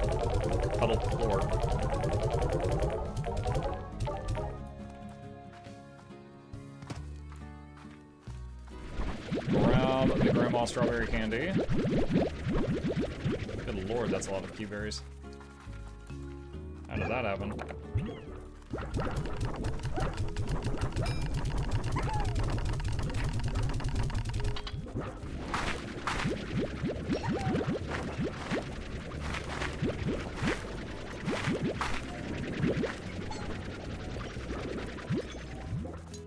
Alright, and these are both low on food.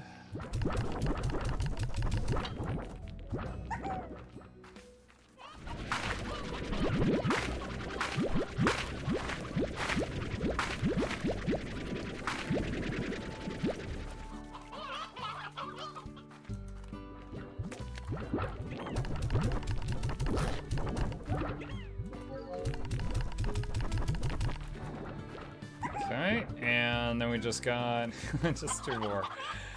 Just 2 over here.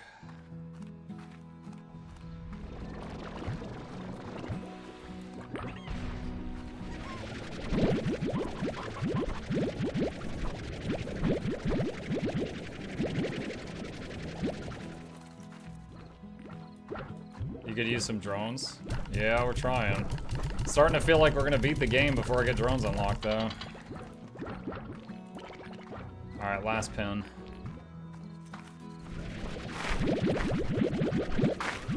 My god, there's a lot of harpies here.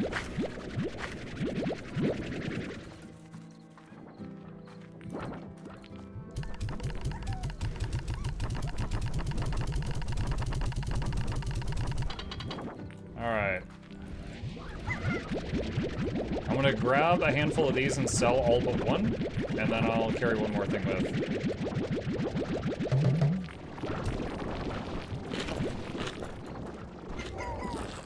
And then I'll take these 4 with me to the spots. Oh yeah, didn't I get the mats for another pump?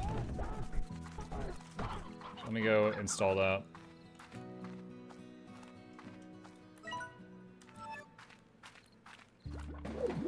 Oh, that's still going. Wait.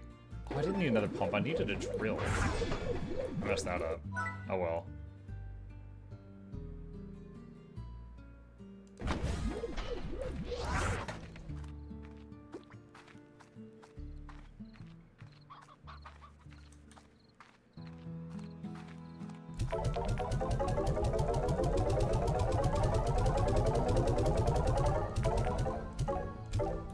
Okay. I've got one of each of 4 different ones. Let's see, where was the teleporter? It was over this way. Let's take these to the puzzle. I was hoping to bring a teleporter with me this time, so that this would be the last time I have to make this trip, but we did not drill the things that we needed to do that. So no luck on that. So, off to the ranches.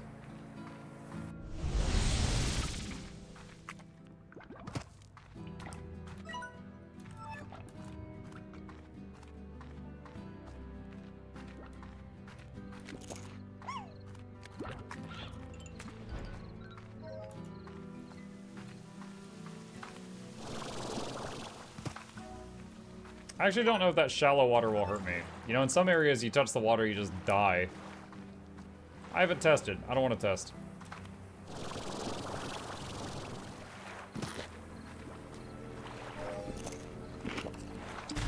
Ow.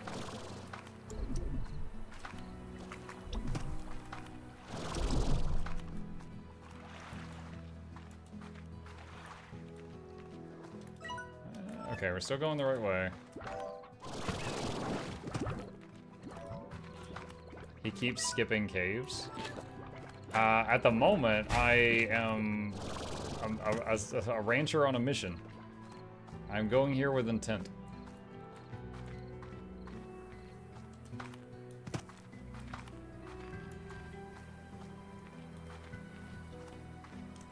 Whoa, almost fell.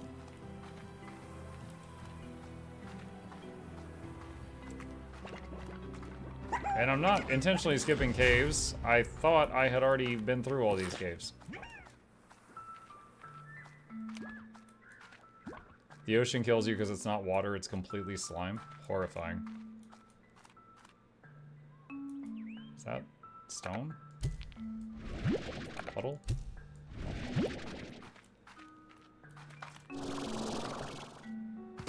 Green, that's probably rad.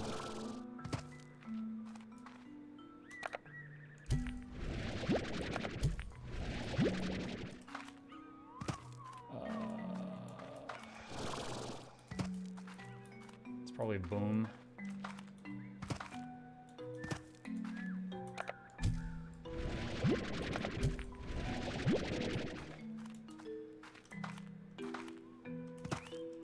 Hold on, have I located all of them? Let's see, 1, 2, 3, 4, 5, 6, 7, there's 7. There's one there, one there. Alright, there's none of those.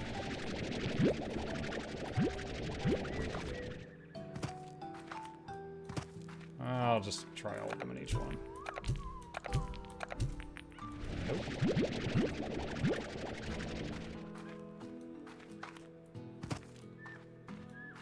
What's this one?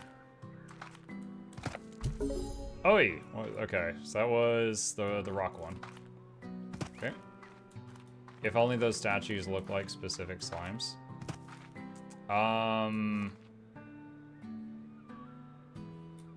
That one does have spikes on it. That one has antennas? Oh, that's phosphor. Okay. Honestly, it's so like dark. I just was noting the color of their eyes. Like that one there's just round, but it's green, so I'm guessing that's rad. Okay, that's honey.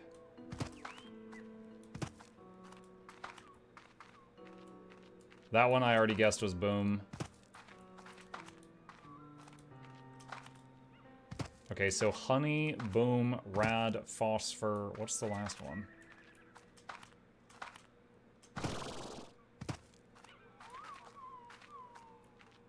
Is there a statue I haven't located here?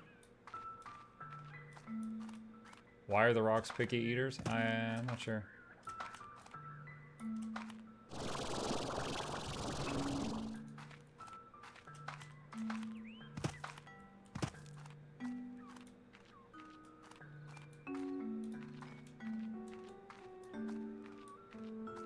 Oh, there's ears up there.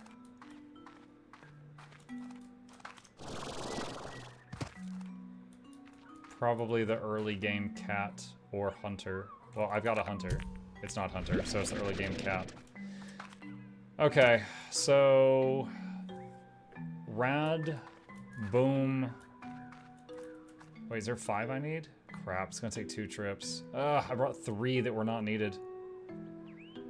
Okay. Rad, boom, cat, phosphor. Rad, boom, cat, phosphor.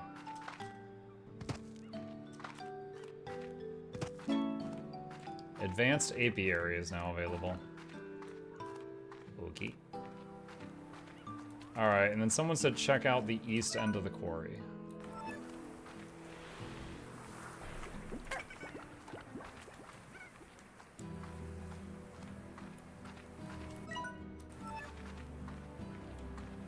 You were in this room with the rad floor just before? Well, y'all hadn't spoiled it then.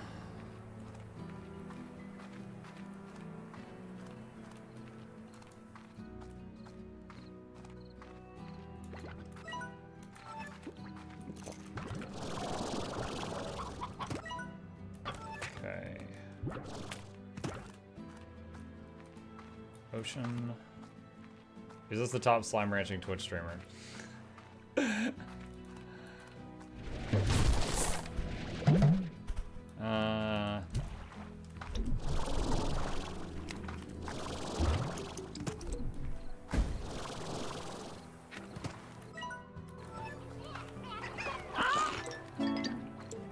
Blue teleporter now available.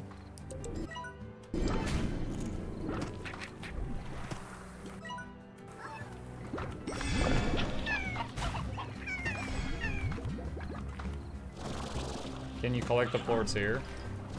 Some of them.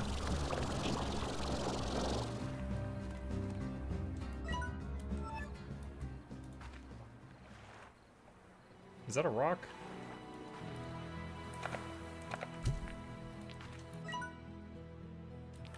Rock Gordo. Okay, there's another Rock Gordo. Alright.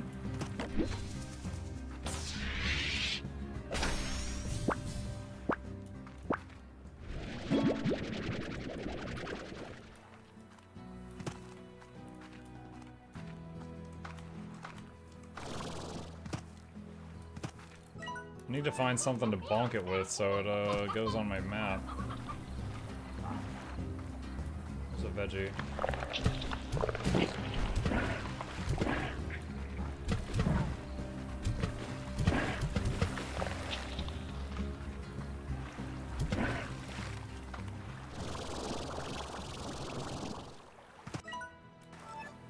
There's a cave.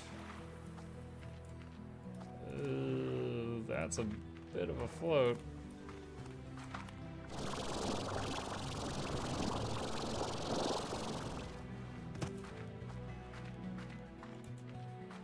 Oh, I think I've been in here before. This is where the jumbo rad was.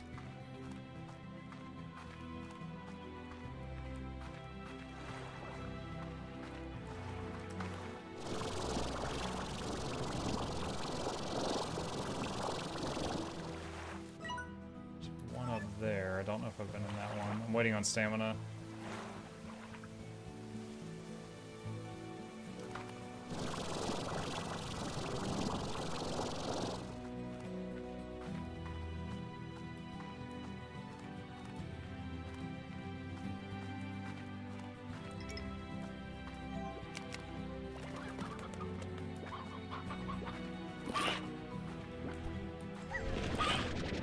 Crystal slime.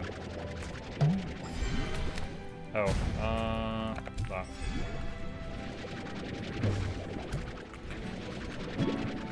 Crystal slime.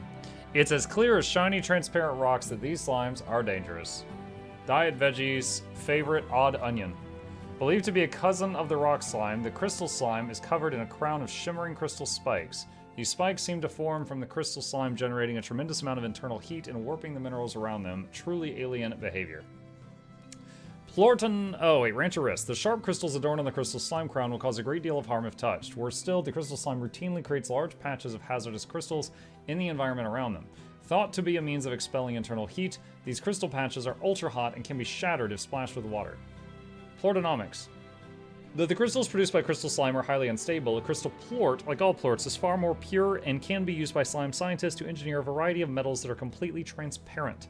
This innovation has led to metropolitan areas on Earth completely transforming visually, allowing more light to reach the streets and the space as a whole a chance to breathe. Architects often describe these transparent metals as so totally cooler than normal boring metals. I need a... Is that a crystal port? I don't want... Get away from me. I don't want a crystal slime. I want a crystal plort.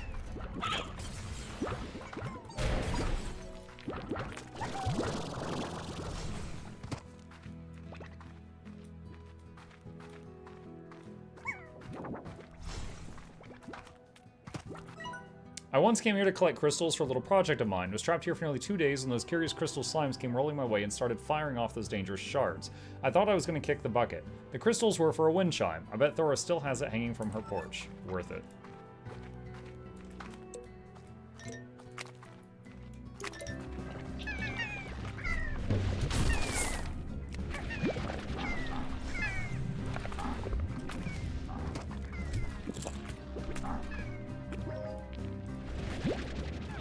There's one.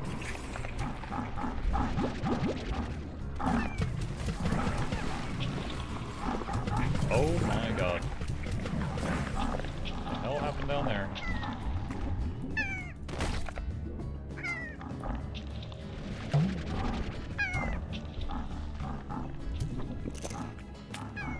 Look, I know your life's in danger and all, but I need poop. Thank you.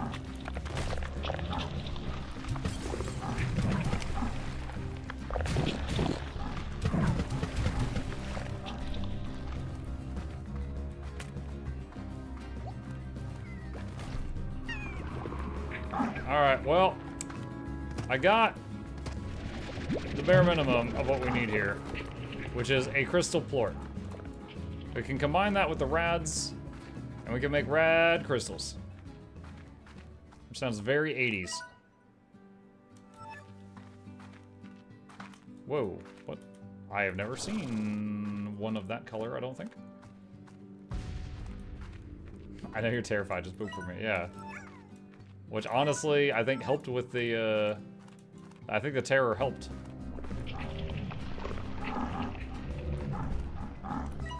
Have I been here?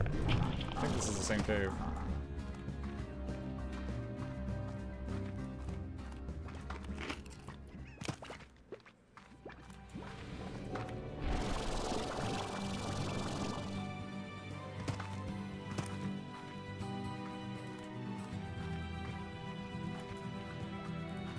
I think this is the cave that has the portal. Yeah, there it is. Okay. Alright, alright, alright, alright.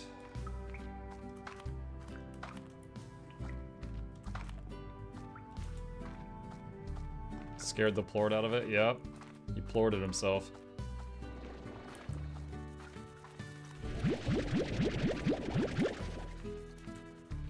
Is this slime 1 or 2? 1.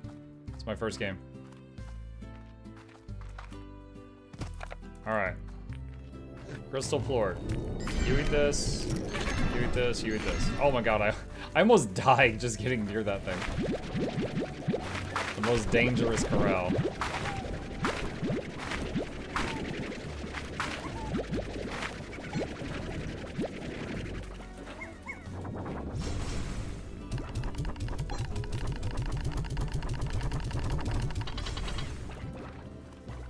Alright, this thing's done.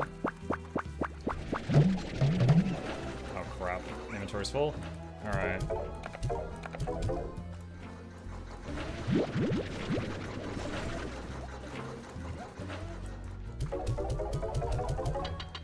Alright, what was I gonna do with all that?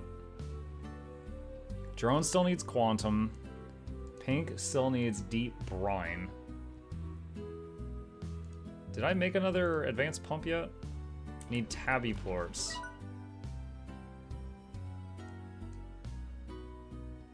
I'm there. Is that a pump? Okay. Alright, let's feed these guys.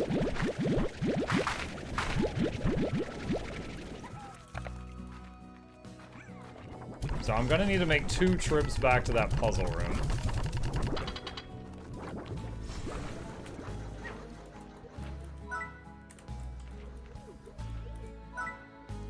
And let's see.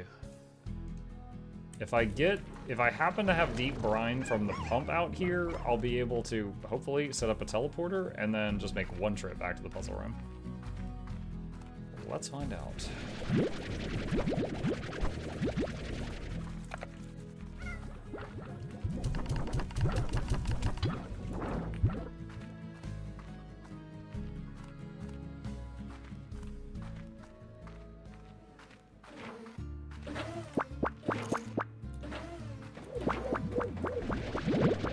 Alright, so these last for 3 cycles. I thought that meant that they would run for 3 days, but it's just they run for 1 day, but then can be restarted after. They run for 1 day, need to be emptied, run for a 2nd day, need to be emptied, and then 3rd day. Which is fine. That's still good. It's not what I thought it did.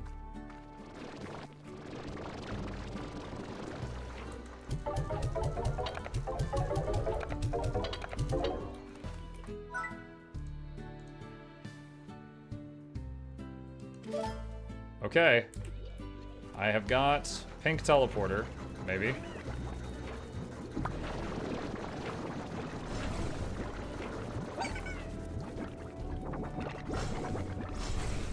That is a nasty cage of death. Spikes and radiation. Nasty cage of death. Alright, pink teleporter, install. Okay, and then I need to go put the other one down, I guess. Alright, trying to remember what all I needed. I need one of these. I need a cat. I needed a boom. I needed boom, tabby, phosphor, rad. There's boom. I don't remember what the last one is, but I can only carry 4. And honey. And honey. I'll go get rad now.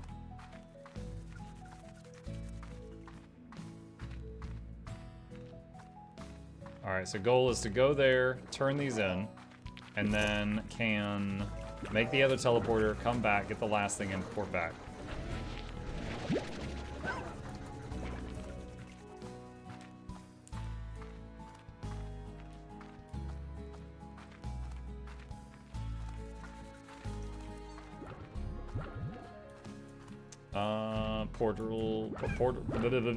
Portal's this way.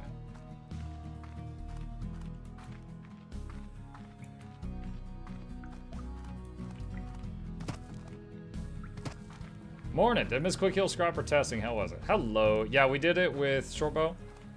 It was a little bit better than I thought it was, but I still really don't like it. They have to make a lot of weird sacrifices to keep protection on their group, something that other supports do not have to do. It did have healing. It had barrier. So it was able to keep things going. I was able to heal through Bone Skinner, no problem. It has function gyros. It is not able to keep vigor or swiftness up on its team. Kind of annoying. And it has a single Aegis application. And it honestly just felt really clunky to play. But it is functional, so if there was someone that just like really loved it and that's what they wanted to play and they got good at it, they can still support their groups through most content on it. But it's weird.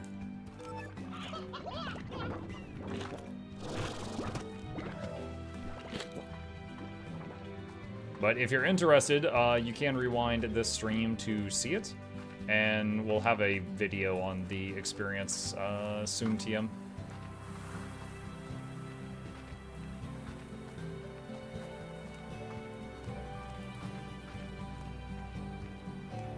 Like, if I were to play Scrapper, I would still use Mace Shield at this time.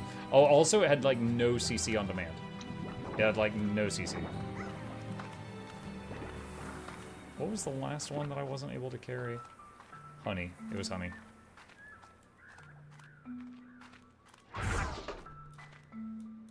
Oh. I can't build in here, chat. Can we build outside of this cave? Yikes.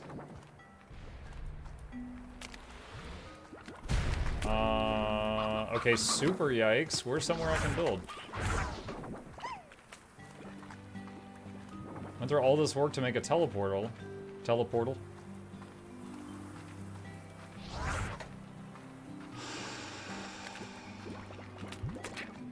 Go deeper in. Oh my god, if I had a nickel. Teleportal, yeah.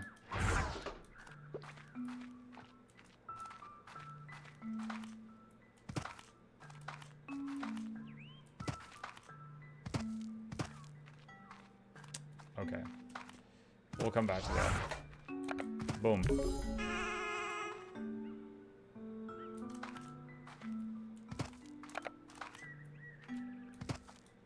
Rad.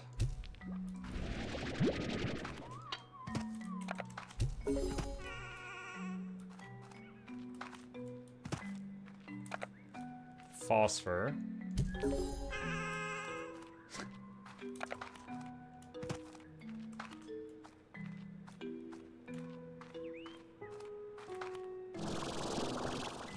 Tabby. Alright, honey is the last one. I need to find a spot where I could slap my teleporter down. Alright, well now we're in the jungle area.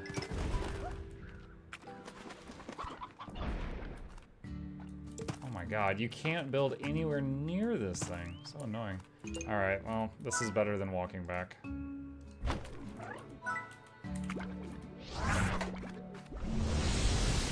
Okay.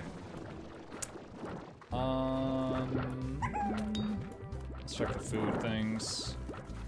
These guys are starving. Dude, they're starving, and they just have their faces pressed against the window, and they can see their favorite food right on the other side of the glass. This is them, like... this is some sick and twisted. They're like, this is like seeing it, just dying, just seeing it right over there. That'd be like me starving to death and like having a window that's bulletproof glass, and on the other side is just like a Panda Express kitchen. I'm just watching them make orange chicken all day, and I'm just crying. The last of my hydration out.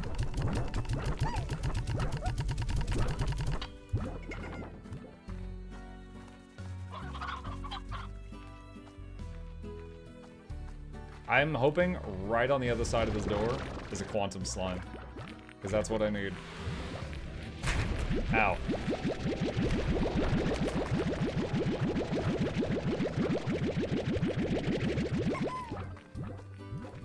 Wait, how's their food? Their food's fine. How's their food? Not great.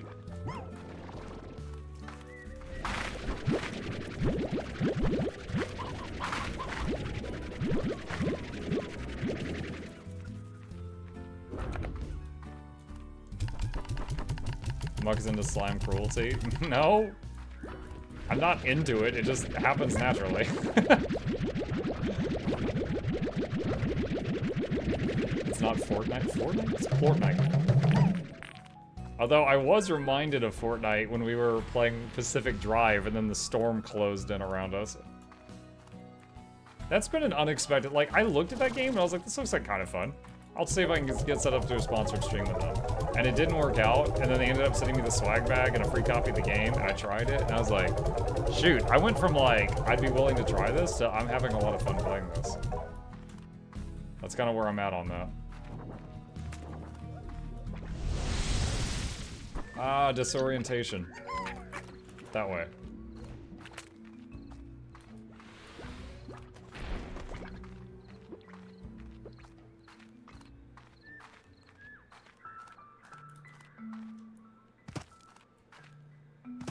Honey.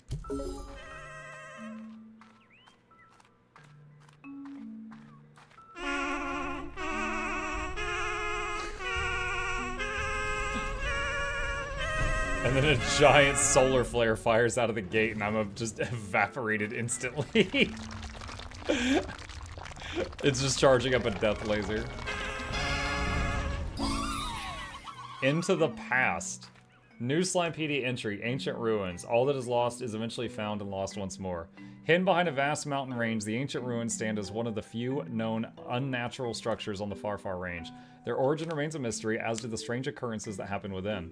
Home to quantum slimes that seem to express many other possible realities of their being, and phase lemon trees that do not remain in one time or place for very long, the Ancient Ruins defy logic and expectation.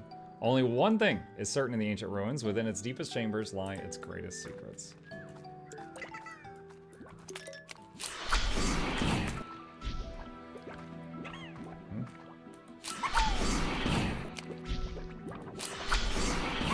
Okay, on-off switch for a door. Something weird going on there.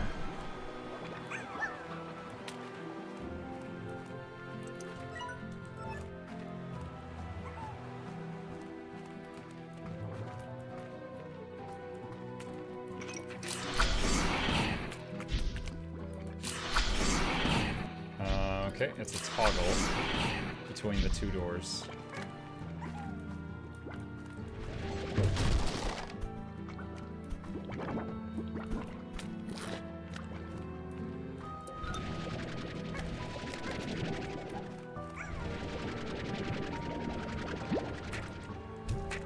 No?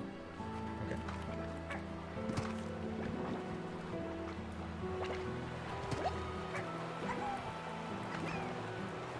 NFT trees? NF trees?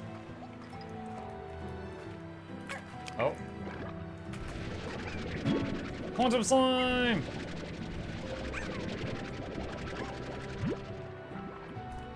A slime that really shows its potential. Favorite phase lemon. Quantum slimes appear to have resulted from some sort of event that took place in the ancient ruins long ago. At all times, the quantum slime is capable of emitting other possible realities of their being, called ghosts. These other realities can come true with the quantum slime aligning with the reality of the ghost, effectively teleporting. Rancher risks. They can be one of the most difficult slimes to manage given their unique abilities. A rancher needs to learn to detect when quantum slimes are primed to take over the reality of a ghost and act quickly, such as feeding them or just splashing them with fresh water as a temporary measure. Plortonomics. Quantum plorts are believed by many to hold the secret of infinite resources. Given the quantum slime's ability to change reality, it's theorized that unlocking the potential of quantum plorts could allow for a technology that converges the realities of other entities into our reality. And well, basically we're talking about cloning stuff. Infinite energy, chickens, whatever. Probably no harmful side effects to this at all. Fascinating, aren't they? What do you think constructed these ancient ruins and for what purpose? I'd visit this place and ponder that question often. Only one thing is for certain, these folks like slimes. Eventually I came to realize what this place was for and how to utilize it. Will you do the same?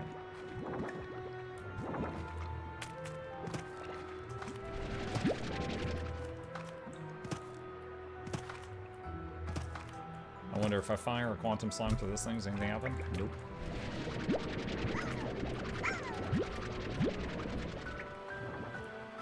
Now I wonder if they can port out of the gun thing that they're stored in right now.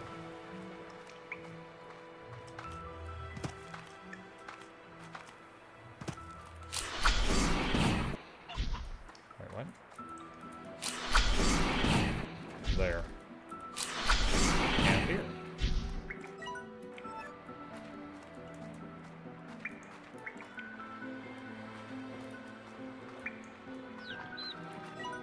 These strange glass doors are a good reminder that you can't always have both. Hit the switch over there all you like and both doors will never be open. Sometimes you gotta choose one path or another and there's no way around it. But you know what?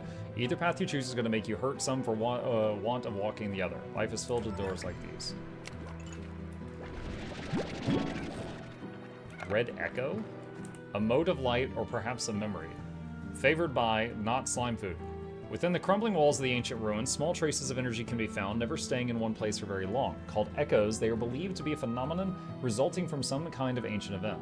Since they are harmless, echoes are often collected by ranchers as good luck charms or used as decorations. Echoes appear regularly in the nooks and crannies of the ancient ruins, as well as from extractors. On the ranch, echoes can be used as decorations. Simply vac them up and shoot them wherever you want. They'll hover in that spot until you vac them up. Aight.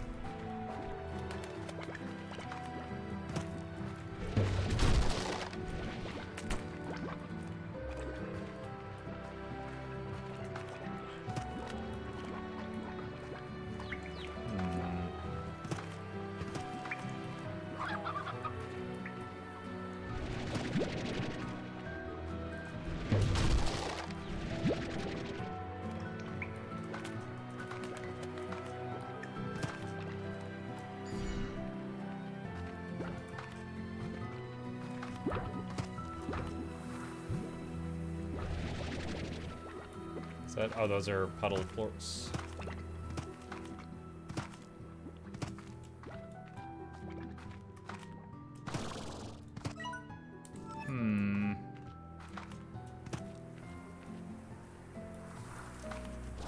I think I see the map.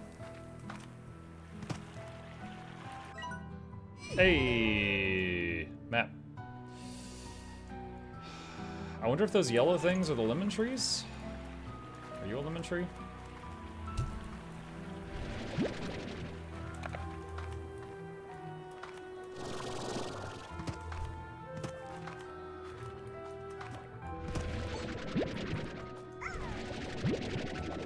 Wait, what do they eat besides the weird lemons?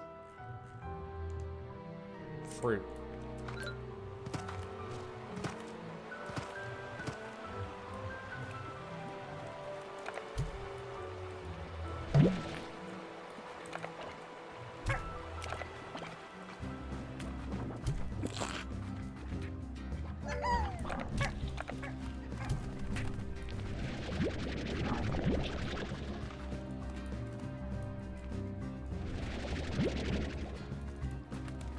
Quantum plort. You know how, what was it? Puddle slimes cannot be combined with anything else? Can you combine quantum slimes with other stuff normally? Or do they have to be, like, on their own? You can? Okay. Any fan favorites?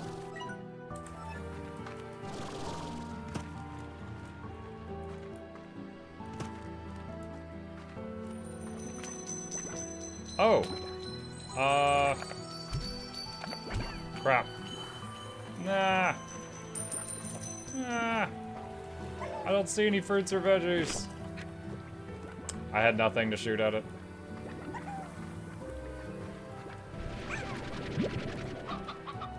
Quantum cats? That would be a pain to feed.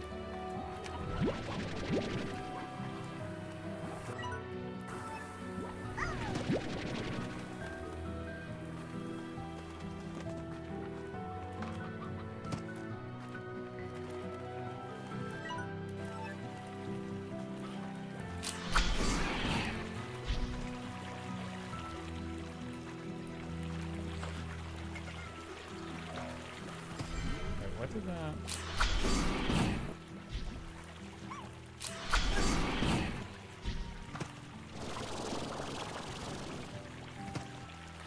Oh.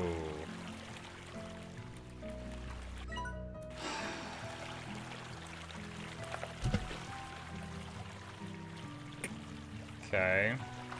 What was their favorite again? Briar hen. Oh my god. That's gonna. That's gonna be awful. So I need to feed him to move him. Then I can go in there, push this button. This thing closes, something else opens, and then I can go through the path that he's currently blocking with his booty.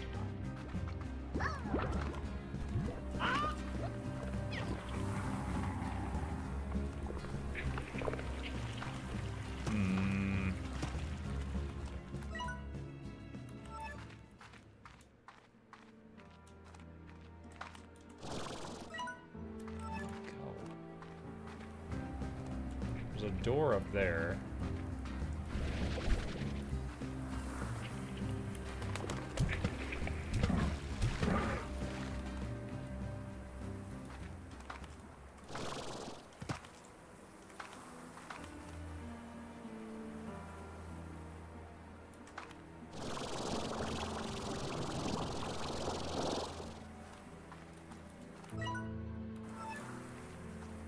I gotta say, the map is remarkably unhelpful here. There's just too many layers. It's like an ogre.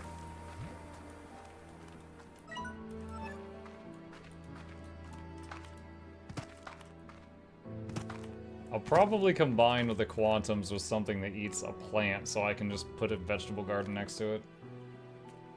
Ah.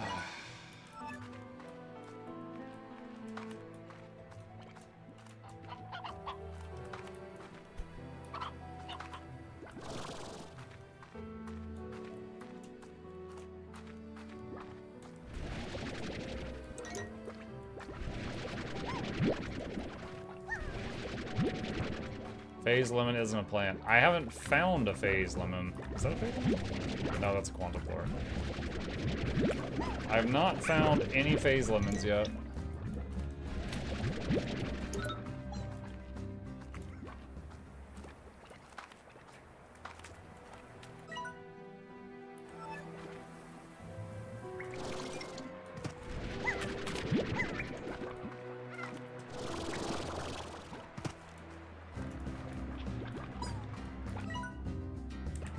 Wait. Oh, the door's closed.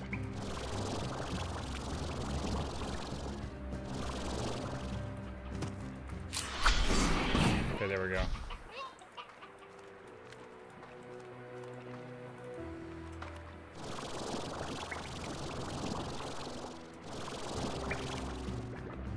Alright, let's see if we can get this quantum stuff back home and get it set up.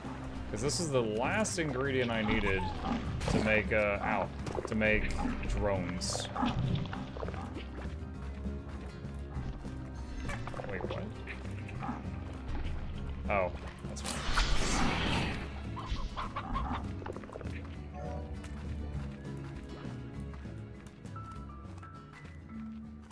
Okay, and our portal home was over this way.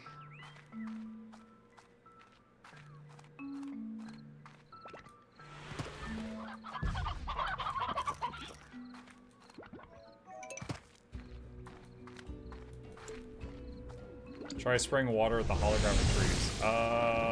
You're right that I did not try that. Okay, let's see. Blue Echo, Red Echo. So I need to combine, I want to combine Quantum Plort with just something else that eats a fruit or veggie, and then I'll just slap down a tree field next to it. But to do that, I need somewhere where there are 2 plots.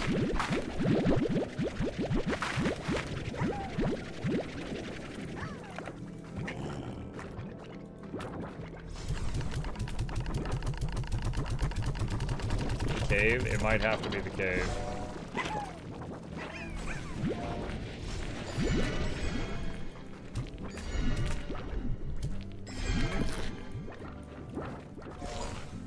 Okay, this thing's dancing. Put Jellystone in here.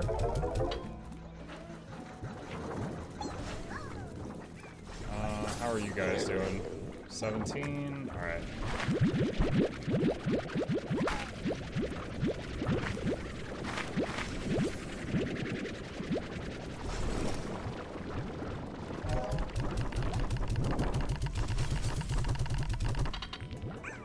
Alright, let's check the drone production building. 12 quantum plorts and 2 hexacomb. Oh gosh, did I use up my hexacomb on something? Oh. Hexacomb. Obtained with an apiary. Anywhere? I guess anywhere. Alright. Extractors. Hold on, there was an advanced apiary over here. There it goes. Alright. Advanced apiary. Honey plort and pink plorts.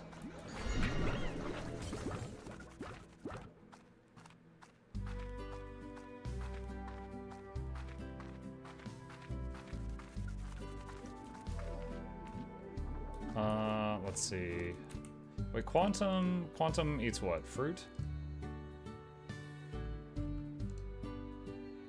Fruit. What's a fruit? A Q-berry's a fruit. Ow! Q-berries are fruits.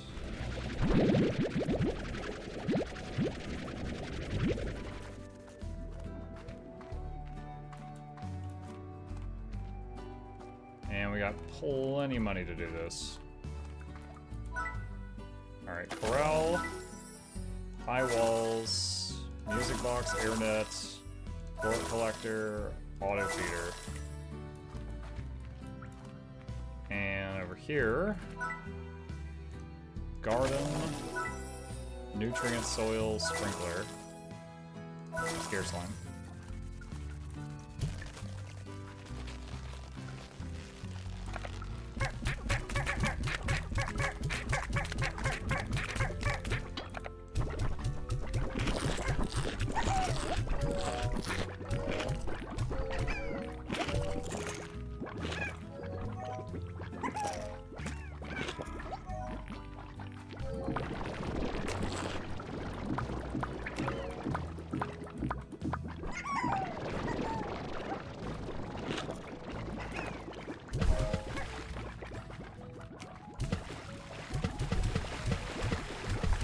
How do you... How often do you have to babysit them to keep them in their pen? I'm a little concerned about that.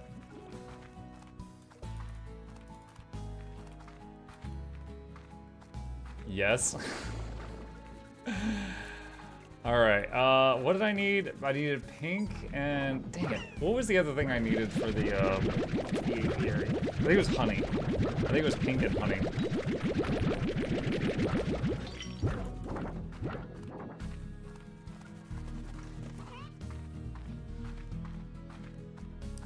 They never stop.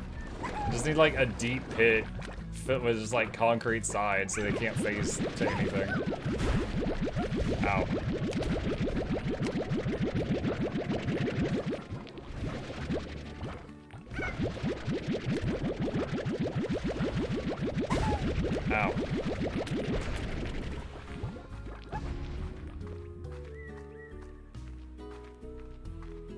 I know it's 12 o'clock. 5 more minutes. I have an objective right now. If I leave now, I'll forget.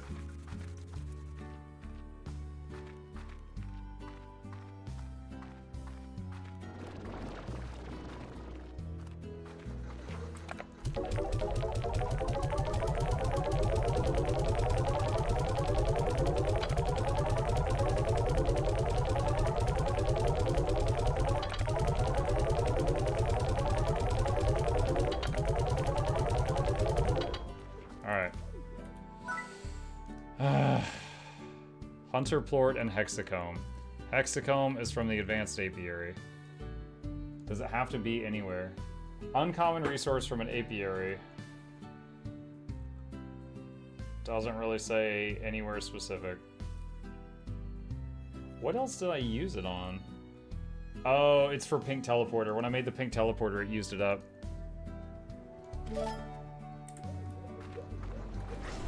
Actually, should I make multiple of these?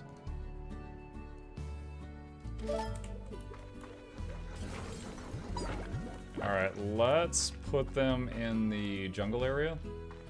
Well, we've got that pink teleporter that goes there. Right here.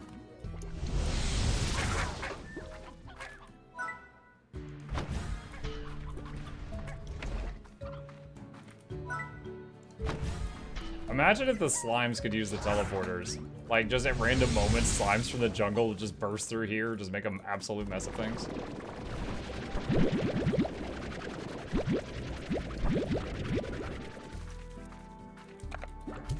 Ah.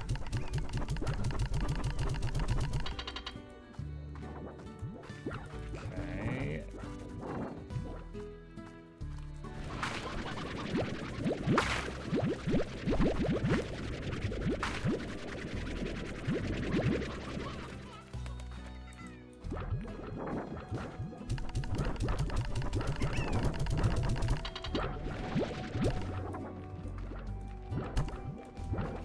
All right. So to make drones, I need hexacomb. We have set up 2 apiaries to attempt to farm hexacomb. That is in progress now. We've got some quantum slimes, so we should be able to make drones next time. But as far as progressing the game, I believe I need to pop the boom slime. I think it's in the way of the end objective, and that's gonna take 50 chickens or 25 or whatever its favorite one is. Ah, bad slimes get water. And that dude, I thought there was a tar in here because of this thing. Briar. Yeah, briar. Okay. All right. Okay, substantial progress made. We've got, I don't know what's going on over here. Oh, wait a minute. Oh no, for a second I thought this was a repeat of this map, but it's not. It's very similar. It's not the same. So I don't know what this is. We finished all the map here, so we made a ton of progress today. Gotta fill the boom slime until it explodes, and then deal with the puzzle, and I don't know. Let's see, how many are left that I've never... Let's see, there's 4 types that I've still never seen. So I don't know if we'll finish this next time, but we're getting there, we're getting there. You also found the rock Gordo. That's right, there was a rock, oh god, where was it? Ah, I hate that they only show on the map if you've got something to try and feed them. It was it over here? I think it might have been there. There's a rock Gordo, and then the spicy one was over here somewhere. That's right, I'm glad you said that, so there's those. All right, with that, we will save it here, chat, and we'll pick it up from here next time. All right, chat, with that, it has been 5 minutes. Thank you guys so much for being here. I hope you guys enjoyed the stream. Couple plugs on the way out. If you happen to be new to my channel, my name is Mukluk. I stream every single evening and every weekday morning. I'll be back tomorrow morning for our playthrough of Pacific Drive, if you're interested in that, and tomorrow night for Mutiny Monday, if you're interested in joining the chat while they muck with me while I try to play the game. A couple plugs are on the way out. If you're new here, hit the follow button on Twitch, hit like and subscribe if you're on YouTube. Additionally, these are links to both of my YouTube channels. The main one is nearing 100,000. We're trying to get there, so even if you don't use YouTube much, a subscribe there is vastly appreciated. Help us reach that goal. And additionally, a special thank you to our dear Patreon subscribers. They keep this channel alive. They keep this orange cat fed, all that good stuff. And I could not do it without them. And if you're interested in becoming a supporter and earning some perks, there is a link to that right there. You guys have a fantastic evening. Sleep well. I'll see you tomorrow.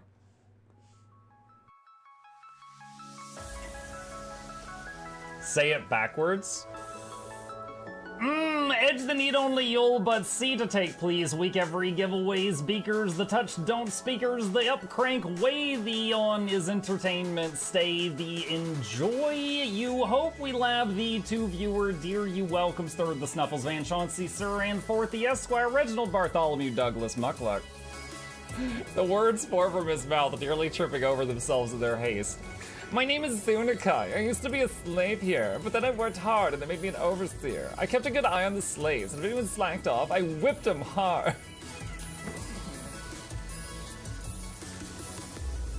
Don't clip it. Oh, I'm crying. Oh, hi.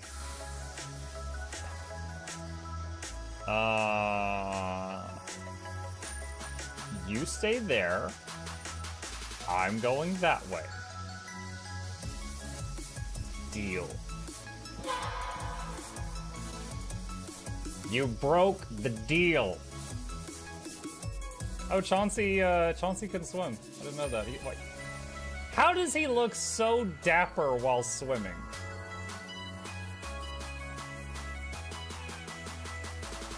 I've never seen a cat look that dapper while swimming. Like, look, his chest is out. He's just like, yeah. Have you attempted Oxygen Not Included?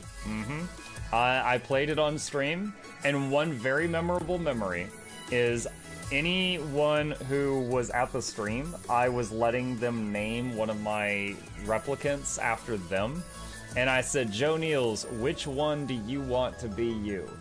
And one of them had like explosive bowel syndrome or something, and he donated $50 and he was drunk and he made the British guy said, I want a character, make me the poop one. I don't know if anyone on Twitch has ever spent $50 to say make me the poop one, but that day Joe did, and it burned into my mind. The flashlight that we picked up earlier is in hand now. Oh, that's us. Oh, yo, I was getting...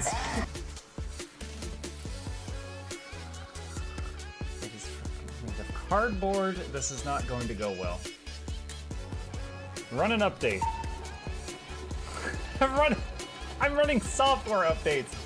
This is true horror, chat, because I was a tech support. I can't get away from it. Updated. They just left bread on the table. That bread's gonna dry out. The bread is gonna dry out. There's so much bread.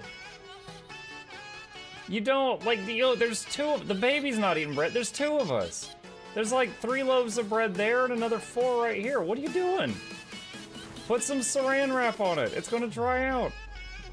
New oh my God, a freaking patron sound.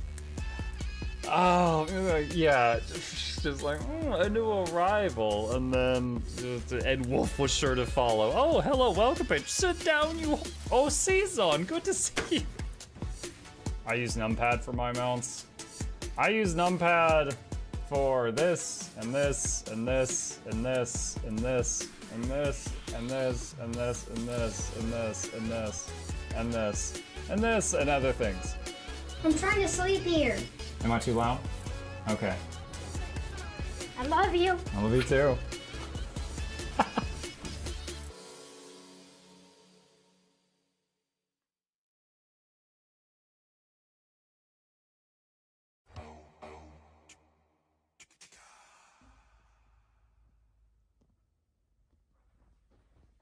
You're still here? It's over. Go home.